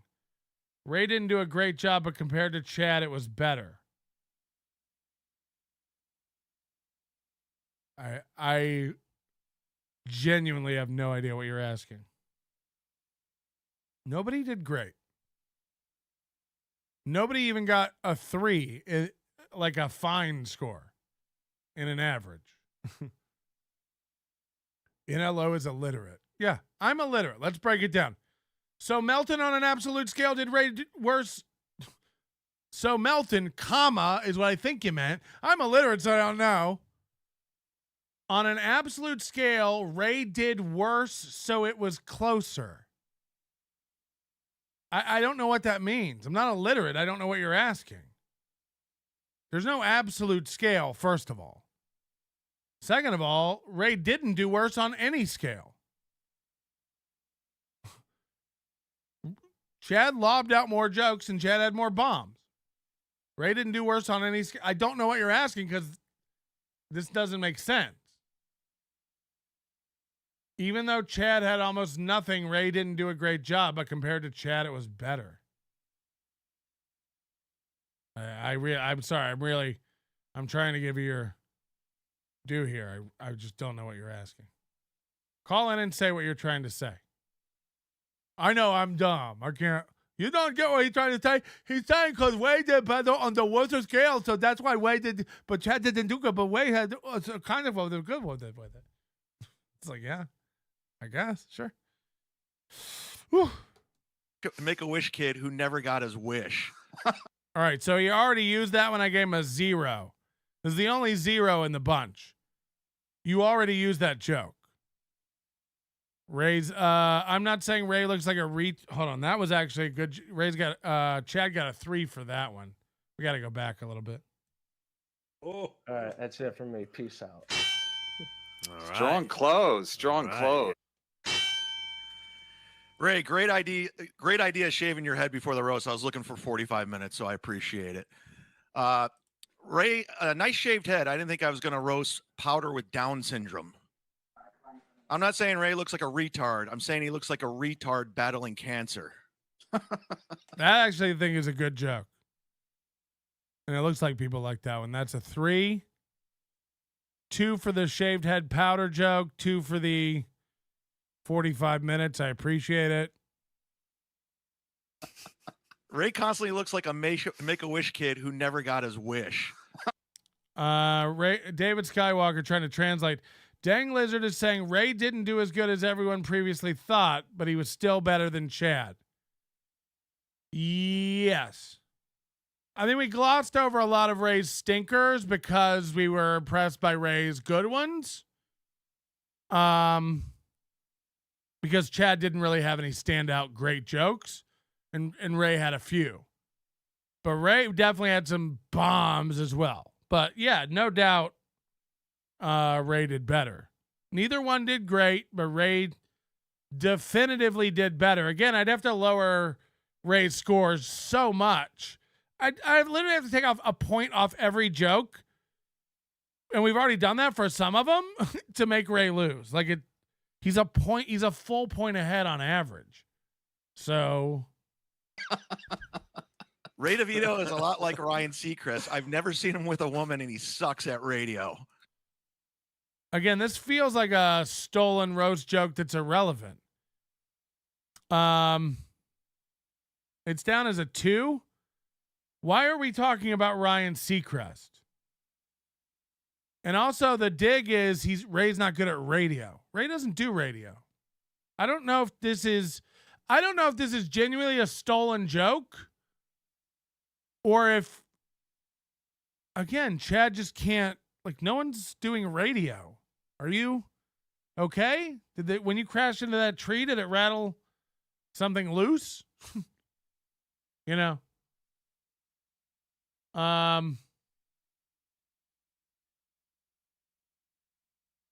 Hold on.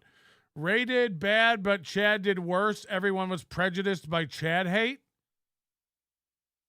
It doesn't even make sense.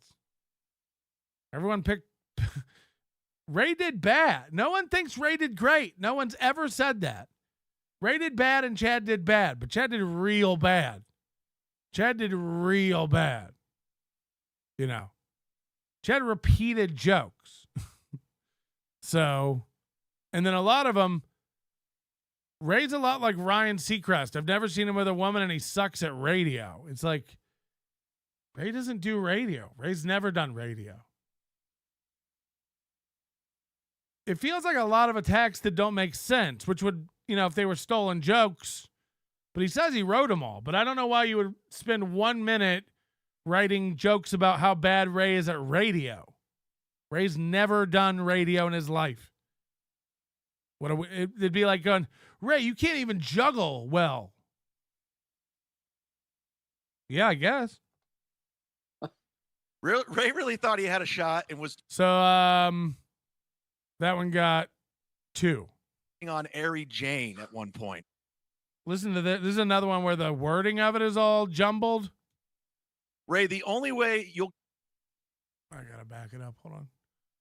It's another convoluted. Could have been maybe good, but makes no sense. Ray constantly looks like a Make-A-Wish kid who never got his wish. Yeah, we know. And was turning on Ari Jane at one point. Ray, the only way... Chris, I've never seen him with a woman and he sucks at radio. Finally. Ray really thought he had a shot and was turning on Ari Jane at one point. Ray, the only way you'll get any pussy wet is if you drown Kevin Brennan's cats. Again, it just feels like Chad didn't understand the assignment. He's attacking everybody from me to E-Rock to Chrissy Mayer to Kevin Brennan to Kevin Brennan's cats. It just feels like what are we? It feels like a kid who just sat in a room and looked at objects and was like, how's Ray like a hat? Oh, yeah, good one. There's a cat. Pussy. Oh, yeah. It feels like that. Like, oh, Ryan Seacrest is on TV. Ray's gay. Like, Ryan Seacrest. It's like, what? And not good at radio. It's like, Ray doesn't. Sure. Oh. So that one, 2 for the Kevin Brennan cat joke. It just makes no sense. Ray's a liar and a gossipy bitch. He should start a podcast with Patrick Melton called The Real Housewives of Worthless Cunts. This one I put as a 1. Again, for my nonsensical rule. The worthless. Hold on. The Real Ray and Patrick should start a show called The Real Housewives of Worthless Cunts. It's like he forgets a joke format and just lets his anger and emotion take over. Ray, here's the joke again. Ray is a liar and a gossipy bitch. He should start a podcast with Patrick Melton called The Real Housewives of Worthless Cunts. It's like, that's not a city. That's not a city. Every Real Housewives shows The Real Housewives of Orange County, Atlanta, Jersey. The Real Housewives of Worthless Cunts.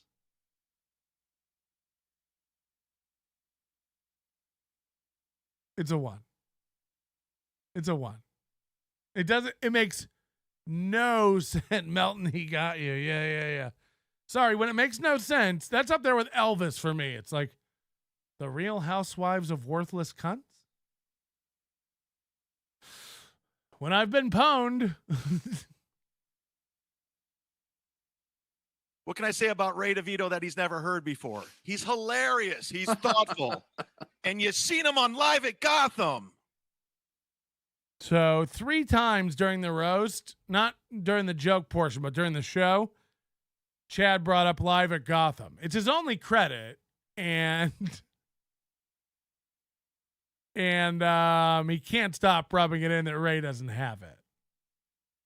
Ray doesn't even have Live at Gotham. That's like being a female open micer and not sleeping with Louis J. Gomez. Can you believe Ray hasn't done Live at Gotham? Just because Chad's done Live at Gotham? Yeah, that's crazy. That's crazy. We gave him a 3 for that, for its classic joke structure. It's a classic roast joke. You would expect this on a roast. It's fine. What can I say about Ray DeVito you've never heard before? He's hilarious. He's thoughtful. You've seen him on Live at Gotham. That's a fine roast joke. We got to be diplomatic here. We got to be fair. That's a roast joke. Nailed it. Mission. That was when we take points away for being shit. We got to give him points for being. That was a roast joke. It was written well, delivered well. Not super original, but it is a roast joke that would be expected, that is acceptable and correctly formatted, and it's a 3. It's a 3. Here we go. Ray, Ray's letting already doing great. His ancestors down today with his terror. Oh yeah, this is bad. And you seen him on Live at Gotham. Ray, Ray's letting all his ancestors down today with his terrible jokes. His ancestors, of course, are called the retards. That's a 1. No sense. Ray's ancestors are called the retards. Again, I chalk most of this up to vocabulary, to Chad not knowing what words mean. Defamation of character, ancestors. Ray's really letting his ancestors down today with these bad jokes. His ancestors, of course, are called the retards.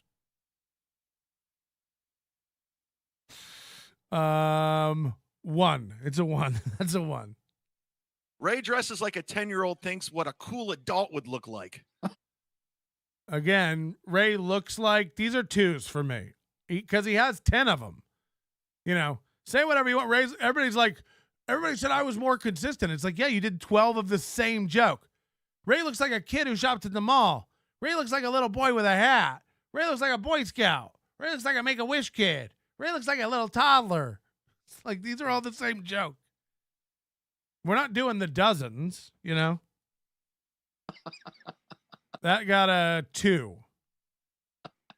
Ray, he actually almost died twice by flipping his car over while high on prescription medication. All I have to say is, Ray, don't give up. 3 times a charm. 3 times the charm. We'll give it to him. 3. Again, I know people will give me shit. I'm giving Chad credit. That is a classic roast style joke, formatted, focused, and delivered correctly. Ray almost died twice flipping his car on prescription medication. All I can say is, Ray, don't give up. 3rd time's a charm. Solid 3. Solid roast joke. Again, Chad went more the traditional route. He's kind of doing like, these are jokes you'll hear on every roast, formatted a little differently and personalized. But I'm not penalizing from that. It's a classic roast style.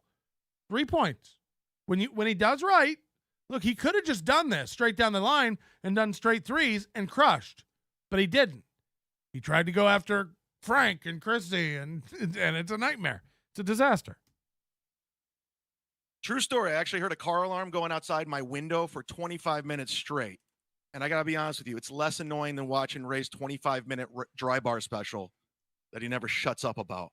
Kind of petered out, huh? 2 verbose all over the place. True story. Never start a roast joke with that. True story. I heard a car alarm going on outside my window for 25 minutes straight. Sure you did.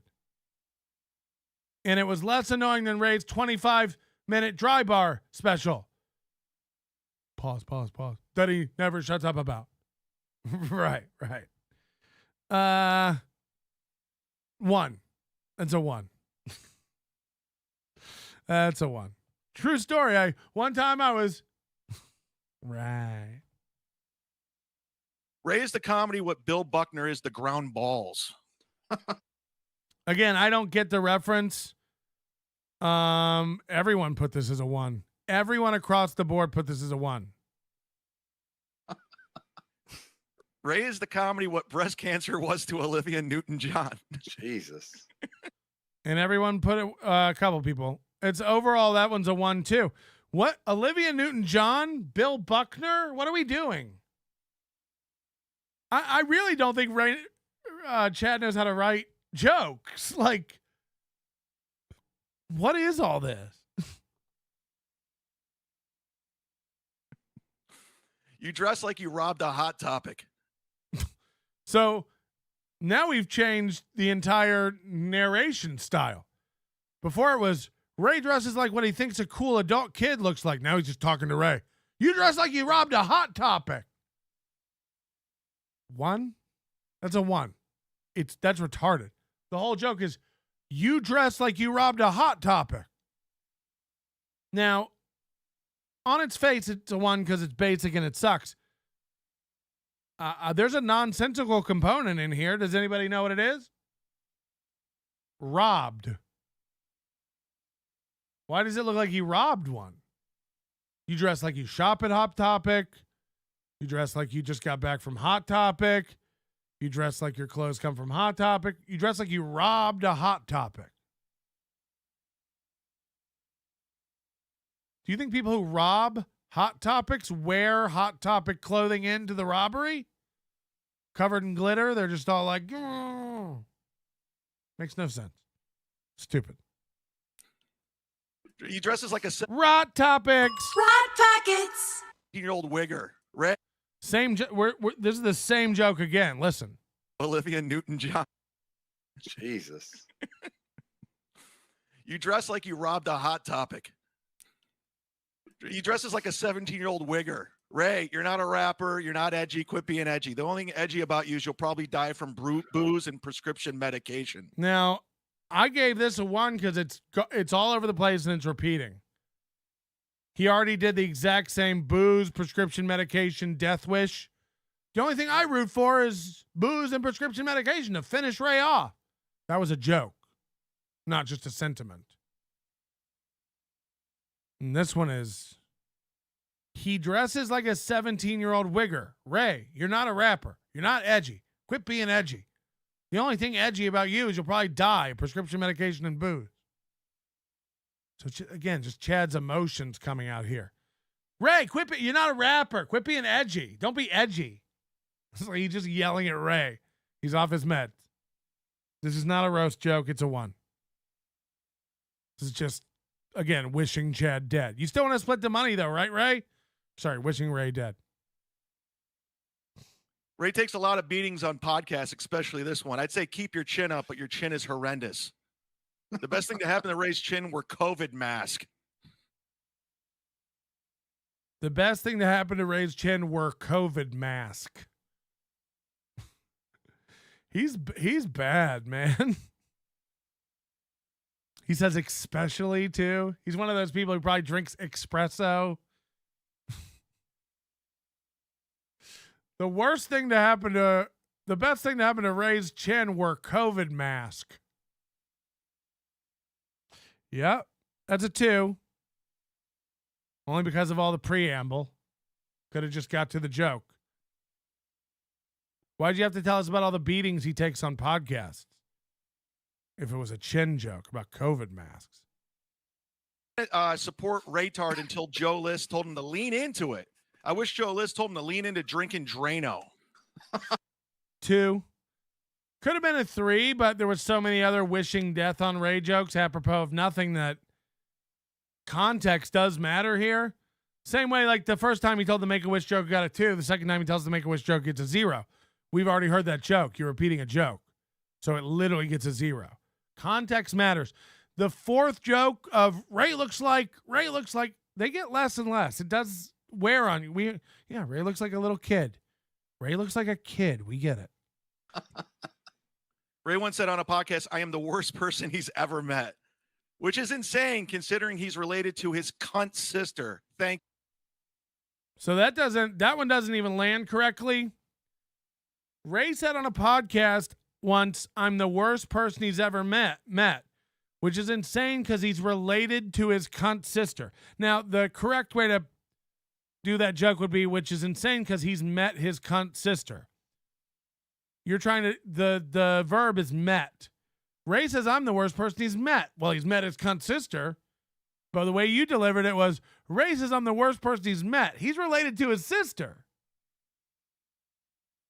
Which is insane, because he's related to his sister. No, which is insane because he's met his own sister. Who's a cunt. Don't forget the punchline. Cunt. 2. So look, I don't know if your scores will be my scores. Certainly they won't. You'll undoubtedly have a different baseline than me, higher or lower. You'll undoubtedly find some jokes funnier or less funnier than I found them. Either way, I'm going to make this spreadsheet available in the comments and on our Discord, so you can go see the jokes written out line by line, every joke. You can put in your own scores if you'd like, and then you can watch how the numbers change and aggregate for yourself. This is the only way to do it, to go over every joke, score it, and then see how it shakes out. It's the only fair way to do it. And I've run the numbers, and rounds 1 and 3, Ray is a point ahead on average. Chad would have to come up so much, and Ray would have to come down so much. And again, Chad took way more shots on goal. So when you just keep slapping pucks and they keep flying left and right, and they come up 1s and 2s, it's going to hurt your average. It's going to bring your score down. But even that aside, Ray had some strong jokes with his stinkers. Chad had some okay jokes with a lot of shit. He had a lot of lack of focus. He had a lot of jokes that he was trying to hammer 3 people with one joke and ended up not hammering anybody, like a slow, retarded kid playing whack-a-mole. Did I get them all? You didn't get any of them. You didn't get any of them. E-Rock is not reeling, believe it or not, from this. But now comes the controversy of the jokes and who wrote the jokes. And this has been lied about everywhere and speculated about everywhere on Twitter. And people are saying Ray didn't write anything. Ray got help. Everybody wrote Ray's jokes. In my opinion, the best thing you can do is find a person who loves you for exactly what you are. Good mood, bad mood, ugly, pretty, handsome, what have you. The right person will still think the sun shines out your ass. That's the kind of person that's worth sticking with. Yeah. Unless that person is Ray DeVito. Ouch. And Mersh used to like me, man. Jesus Christ. Yeah, Ray always thinks that like whatever's going on right now is what's turning people against him.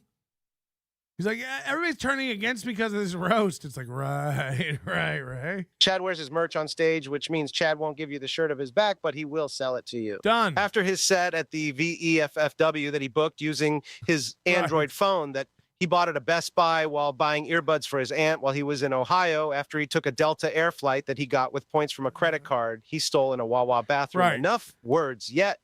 Right. That's exactly how he tries fucking writing it. We've got some chats to catch up on. Melton Shitstick for 190.90. Did you see the MLC roast? Yeah, I did. But no one killed like me in the bowling alley. Chad's bloody driveway for $3. How are you so successful? Well, that's easy. I'm a trailblazer for all the shows under me. Aaron, get up here. There's some blacks trying to steal your truck. Jesus. Oh, wait, never mind. It's just the bank repossessing it. You got to hit the goal because I can't pay it. My pussy and mouth is worn out. Fucking hell. Dr. Spergenbergen, why Chad keeps saying cow pound media? Cow pound media goes great with hot sauce. KK Ray, change your diet, dude. Use a TP stick, fatty. Is that a question? Dang Lizard, reduce your rating by 1. Waste of time. Non-joke are 0. Oh, I see what you're saying. I mean, it doesn't really matter, does it? I see what you're saying, but yeah. The real Stevie, again, you get the spreadsheet, you can do whatever you want. Put whatever numbers you want there. It's still going to come out the same. We don't, look, I'm not, the numbers is a scale I invented. It doesn't no way. Ray's not a 2.8. It's like, I mean, these are, change it. Make all those zeros ones and the twos. Make all the 1 zeros and the 2s 1s and the 3s 2s. Do that, and he'll be a 1.8. And then will you be able to sleep at night? Yeah, that's better. I mean, the number doesn't mean anything. It's just a way for you to tell who won. So I guess he's not a 2.8. Fucking idiots. Fucking idiots. So anyway, look, I've reached out to all the big players. I've reached out to all the accusees.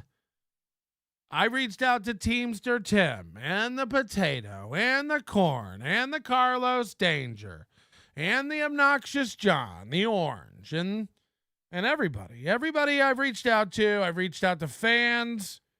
Everyone who's been, Quad Father I didn't reach out to, or Stevie Lou. I try to stay away from the BYB corner of the internet. But I've heard all the allegations, and I want to let you know what I found out. And there's some twists and turns here, so stay tuned. It's not as it seems.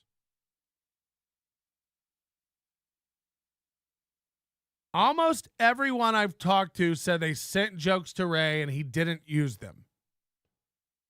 Everybody except 2 people, as a matter of fact. Teamster Tim said he sent jokes to Ray and Ray only used 1. That joke, however, was the best joke of the roast. Chad's taken a lot of mug shots, especially from his stepfather before he had his coffee. Apparently,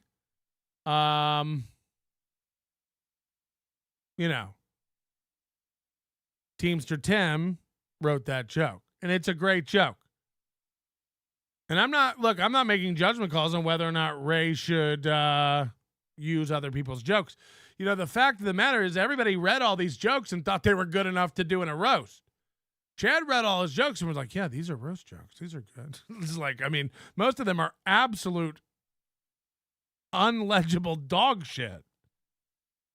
Yeah, I reached out to Ski Mask. Look, I reached out to everybody. I did my investigation here. Tukey. I reached out to peeps. Everyone said they sent Ray jokes that he didn't use. For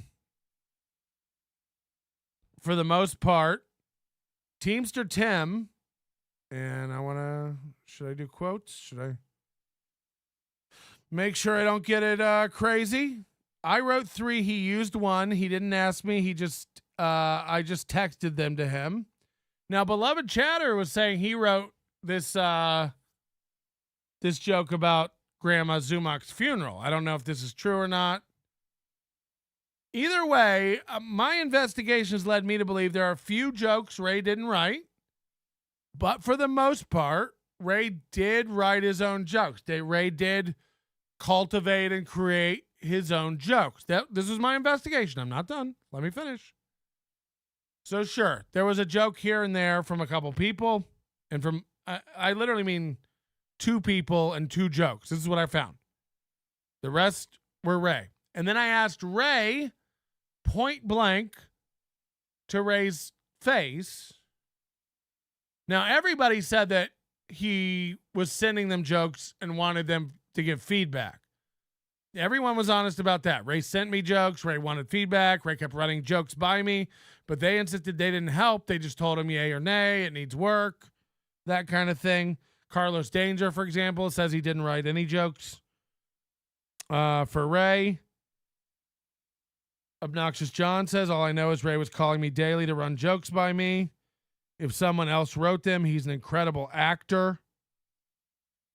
Cardiff Electric was not involved at all. The Corn was not involved at all. Tukey was not involved at all. So all these people who we say are funnier than all these people weren't necessarily involved in the writing of the jokes. Now, so I text Ray, because I got to get a quote for the Lance News Network. I said, just so I can say I asked for my forensic investigation, did others write or punch up your jokes? If so, what percentage would you say was written by you? People sent me jokes that I never asked for. Teamster Tim, El Horrible, Obnoxious John, Beloved Chatter, maybe another person or two in the Dabbleverse. But I only used lines.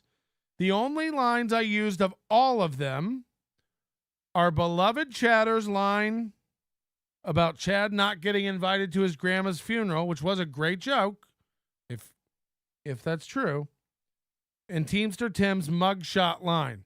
I emailed my jokes to Matt Marin at Comedy Roast Club to look over and rank, Stevie Lou, and ran jokes over the phone with Obnoxious John, Carlos Danger, Quadfather, and some waitress at a BW3 in Cleveland. The wings. I addressed all this on Win by 2 and my podcast that I just finished. I'll have online for another hour. But no, I didn't get ghostwriters or hire anyone to write jokes. Also, I knew... Okay. Blah, blah, blah doesn't want me to repeat this. Not that I care. But I also know for a fact people in the Dabbleverse were giving Chad jokes, but no one was hired or asked to give me jokes. But please take the narrative that Chad lost to Beloved Chatter and Teamster Tim, because that's fucking hilarious. Yeah, this is the point too. Look, if Ray took jokes from fans, and that's the allegation here, Beloved Chatter and Teamster Tim, Ray says the only jokes he took are from Beloved Chatter and Teamster Tim. Those are fans. Those are fans. So the fact that fans can recognize and craft better roast jokes than Chad is already a win. It's already a win. Beloved Chatter says, Ray did change his story. He said that I sent him the info that Chad wasn't invited to the funeral. I sent the full joke. He said in there that he took your line about it. That he took your joke. So he said that in here, and he was honest. Now, I was done with the investigation, and I was happy. We'll never know about Chad. That's the problem. Unless one of these people want to come forward and say that they gave Chad some of the jokes. I don't even know if we could believe that, because again, people do take a lot of pleasure in fucking with Chad. So it would drive Chad nuts if a bunch of people came out like the potato and stuff and said, I wrote that joke. I wrote that. That's actually a good bit to fuck with Chad with. But after my talking to 10 people about whether they helped Ray, about Ray's process, and Ray himself, I found no inconsistencies that would lead me to believe that Ray did not write most of his jokes himself. Those are my initial findings. But there's one more thing that came up. I got an email from a fan. Just a fan. And they said Ray stole his jokes from another roast. And I said, what's all this then? And he sent me a link to a roast battle from years ago.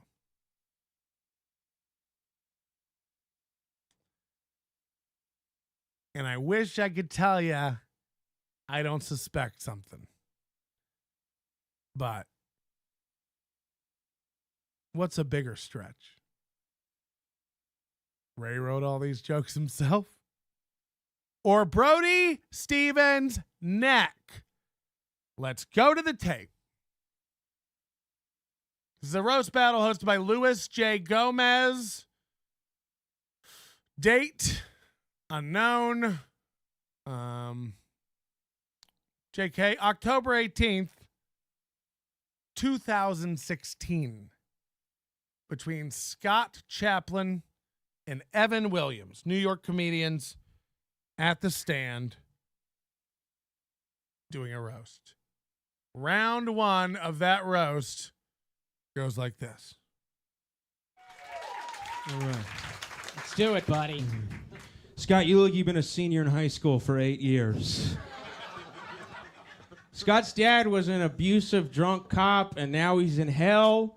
The only That's great. It's true. He's burning in hell right now. The only angel in Scott's life is his sister's stripper name. Fucking man. All right, well, now I got to change it up because he was very rude and I wasn't going to be. He's my fucking friend. Scott was going to... All right, here we go, scumbag. all right, okay. Evan is a recovering alcoholic. I'm just wondering, were the 12 steps you took to recover the same steps your mother fell down when she overdosed on prescription meds? What kind of stupid bitch overdoses on Anna Nicole Smith? Yeah. Oh, no. Dumb slut. Yeah. What a dumb slut his mother was. Continue. Yeah. That's hilarious, Scott. That's Wait for it. hilarious. Hit him. My mom loved me and passed. Your dad passed on loving you, Scott, okay?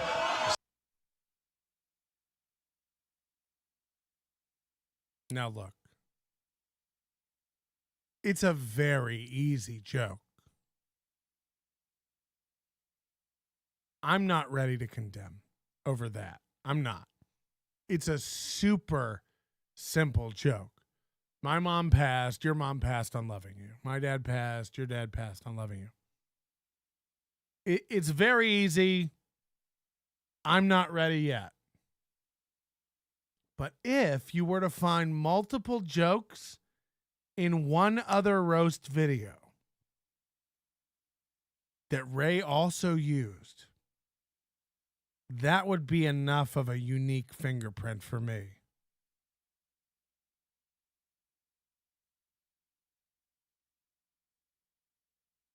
So fucking, you know what I'm saying? Oh, man. Woo! Oh, man. Scott's dad was such a bad alcoholic that he actually never started drinking. If only Scott's dad was a comic. You know what I mean? I just fucking hit my... that was funny, man. All right. Evan started lifting weights after his mother and brother passed away. Yeah, his fucking brother's dead, too. It's true. I'm just... True. Yeah, the only thing stronger than him is the smell of their corpses. Anyway, I'm just... No, they smell. They've been rotting. I'm just wondering... They were cremated. They don't smell. I'm just... You try to snort them, you fucking addict? Listen. Listen, Ken. Fucking dumb faggot. Okay. Half a fag. I'm just wondering when you're when you're at the gym and you do deadlifts, do you call them mom lifts? That's pretty good.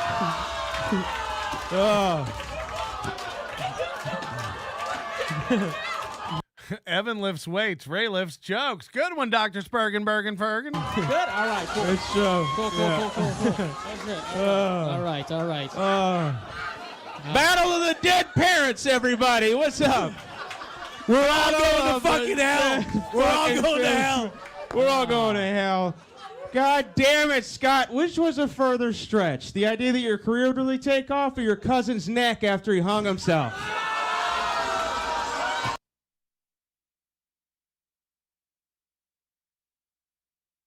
We're 3 minutes in, and that's 2 jokes that Ray did. It's enough for me. 2's enough. It's not even like these are jokes from different corners of the internet scattered around. This is a Louis J. Gomez Legion of Skanks roast, who we all know. Ray is around the stand. Ray is around Louis J. Gomez. Ray is around this roast world. And the way Ray told that stretch joke, it didn't land right. It didn't make sense. He didn't. What's a bigger stretch? That Chad's career will take off, or his friend's neck when they committed suicide? Very generic. And when I have, again, if we found one joke, it was wordplay. You guys are right. It was basic wordplay. My mom loved me, but she's passed. Your mom passed on loving you. That's wordplay. One joke. Okay. Ray told 40 jokes. 2 of them are in this video with over 1 million views. It's enough for me. It's a big enough sample. Now, I don't know if there are any more in this. I didn't catch any, and it's not the best video. But that's enough for me. 2 of the exact same jokes. By the way, when reformatted to fit your roast, don't quite fit. It's kind of like the Ryan Seacrest joke on the Chad side. And he sucks at radio. It's like, well, Ray's not a radio guy, so I don't know why you're... It feels out of place. So it'll be interesting to see what Ray says. I'm not leveling any allegations, but let's see what he says. Have you seen this video? Did you take those 2 jokes from this video? The answer is yes, by the way. We'll accept no other answer. Of course he did. And why wouldn't you bring that up? Or is this just considered your normal research? Or you...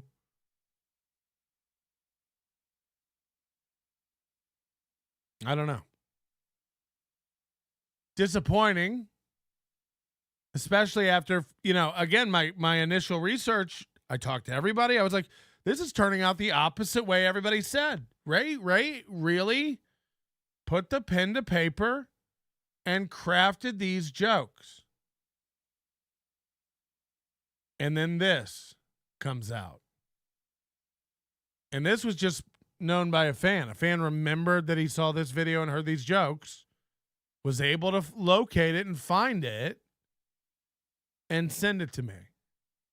And if this is out there making the rounds, then if he stole and lifted any other ones, it's probably out there making the rounds too. Thank you, Ghetto Basement of Boom Bastic Media Oofta.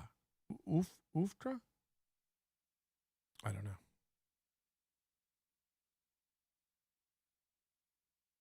So that's where we're at. And, there'll be days and weeks and months and hours of cope about this, I'm sure. And I really want to dive into Chad on his show yesterday. And we will. And maybe we'll have another special show this afternoon or 3, or we'll have one tomorrow, or we'll finish up with this stuff tomorrow. But we had so much steel toe stuff today. It really pushed us over. And we're in double overtime now. But food for thought. And I'll share this spreadsheet out. It has every joke on it. Run your own numbers. Judge the jokes on your own. Plug in your own numbers and see how it lands for you. See if you can get it to where Chad wins. They're 2 separate issues for me. And again, you can't go through and just score Ray's joke 0 because he didn't write them, or you think he didn't write them, or whatever. But the stretch joke and the, 2 in 1 video. The video is only 15 minutes long. It's a short roast battle. And 2 of their jokes ended up in your thing. And they're definitely a channel that you follow, and guys you know, and a city you live in, and a club you work at with guys you know. Okay. I don't like the look of it. Your manner is most unbecoming of a gentleman. Would you be high on cigarettes? I don't know if the comedy hasn't hit them yet. They're full-blown retarded or just high on cigarettes. A question posed to stupid hoes who don't get it yet. Excuse me, miss. Are you high on cigarettes? I don't know if the comedy hasn't hit them yet. They're full-blown retarded or just high on cigarettes. All the laughter that you dig, boy, if you listen to the show, boy. Patrick Melton faces have you stacking that low point. It's the low point, not the reason. The reason is fucking gold. Gonna make the Taco Pony party be a party of soul. Gonna make you vandalize a van with a pedal sticker so bold the family probably get arrested before they get down the road. Or stupid motherfuckers just got NL loaned. Other radio shows are straight bitch mail prone. Talk shit on the youngins that nobody like past. Have my homeboy Lane prank call them.